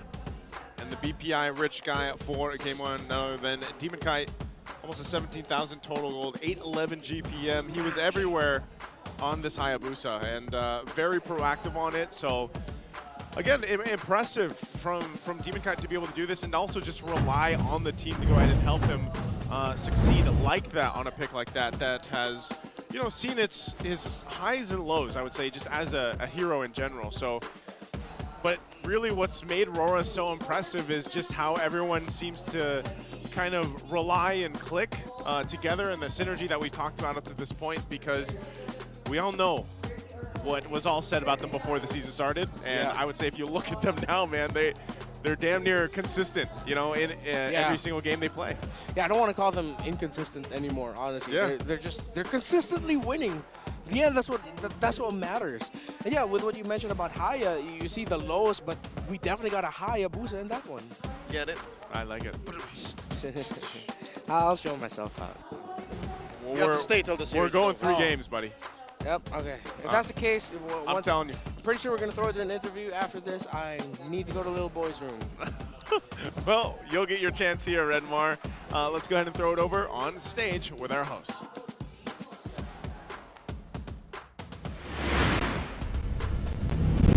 Nandito tayo pa rin sa MPL Arena. Roras, buhay na buhay ba tayo dyan? The Roras are very happy after that intense Game 1 win. Pero bago tayo mag-umpisa with that Game number 2, here with us today is Abo Limos from All-Star Magazine. Abo, how's it going? Ano ba yung hawak mo? Maraming salamat, Hans. Ako nga pala si Abo Limos, Senior Editor ng All-Star Magazine. Itong hawak ko ang aming maiden print issue. So nilabas namin just last month and yun. Yeah. So, Sir Abo, can you please tell us more about what this magazine is all about? Can I borrow it? Sure. Okay, so All-Star is all about, our tagline is sports beyond the scoreboard. So we tell the stories that you cannot, easily see or hear from the broadcast or the social media. So we find the most interesting stories and we tell them. So, the stories that not a lot of people cover. Yes. And speaking of stories that not a lot of people cover, if we take a look at the centerfold piece or article, it's very interesting. It's about MPL Philippines. Of course, nasa so centerfold tell us about po. that. Why did you choose that story to showcase for the centerfold piece? Okay, so when I was interviewing Onic Philippines and writing this story, ang nangibabaw na kwento ay ang pagiging halimaw ng MPL Philippines. So kinakwento ng Onic Philippines sa akin noon na napakahirap mag back-to-back champion dito sa MPL Philippines dahil ibang-iba ang MPL Philippines kumpara sa ibang mga regions na napakahirap manalo dito, napakahirap mag-champion dito, lalo na mag back-to-back pa. So yun yung parang nag-forge sa kanila as champions and world champions. Sobrang galing talaga nila. And you really wanted to showcase that, Sir Abo. Now, talk about what resonates with you when you cover stories about MLBB and MPL Philippines. Ano yung nakakaantig ng puso mo, Sir Abo? Jamie, that's a really good question. Pero napakaraming nagpaantig ng puso ko sa mga nakausap ko. Pero recently lang merong isa, si Coach RC ng Team Liquid Philippines. So kinuwento sa akin ni RC na dati siyang street food vendor. So na-publish natin yan sa All-Star. Tapos pagkatapos siya maging street food vendor, may isang hotelier na lumapit sa kanya at tumikim ng kanyang mga binibenta. Pagkatikim ng binibenta niya, niyaya siyang mag-apply para maging chef. Wow. Tapos siya yung naging head chef ng isang 5-star hotel. Yun yung kwento ni Coach RC.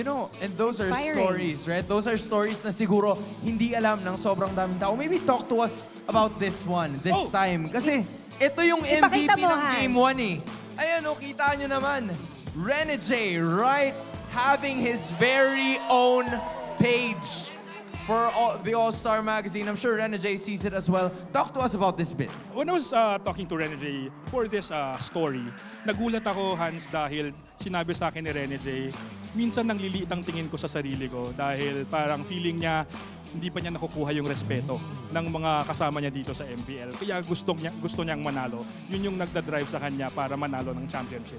You know what? One of the things that I wanna ask you is that Game 1. Sa tingin mo ba with Week 4, talk to us about the respect or yung kanyang reputasyon? Because a lot of people are already saying that he's the best roamer. In your opinion ba, ano sa tingin mo yung ganap dito? Batay sa pinakita ng Aurora, masasabi kong karespe-respeto si Rene J. Hindi lang dahil matagal ko na siyang kaibigan, pero dahil napakalakas niya mag-estes, magaling din siya mag-Angela. Yung mga heroes na ginagamit ko sa MLBB, kaya niyang gamitin ng talagang... Kayang-kaya. He deserves the respect. No? So, Abo, I think it just goes to show that you're really passionate about these stories that are inspiring from MPL and MLBB. So, what do you want to convey to all the readers out there? Ano yung makukuha nila from All-Star Magazine and your stories about MPL Philippines? Okay, basahin niyo po ang mga kwento na isinasa, na pinapublish namin sa All-Star. Kung gusto niyo ng mga stories beyond the scoreboard, basahin niyo po kami. Stories beyond the scoreboard. I love that. Where can they read it? Yeah, where can Abo? we read it actually? Mababasa niyo po kami, nasa Facebook po kami, All-Star Magazine, nasa IG din po kami, at nasa TikTok and YouTube. Maraming salamat po. Abo, thank you so much for giving us a bit more of the information based on how things were going. Suportahan natin ang All-Star Magazine with their latest issue kasi malay nyo, yung mga susunod na mga pro players na inyong paborito na ang ating makikita. But for now, we resume all of the festivities, all of the matches for today. Kaya babalik na natin to sa ating mga casters. Thanks so much. That's Sir Abo from All-Star Magazine, and of course Hans and Jamie there. Great to see. Again, there's a lot of stories that happen beyond the scoreboard. It's CJ Cancino. It's on the front page, you were wondering. That's who it was? You looked it up? He's down and dirty. No, I just read the front page. Yeah. Oh. It was there up front. But It's like, all blowed up. I was like, why is he there though? Like, Probably a celebrity. Who Renegade there? Oh yeah, if that's the line of thinking, I agree with you. If Renegade was on it, I would buy like 10 copies. Yeah. And for the international viewers there, a lot of the articles from All-Star Magazine are actually in English. That's right. So go ahead, just search up All-Star Magazine, and you can see some of the great articles that they put up online available for all of us. And right now we're going to see who's going to get the power pose from one of our audiences out there. Go ahead and put your game face on and make the smart power pose. You guys have a chance. Okay. Madara wants to win this one, man. I don't know who's going to beat him. Is he okay? Yeah, dude, you fine? You can Who's relax going a to bit. face him? No one. Who is a worthy challenger? He's not putting up claws. Guys, look at the pose. Claus is Sanford. Oh. Oh my God! No one's beating Madara, Yo, dude. brother, you okay? His chi is off the charts. Just give it to him already. I'm worried for him. It's over 9,000. I think he's about to burst. We have paramedics on scene. Well, we do. Hopefully he doesn't combust. Best in the Oh, business. no, no Oh, way. whoa, whoa, whoa, Oh, if he gets it over Madara, I'll feel so bad for him. Stand up. Madara's on his feet. Yeah. Oh, He hasn't moved. Is he breathing? Oh, he's blinking. Yeah. He's widening his eyes. And I think we're seeing, hopefully, those Oh, are the yeah, eyes no, of his no. last moments. All right. They're definitely giving it this. Oh, no. Great. No, I'm joking. Madara was there. He's still holding it. No, He's still holding He sat it. down. He sat down. Congratulations. Was it because he was in a the not cosplay, like did he have the jacket that matched Renegade or something? I'm so mad for him. Yeah, that's all right. Madara, he still looks cool. He got off his butt, right? He stood up and he said, did. "I want to win this." He did. And he held it for a solid minute and a half. He did. Madara? Yeah. Well, it looks like we're gonna have an update here too from our friends over in MPL ID. We got some breaking news here. Oh. Kadera gives Geek momentum in Game 2. Comeback. It's Chadera from the streets. Kadera. Chadera from the hood. Kadera. That's Geek, cool. It's 1-1. Yeah, up against RQ Hoshi. That's an interesting series. I like how it's not just even here in MPL Philippines. Even the results in MPL Indonesia are quite interesting. Some of the best teams, favorite teams in MPL LATAM have been dropping series as well. Who's the top of the standings right now for MPL ID? RRQ and Evos. RQ and It's the El Evos. Clasico up top, and then Geek is kind of a mid-team right now. Yeah. So this going all the way is interesting. I'm not going to say it's must-watch. It's a must-watch because this is must-watch. Yeah. Finish this first, and then maybe you can check in on them. Or We have a if- full hour ahead, too, by the way. If you have multiple devices, put us both there. You got 2 Infinix phones. If you're using a computer, you can split the screen. And even if you have one screen, you can split the screen. Pretty sure you could do that like for 20 years or something. Can you? Sorry, I'm just catching up here. Must be my age. Anyway, we're jumping into the draft. It's Game 2. Oh, to be 25. Oh, man. What do we have here? Blue side, Hold Aurora. up. Yep, Aurora chose blue. Okay. Yep. Good thing blue yo here unless Coach Trevor takes it out. I think the Falcons are weighing, pick their poison. Because if it's sort of like Aurora forcing Falcons into a Suyo ban, considering that they banned out the Joy themselves. And then they go Harith. Yeah. Oh, Trevor up against a corner here. Yeah, great drafting pattern by Aurora, by the way. And again, the toughest part about being on the red side, you always have to commit a ban onto Fanny and Juicin. Yeah. It's just the way it is. Oh, they do take out That I like. This leaves open Matilda. Yeah. This leaves open Suyo. This leaves open Harrington Granger. This leaves open the wingman this time. Lots and lots of power picks. And even if Falcons doesn't go for like the traditional Alpha Matilda, if the Matilda can fall in their hands, they can go weird and pick up a Barracks, you know? They've already showed up a Barracks in the jungle before paired up with a Matilda. They just need to have something really mobile in the EXP that can be quite aggro. Usuyo picked up. Let's see if Falcons will... I want to save their jungle pick for later. So yeah, pick up your carries. Go for something quick scaling. And they go for the Matilda. Okay. So will Aurora then consider a quick jawhead for Renegade? Even though that might not be what they want to lead to in terms of their playstyle. They like the hard utility and the crowd control brought out by a Badang. They like the high loss on him, and the Cho is actually still open for Renegade. Yeah, I'd like to see either of those, either the Jawhead or the Cho this time around for Renegade. Again, we're going to have to see what they want to pair up with him. There it is. They're actually going to go with the Moskov and the Sicilian, so UA is him. He's going back to it. That's it. All the cores for Aurora have been locked in. They just need all the frontliners now to answer for. You know, I think that's literally because of the fact of who Renegade is and how much of a hero pool he has. Yep. And what he's willing to do. What he's willing to do, because you've seen, I mean, if you've been watching Renegade as a player for so long, I have. I know you have. His hero pool has immensely grown over the past couple of seasons, I'd say. Yeah. I mean, he's always been very good at picking up these, you know, heroes sometimes you wouldn't even expect, but that's the thing. Even if you go these next two bans towards the roam from Team Falcons, it's like, it's not enough. Great singer too. The recipe of success also for Aurora has always really just been to make sure that the Renegade pick comes in last. 4-5 is usually the hotspot there for his hero pick, because that allows him to see what it's up against and pick the best possible one. And now Falcons, it's up to them. Do they do that exactly? Do they choke out Renegade's choices? They know that that's going to pay off. Indeed they do.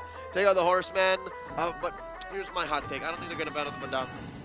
You don't think they will? These first two picks are unbadangable. Unbadangable. Yeah. Harith is one of those heroes, like, as soon as you pick him blue side, you can't badang. Do you think he goes, are we going to possibly see the heel man again? I don't know. Is there a possibility for an Estes to come through? I would play it safe. I don't want to call it out just yet. The Estes? Yeah. Yeah. Maybe the Hylos gone. They can still Cho, they can still go for pickoff. Cho or Jawhead? Yeah. But they don't have a front line. That's what I'm so worried about whenever you Estes. Payback time. Estes is the front line. That's true. Just with the heels. Ooh. Nah, they're not going to go Angela Rome. They can't. Again, it's worse, right? That's the worst. I'd say S is the front line, sure. But Angela, no! No. You saw how squishy the Angela was in the previous game. Correct. Got front kicked. Horse kicked. Huh. Today I learned that the Phobius horse kicks. Hey, if you look at it from a different angle, yeah, it looks like he's kicking you from the back. Where's that dark wave coming from, you know? You don't want to know. And Hylos, the actual horseman, cannot kick. He can. He technically bonks people. Yeah, he bonks. He pokes. Yeah. Stabs him. Yeah, he stabs him straight up. This definitely should have been an animation to Wow. horse kicks. Respect bans onto Renegade. Well, that's what I was saying. Those last two bans I was expecting to go towards Renegade, but even then, it's like you just have to choose your poisons. It's not enough. Last one for the mid. Still taking out the Fairness. I think Aurora can go Khalid for Renegade. And it would be a half-decent pick. Yeah, they can go Khalid Edith. Your divine retribution Oh, and that Valentina sort of turns it off. Yes. Free Primal Wrath, anyone? Yeah, and Khalid doesn't have a good history against the Valentina and the Matilda at the center of the map. So maybe they might even consider the Cho at this point. If they're willing to risk giving a implosion, the Atlas would be okay. Excuse me. Where did Atlas come from? Wow. Wishful thinking. You've been thinking about Kalea for a while. Yeah, I really want Kalea, man. Like, she's a great hero. So yeah, options on the board. Fishman. Fishman. I'm excited. Next week. Oh, they could go CC. I think CC would be okay here. Oh, they go Franco. Oh my goodness. Hookman! Hookman. The Hookman. First time this season. I bet Ben Things is happy over in the restream corner. Oh, and they're the ones who go Barretts. That is an XP lane Barretts. Shades of Season 8 Edward. So what is the jungle pick here for Team Falcons? Please don't make it a Lucas. Oh my God. A Lucas jungle. Kyle's done it before. And we might actually be seeing it considering that there's a Matilda paired up with it. Yeah. Lucas jungle might be somewhat okay in their eyes. Somewhat okay is not enough. Yeah. Especially when your back's against the wall like this. Is that how you want to lead your life? With someone that's somewhat okay. I think it is Lucas jungle because it's Flap Teasy's pick they're considering. Oh no. They're looking at the matchup for the EXP lane for the Barretts. This is the question. Flap, what do you want to do? You want to play? Do you want to play the Lucas, or are we going to swap? What is he going to play? Reporting for duty. Oh man, it's the export. Oh, the jungle Lucas. Oh no. Yeah, not historically, not great for a jungle Lucas this season. Oh man. And even in SPS beforehand, it only had like wasn't that good. 1 or 2 wins against many losses. I would say Jungle Lucas is almost as bad as Uranus. Yeah, I was going to say. I remember when it did pop up, was that week 2? They're maybe? cousins. Week 2. They're cousins. Super like, please no. I try to never remember King Kong on it. Oh God, now I remembered. Why? The beast on the beast. Not very Keep him on a beastly. leash, yo. Yep. Made him a little chihuahua. Well, here's the last look at the lineups. 3.9 for Aurora, though, with this one. Yeah. Although, their lineup is quite interesting. It's gimmicky a little bit. Yeah, it's a little both gimmicky. of them, yo. Both yeah. of them. Yeah. Both of them have quite gimmicky lineups, but it looks very solid. However, with the Lucas, Exborg, Harith, Matilda, if Falcons get their rotation right, this is a very quickly snowballing lineup. I want to see how Aurora will play the first rotation so that by the time the first turtle comes up, you'd want Renegade to already have the Bloody Hunt so you can instantly get a lockdown onto one because you'll need that. Yeah, I want to see how Renegade's actually going to land these hooks with this kind of lineup across from him. And like, either he's going to miss a whole lot or he's going to land that one hook that changes the game. Oh, already get one off Ogwin. Asking you should receive. Ogwin down to about 1/10 of his health. Early regen. All right. Interesting, too. He went with the Concussive Blast here, so no focusing mark for him. A lot of action already here. Mid lane. He also wants to maximize the damage he can dish out. Again, Franco does have a good amount of damage especially when he can get his Wasteland stacks up. Okay, so 2 feet for Renegade. Wilderness and Agility. Quick rotation. As expected from Franco, almost landing onto Ogwin too. I'm wondering, did he miss like a basic attack or two there? Could have definitely drawn first blood. Yeah. I thought that the Demon Kite would be able to take it. Yeah. But center of the map, already a win for Aurora with the pokes and the crowd control that they have around the Sicilian-Franco combination this time around. Can you explain why this time around Demon Kite's running with not the killing spree that we've seen so much on the Suyo? He's really, I think right now he's the only one that's really changed it when the Suyos come through, right? You know what? As the player who's played the most Suyo on the desk right now, I'll reckon it's because he wants the extra damage. Oh, and the hook on a Kyle TZ! Drawing first blood, RORA. Clear win here, especially with the turtle spawning in just a few. This is not the start that Falcons wanted around the jungle Lucas. And yeah, if things get out of hand by the second turtle, it's good to call it game at that point.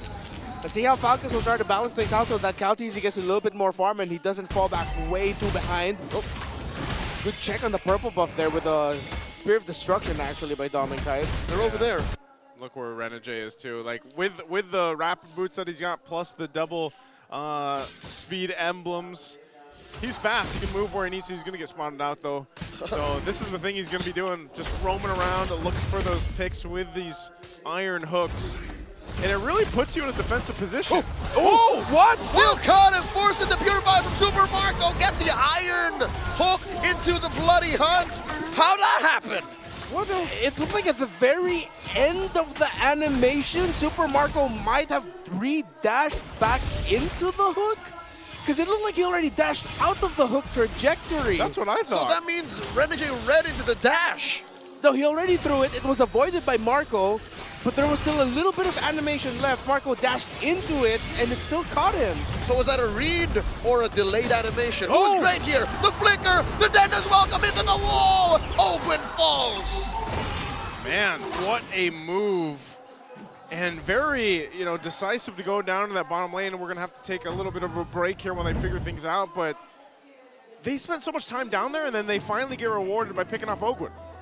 Yeah, that was a quick rotation, by the way. I don't think, well, he was probably showing up in the map, but Edward showing up in the bottom lane, that's a great aggressive rotation by Aurora. That's coast to coast. Yeah, it left Flapteasy just managing the minion waves.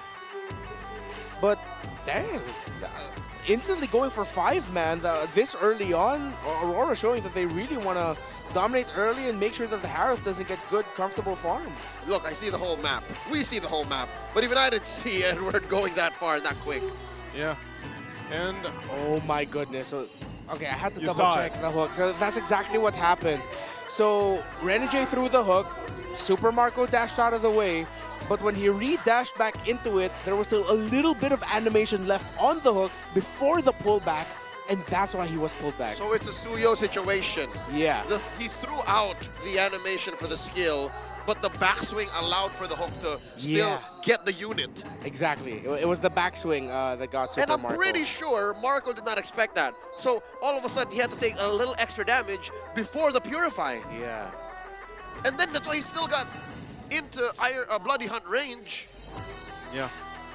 And that made it all the more worse for Falcons. Like, they spent so much to still get pummeled. It's like one of those things that it's probably not going to happen often, but when it does happen, it's like, whoa, how did that happen,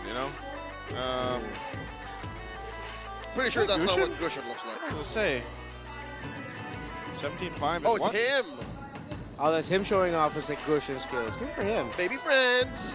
There we go. I love animals. That's what we want to see. There it is. Is that a cat? Yes! There's a cat. Oh my god. Shout out to all the fur parents out there. Fur parents. Sorry, JR. Wish you were here. Graduation photos. Congratulations, sir. Hey, good for him. Congratulations. Stay in school. Stay in school, study hard. Yue, put up a picture now. Yue, may she take a picture with you? Oh, there, you was right there. No, that's just the head. I think that's okay. Here we go. Let's get back into this one. It's, Whoa, it's wait, we have slightly okay. It's slightly okay. Oh, look at that big chubby wave left in by Falcons. Huh? Oh, no, by Aurora. Oh, Falcons to get to defend. Okay, catching up here. We're 4 minutes in. Nearly there. 2-0 right now for Aurora. They've already got a nice little lead to work with. We got Turtle in 15 seconds. This is all Aurora still. This is all Aurora still. They've been all over the map. Fuse holding on to his own Bats Feast. And they might go ahead and get in position. It looks like Kyle Teasy, again, on this Lucas jungle, statistically hasn't done really well. Let's see if they can change that this time. But man, Ogwin just taking a ton of shots. Already he's going to go ahead and heal back up. But Flap will be the one to start this turtle. And look at this. So the cutting up top that Dominkai's handling. Oh, they're going to go for it. Left Easy going to get his Pyraga armor popped after a last sanity forced out by Aurora. And all that space used by Falcons to steal away a turtle at the price of Ogwin's life. Okay, now they lose their roamer, but they do get the turtle. Oh. Whoa, good sidestep there by Flapteasy. Good aggressive play by Falcons to somehow try to balance things out as things have just not gone their way. Got one of the turtles. Let's see if they'll be in a healthier position to really heavily contest and fight for the third one. Yeah, much better if they can. A lot of times, you're always going to be holding your breath to see where Renegade goes with the hook. But right now, too, some of the first items being locked in on both sides. Ogwin, whoa. Hold up. Mid lane? DK gets pushed in by 4. That's going to be fine, but there's a whole lot of attention now here towards this top side. A lot of protecting for Dominkai too. Let's take a look at the items, how they're falling into place. All right, the Harith 1.5 or 1,005 gold behind somewhat. Against the Moskov, no full build just yet, still going into the Starlium while there's already a Corrosion Scythe for the Moskov. You just full built the Glowing Wand as well. Whoop. Aim for few. Sanguine Claws compromising Flap here with the Dennis Welcome catching him. Aurora will not force the issue. Yeah, good thing X-Borg has that mechanic where when his armor breaks, he's untargetable during a roll.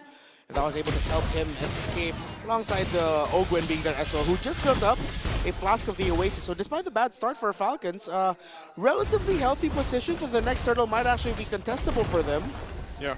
But the map is not looking good in their side, that they need to manage waves before they fight. Whoop.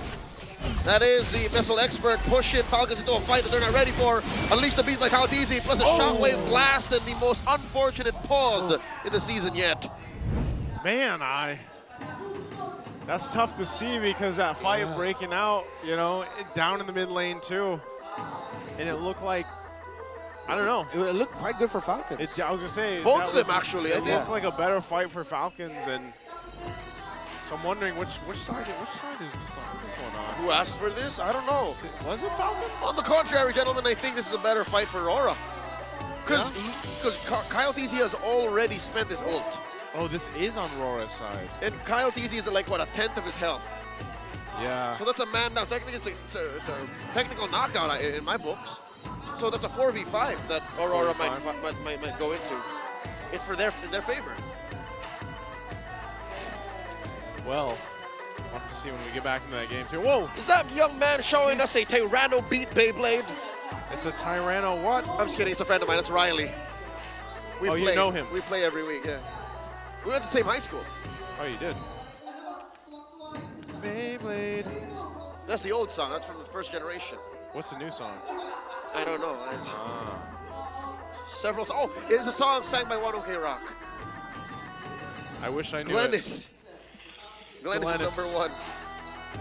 Renegade the Hookman, question mark. The last time Renegade played Franco in MPLPH was in Season 9? Was it that long? NXPE versus Omega. This was in 2022. 2022. Yeah. Before the official before we officially recognized Franco Day. At MSC 2022, yes. Oh, yeah. Everybody's playing Franco. Yep, I remember that. And it's funny because I feel like there was talk leading into this, I don't know, can't recall if it was the season or the patch, when people were like, Franco is bound to pop up. Watch out for Franco. Yeah, there was something about him that made people think, yeah, he would pop up here, but... I think in Season 15 already, Franco got banned once or twice. Yeah. I think once or twice, yeah. This is not his debut, like, technically. Yeah, the debut that we saw from Franco was the ban. That's why when he showed up, we didn't get the whole debut pick graphic because he had one contention, which was one ban in the second phase, blue side. I wish Madara was still standing up doing the power pose. Is that early? That's so much. Is that Ruby? Ruby! Aww. Is it Ruby look at that. cosplayer? Oh, they didn't let her sickle in. That is a great costume, ma'am. It counts as a weapon, so she had to check it at the door. Yeah. Ah, that's why. So no I'm offended happening here today, nor any of her attacks or skills. I can't imagine that girl being offended. Hold up! Oh. Is that? That's Miggy. Is that That's Miggy? Where's Miggy though? That's a good friend, Hermogenes Arayata IV. Where is he actually? I was gonna say, where is Miggy? Oh, is he over there? Is he in the Is cast? he restreaming? Oh no, that's not him. Still Ben Things, man. I don't know. He's in the. Did Miggy just literally come to watch? He's today? in the premises. Yeah, he's in the He premises. just came to hang out. Yeah. He's a big fan. Yeah. He's one of the young casters here in the Philippines. Top 8 of the 2024 Moonton Talent Search. Talent search. Who's here? So far, scores looking great for Aurora. There he is. We've been talking about him. All right. Behind him is his co-top 8. In the Co-top 8. Talent Search is Ajax. Artignan. These guys have been casting, right? They have some pretty fire names. Hermogenes and Artagnan? Yeah. Wait, it's what? Artagnan. Artagnan. I think that's one of the. Why do we have such Musketeers names. boring names compared to them, guys? Brother, you are Joseph Charles Omega. Yeah. That is not a boring name. Daniel Ray Christopher is not a boring name. My name is boring. Renmar. It's 2 syllables. Renmar. No space. Hey, short and sweet. Short and sweet. Just exactly what I am. No, we were talking about your name, but Daddy Shortlegs. Hey, don't tell the world my IGN, bro. if you get dunked by a player named Daddy Shortleg with an MPL logo, like that's confirmed. That's correct. Yeah, that's me. Shout out to my short kings out there. Y'all are great. Everyone gets so shy with the camera. Embrace your recognition. You are part of the MPL universe. Yeah. Hello, baby dog.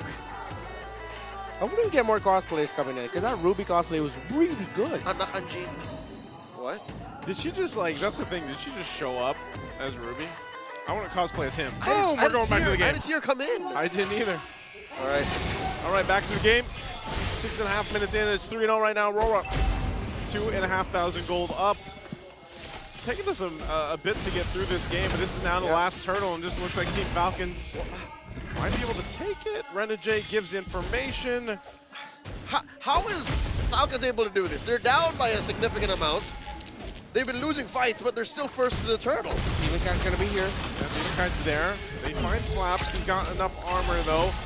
They set up that front line for this. They're going to have to go for it, and it looks like, yeah, it's going to go to Kyle Teasy. So last turtle of the game goes to Team Falcons. Whoa. But look at Demon Kite, though. It looks like RORA is tactically backing off. All this while to give space to Dominic. You're right, Joseph. He was working down bot, and no one home for SOD. Okay, on the left. They do pick the fight, though. Look at this. Renegade gets pummeled, dogpiled by Falcons. Then as well comes throw, and Kyle Teasy into a wall. A rover for a jungler. Great trade for Aurora. And because Aurora has the Barrett, they can continue being aggressive here. So they have a very tanky front line who can hold the line here. While, as expected, the Lucas jungle is suffering in this matchup. Yeah, it definitely is. But it makes me wonder, like you mentioned, you know, the way they played that last turtle too, Team Falcons, it doesn't matter if they're down multiple thousands gold. They'll go ahead, and if they want to be a little decisive with it, they'll go for it. But Whoop. That's Aurora forcing Flapteasy back. Is that another turret that's going to go down too? Yeah, it will. Looks like he can't defend that, not by himself. The rest of Falcons are elsewhere. Aurora just looks so sharp, so good right now. They're continuing the aggression. Yeah, they popped the holy defense. And Domigite has just had a great time farming. Whoa, Ogwin goes and changes the angle of that Circle Eagle, hitting Domigite, forcing Aurora back. Okay, they got that shield down too. So already it's Aurora getting a lot of value on just letting Domigite sit in the side lanes, do his thing, push it. If he wants to join the fight with a spear, then he can, but right now it feels like Team Falcons is almost in a way forced to just kind of stay together. They can't really take the risk of pushing out too far. The supporters of both teams quite tense in the arena right now. Despite Aurora having a really good lead in the gold, in the map, 4 turrets broken to Falcons, none. Even they feel like there's a chance that Falcons can come back in this with one team fight gone wrong for them. Yeah. You gotta remember too, if the game drags on late game, UA on that pick right now, that signature pick, the Sicilian, one of the few players right now currently in the league that loves to play it and has performed really well on it too. The DHS is now picked up for Dominic. He's got the Trinity items locked in for the Mozkov. So with that, Team Falcons will be facing up. Oh, Purify by Ogwin here. Close call. Close call already. Lord is up. Flap's going to hold up the front side. Fuse holding on to the Barrett's ultimate. The Daytona's welcome himself. Doming pushing. Doming is pushing again. He might even just push into the base turret. Team Falcons going to have to do something. Big knockup. Zamanforce rode in by Super Marco. The collapse. Down goes Ogwin. Oh. Straight up for Renegade. SOD finally finds the target. Kyle Teasy down, but not out. Flapteasy coming in. Double kill for you. Few holding on as Dominic was pushing. Check the base. Few falls. And that's it. Aurora clean as it can get. Taking the series with a sweep.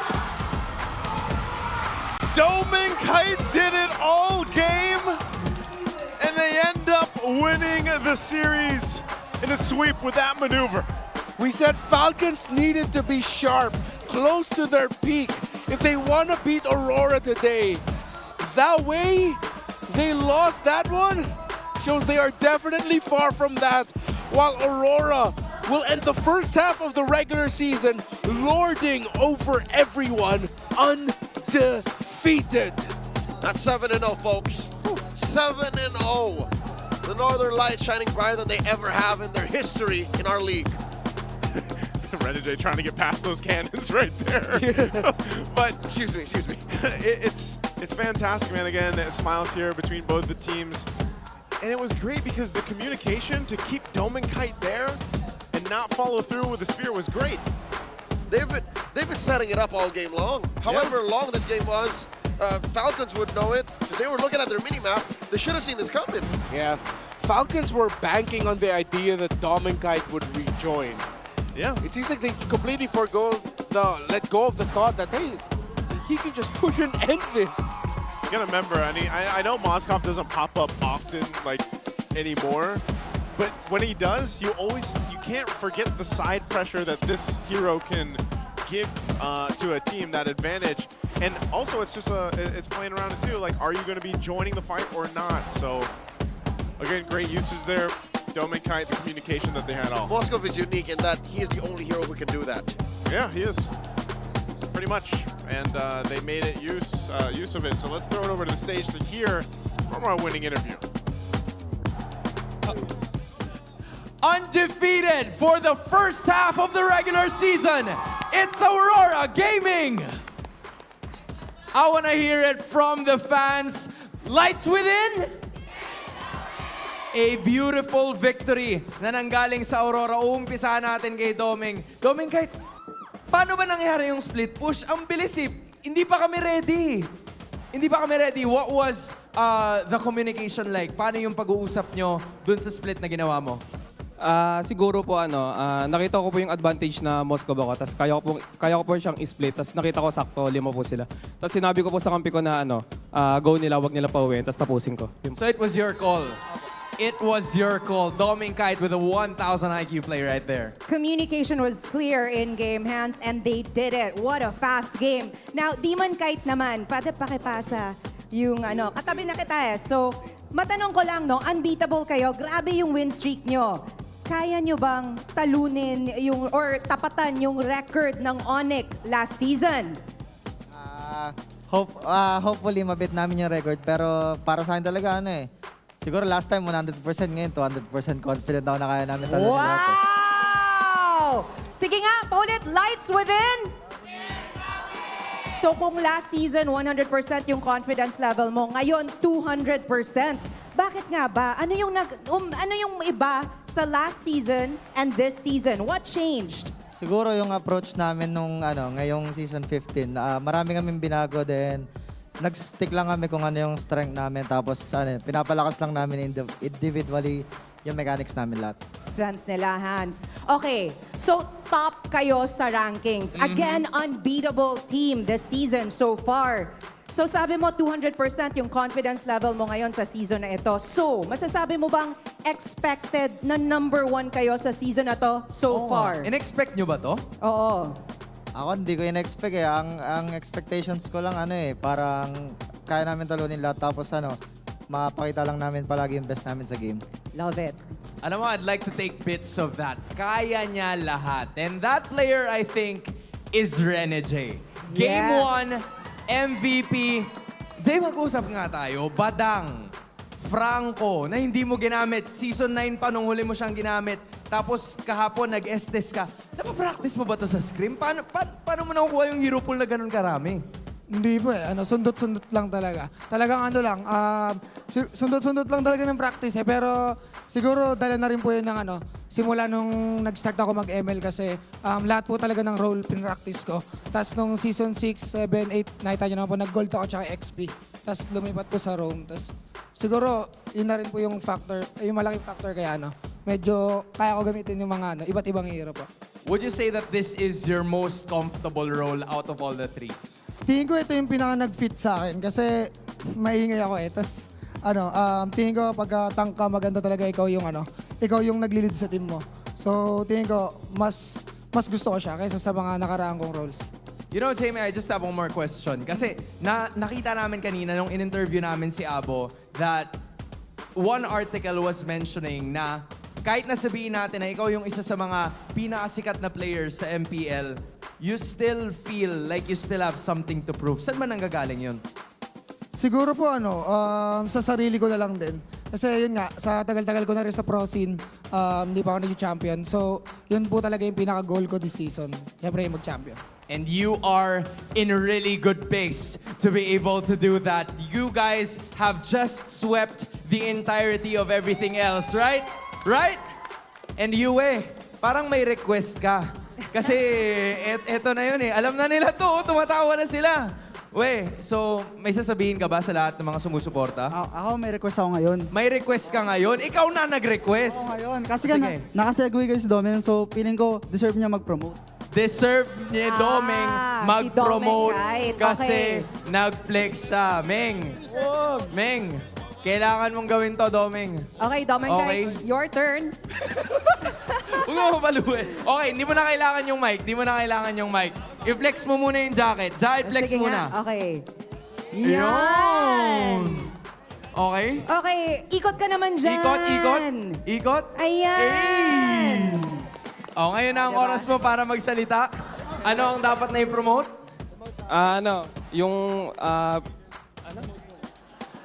Kaya yan, kaya yan.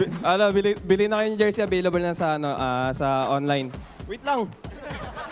Tsaka He's getting there. Okay. Tsaka sa kapag naubusan kayo ng ticket, may kami, watch party sa KMC. Tapos available na rin yung battle emote ng Aurora. Yon. There we finally have it, sweeping the regular season. Once again, your winners, Aurora Gaming!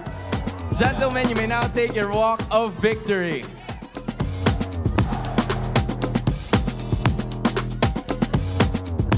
And with that first half sweep, you may now take your bow. Aurora, showing us a lot of things unexpected. Kahit sila hindi nila in-expect, but this is where they are right now. One word comes to mind, Hans, unstoppable.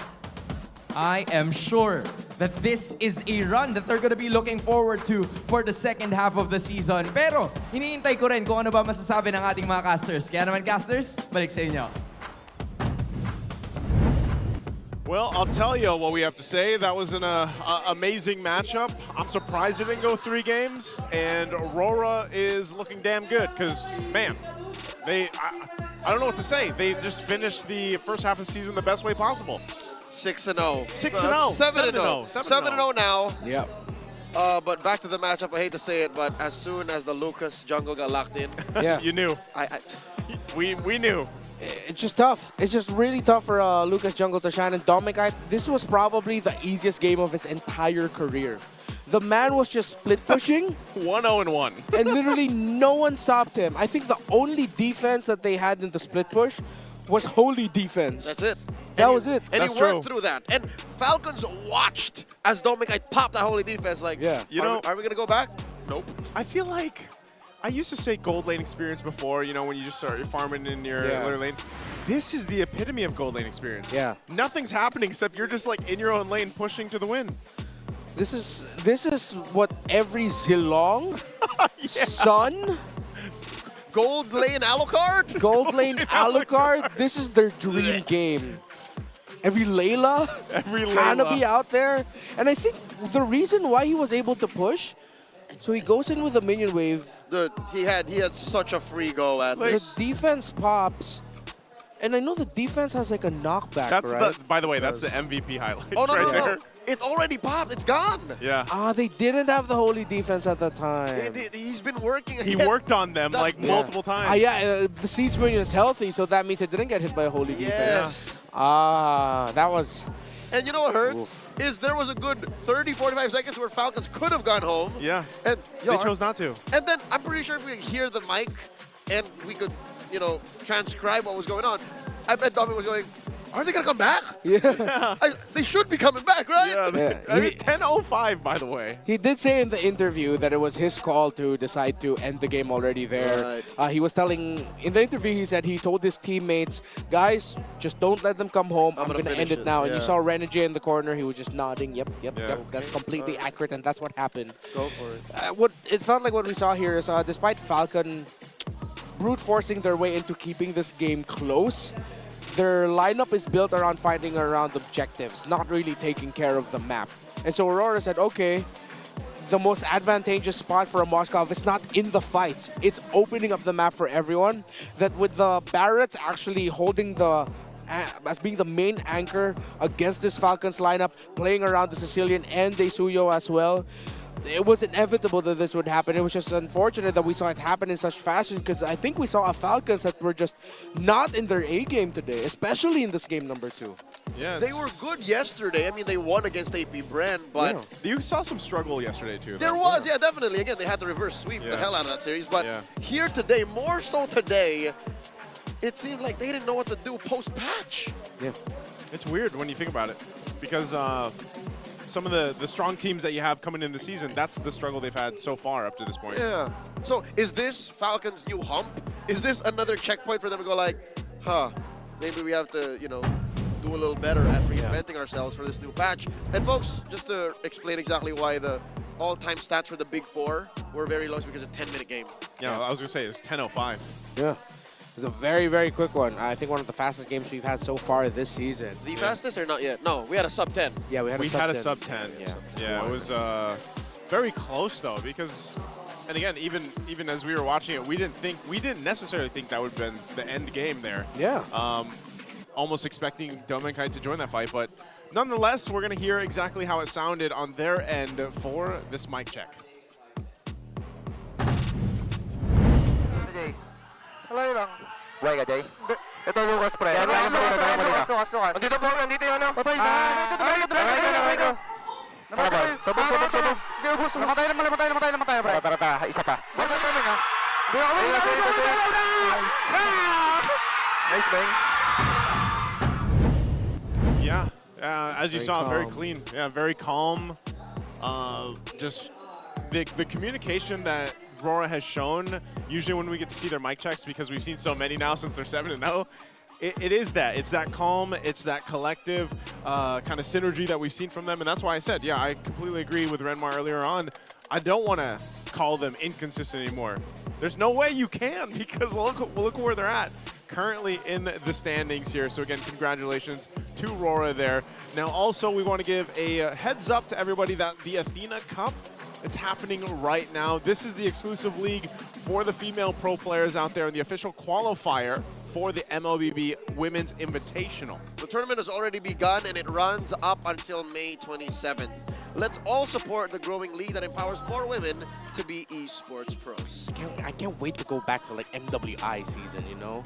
Yeah. And can't wait to go back and revisit some of the VODs for Athena League. I've missed out a lot. I've seen a lot of the posts from the multiple teams in the Philippines highlighting their new rising stars. Liquid Aqua's making some noise, along with a bunch of other female teams as well. The Empresses. The Empresses. Yeah, there's a whole lot going over there. Also, we have more going on out there. This is the Collegiate Cup, and you can actually test your skills and show what you've got to what does it take, because the MSL Collegiate Cup Season 2 is nearing. It's the premier collegiate league for the aspiring MLBB pros, featuring student athletes from all over the Philippines, from Luzon, Visayas, and Mindanao. And you can join it now by heading over to Moonton, slph.org/MCC for more information.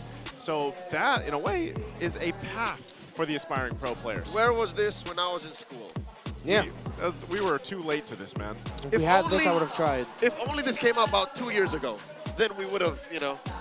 Man, I wish. I remember the college days just a couple of years ago. So when one of our community members here too, Jahaziel Adair. Hopefully I'm saying that right. Yep. Aurora Ata champion Nayon season. Do we agree with this? Is Aurora going to be champion this season? I will pull the curtain aside a bit, and I will say what I said to this gentleman after this, during the interview. I said, folks, boys, what did I say? Men, Bears. Bears. I said Bears. That's it. Yeah, I think we may be seeing the champions of the season right now. We got to deal with it. Yes. So it's Aurora in 5. Yeah, what happened at TSC? What happened You're to like, wait, Falcon? it's only the first half. Let's see, but I mean, you can't deny that it's been an impressive first half for the regular season for Aurora. They look damn good. I think in general, it's been amazing. And even with the meta changing, you know, we've got the question here, is this the nice one baby meta? Is it coming back? Now, for some of our international viewers who might not know what that means, how do we explain this to them? What's the nice one baby? Here's the thing. Trip down memory lane. Nice one baby is a phrase that comes out when you play with your significant other. And usually, nice one baby, the significant others are the ladies, right? Yeah. Because it's us dudes who Yeah. pull We're the carries. the partners, the girlfriends, the wives into MLBB, right? Yeah. And then they usually play healers. Yeah, So yeah. Estes, Angela, Rafaela, stuff like that. And then when you get kills or when you snowball and run through people with that couple of a carry and a healer, you go nice one, baby. Yeah. In Kalea, she's going to be playable. She's a healer, y'all. Next week. So she's kind of a healer. And a CC machine. And she's a CC machine, and she's just kind of, I don't know. I'm interested to see where the pros start to play her, because I know that I heard, or at least we played with this earlier, that she could also be played in the jungle. Yeah. I think people have really been trying it out. You just maximize cooldown reduction with her. You make sure you get the Molten Essence. You go into Thunderbelt. You get your CDR, and then you go into a full build Cursed Helmet, and then that's when you build the rest of your items. Yeah, there's a lot of cooldown reduction you could get with her. I think at around 40. Yeah, 40% Yeah, cooldown that's reduction. max. Yeah. But I wouldn't. I personally would rather just say, you know, keep her in the roam. Keep her in the roam. Keep her, maybe XP if you wanna. Yeah. But jungle, her sounds like it's way too many layers, too many steps. You never know. At this point, I wouldn't count it out. But this is our Infinix standings currently after Week 4 has concluded. We've got RORA up at the top now at 7-0. They got 7 points. TLPH is at number 2. Team Falcons still at 3. Onic has bumped up to 4. TNC now at 5. AP Bren has bumped themselves up to now 6. Omega at 7. And Twisted Minds down at the bottom. But still, again, those 3 teams there, AP Bren, Omega, and Twisted Minds, sitting at 1 point. Anything can happen and shift from there. Although I will say something about RORA, and something that the Auroras would be very happy about. Every time we see a team have a start like this, whether it's undefeated or just top of the standings, it's rare to see that team fall out of playoffs contention. Like 100% of the time, they end up in the playoffs. Doesn't necessarily mean that they'll end the top 1. Like with what happened in Season 13, Onic was top 1 at the end of first half, then fell down to 6th, but they were still in the playoffs. Yep. We'll see what happens. Again, 4 weeks is going to go by fast. 4 more weeks.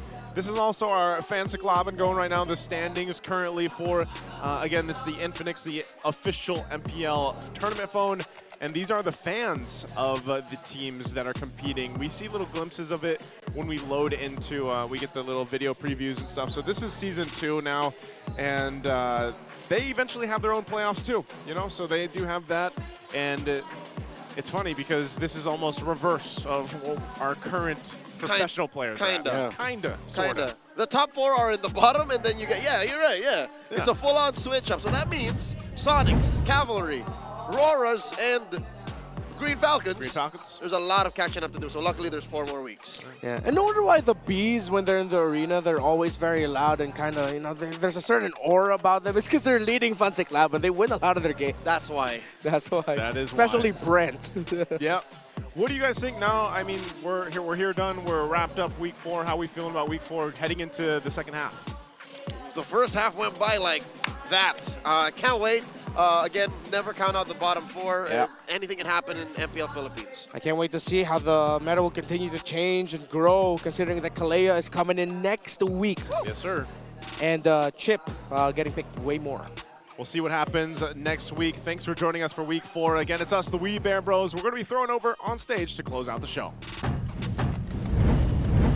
And just like that, the first half of the regular season has finally ended. Hans, ang bilis ng oras. We've reached the end of Week 4 way too quickly, and I think it feels that way because of the intense matches we've witnessed in the MPL arena. You know what? Let's take a quick recap. Nagsimula ang week number 4 with Team Liquid Philippines going up against TNC Pro Team from friends to rivals. That was such an epic story to begin with. And AP Bren getting their first win. Alam naman natin lahat, Hans, na sila yung maituturing na bago sa season na ito. Kaya naman, a lot of folks are really happy for them and proud of them. And another is the fact that Team Liquid Philippines hopes of actually continuing their winning streak ends in a halt after Aurora has managed to put the clips on their wings. Pinapainit talaga nila ang entablado. Not to mention Onic Philippines continuing their redemption week. Hence, they're now at a 3-match win streak. You can probably double the winning streak and add one more as Aurora has swept through the entirety of the competition to be at the top of our standings to end the first half. At this point, as I mentioned earlier, unstoppable is the word that comes to mind. Next week, it is another round in the MPL Philippines Sun. More epic rivalries, more showdowns. Posible na makita na rin natin ang Kalea coming into play, and I cannot wait to see how it will affect the compositions of our teams in the upcoming drafts. I'm so excited to see that as well. Kaya kita-kits tayo next week para tunghayan ang Lakas ng Pinas! Kita-kits next week!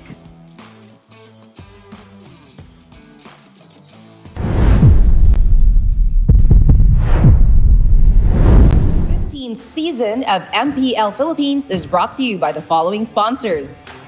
Infinix, the MPL official tournament phone. Lakas sa laro with Infinix. Smart, the official telco partner of MPL Philippines. BPI, the official bank partner of MPL Philippines. Mas magandang bukas, buksan sa BPI. Our partner in esports, Time Zone. Join the fun at Time Zone. TT Racing, for those who dream, work, and play. TT Racing has your back. Don't miss any MPL action by following our official Facebook and subscribing to our YouTube channel. Follow MPLPH on TikTok for more content. Experience the Lakas ng Pinas of MPLPH Season 15 action live at Green Sun Hotel. Grab your tickets now via official MPLPH website. All the regular season tickets are now available at 200 pesos. MPL Philippines is monitored and supervised by the Games and Amusement Board.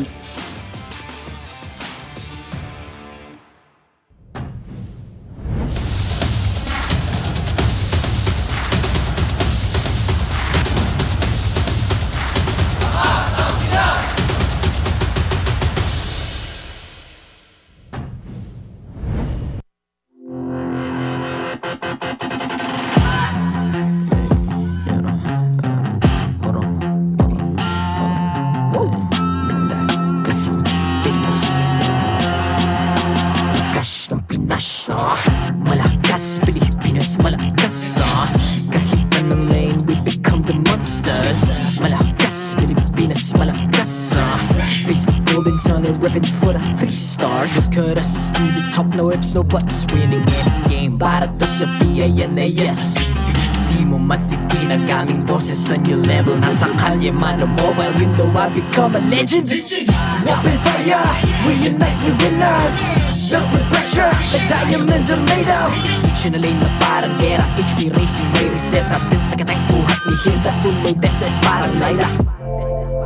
Susundan ko ang iyong bakas, kasama pataas, tagumpay natin to. Dahil tayo'y malakas para sa Pinas.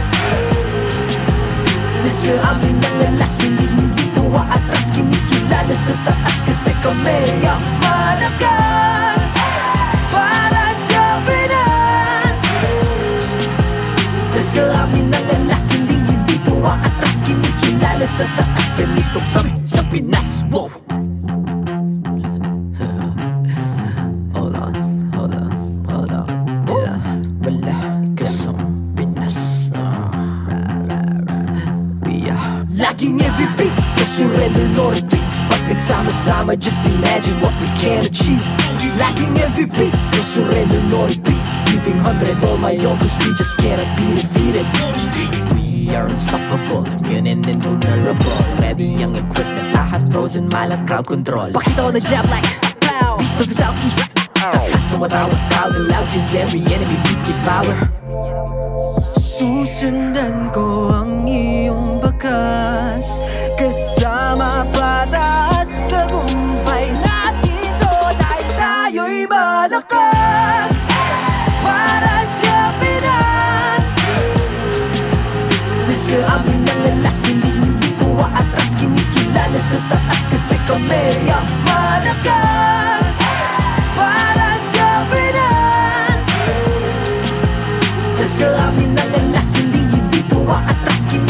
Nasa taas ganito kami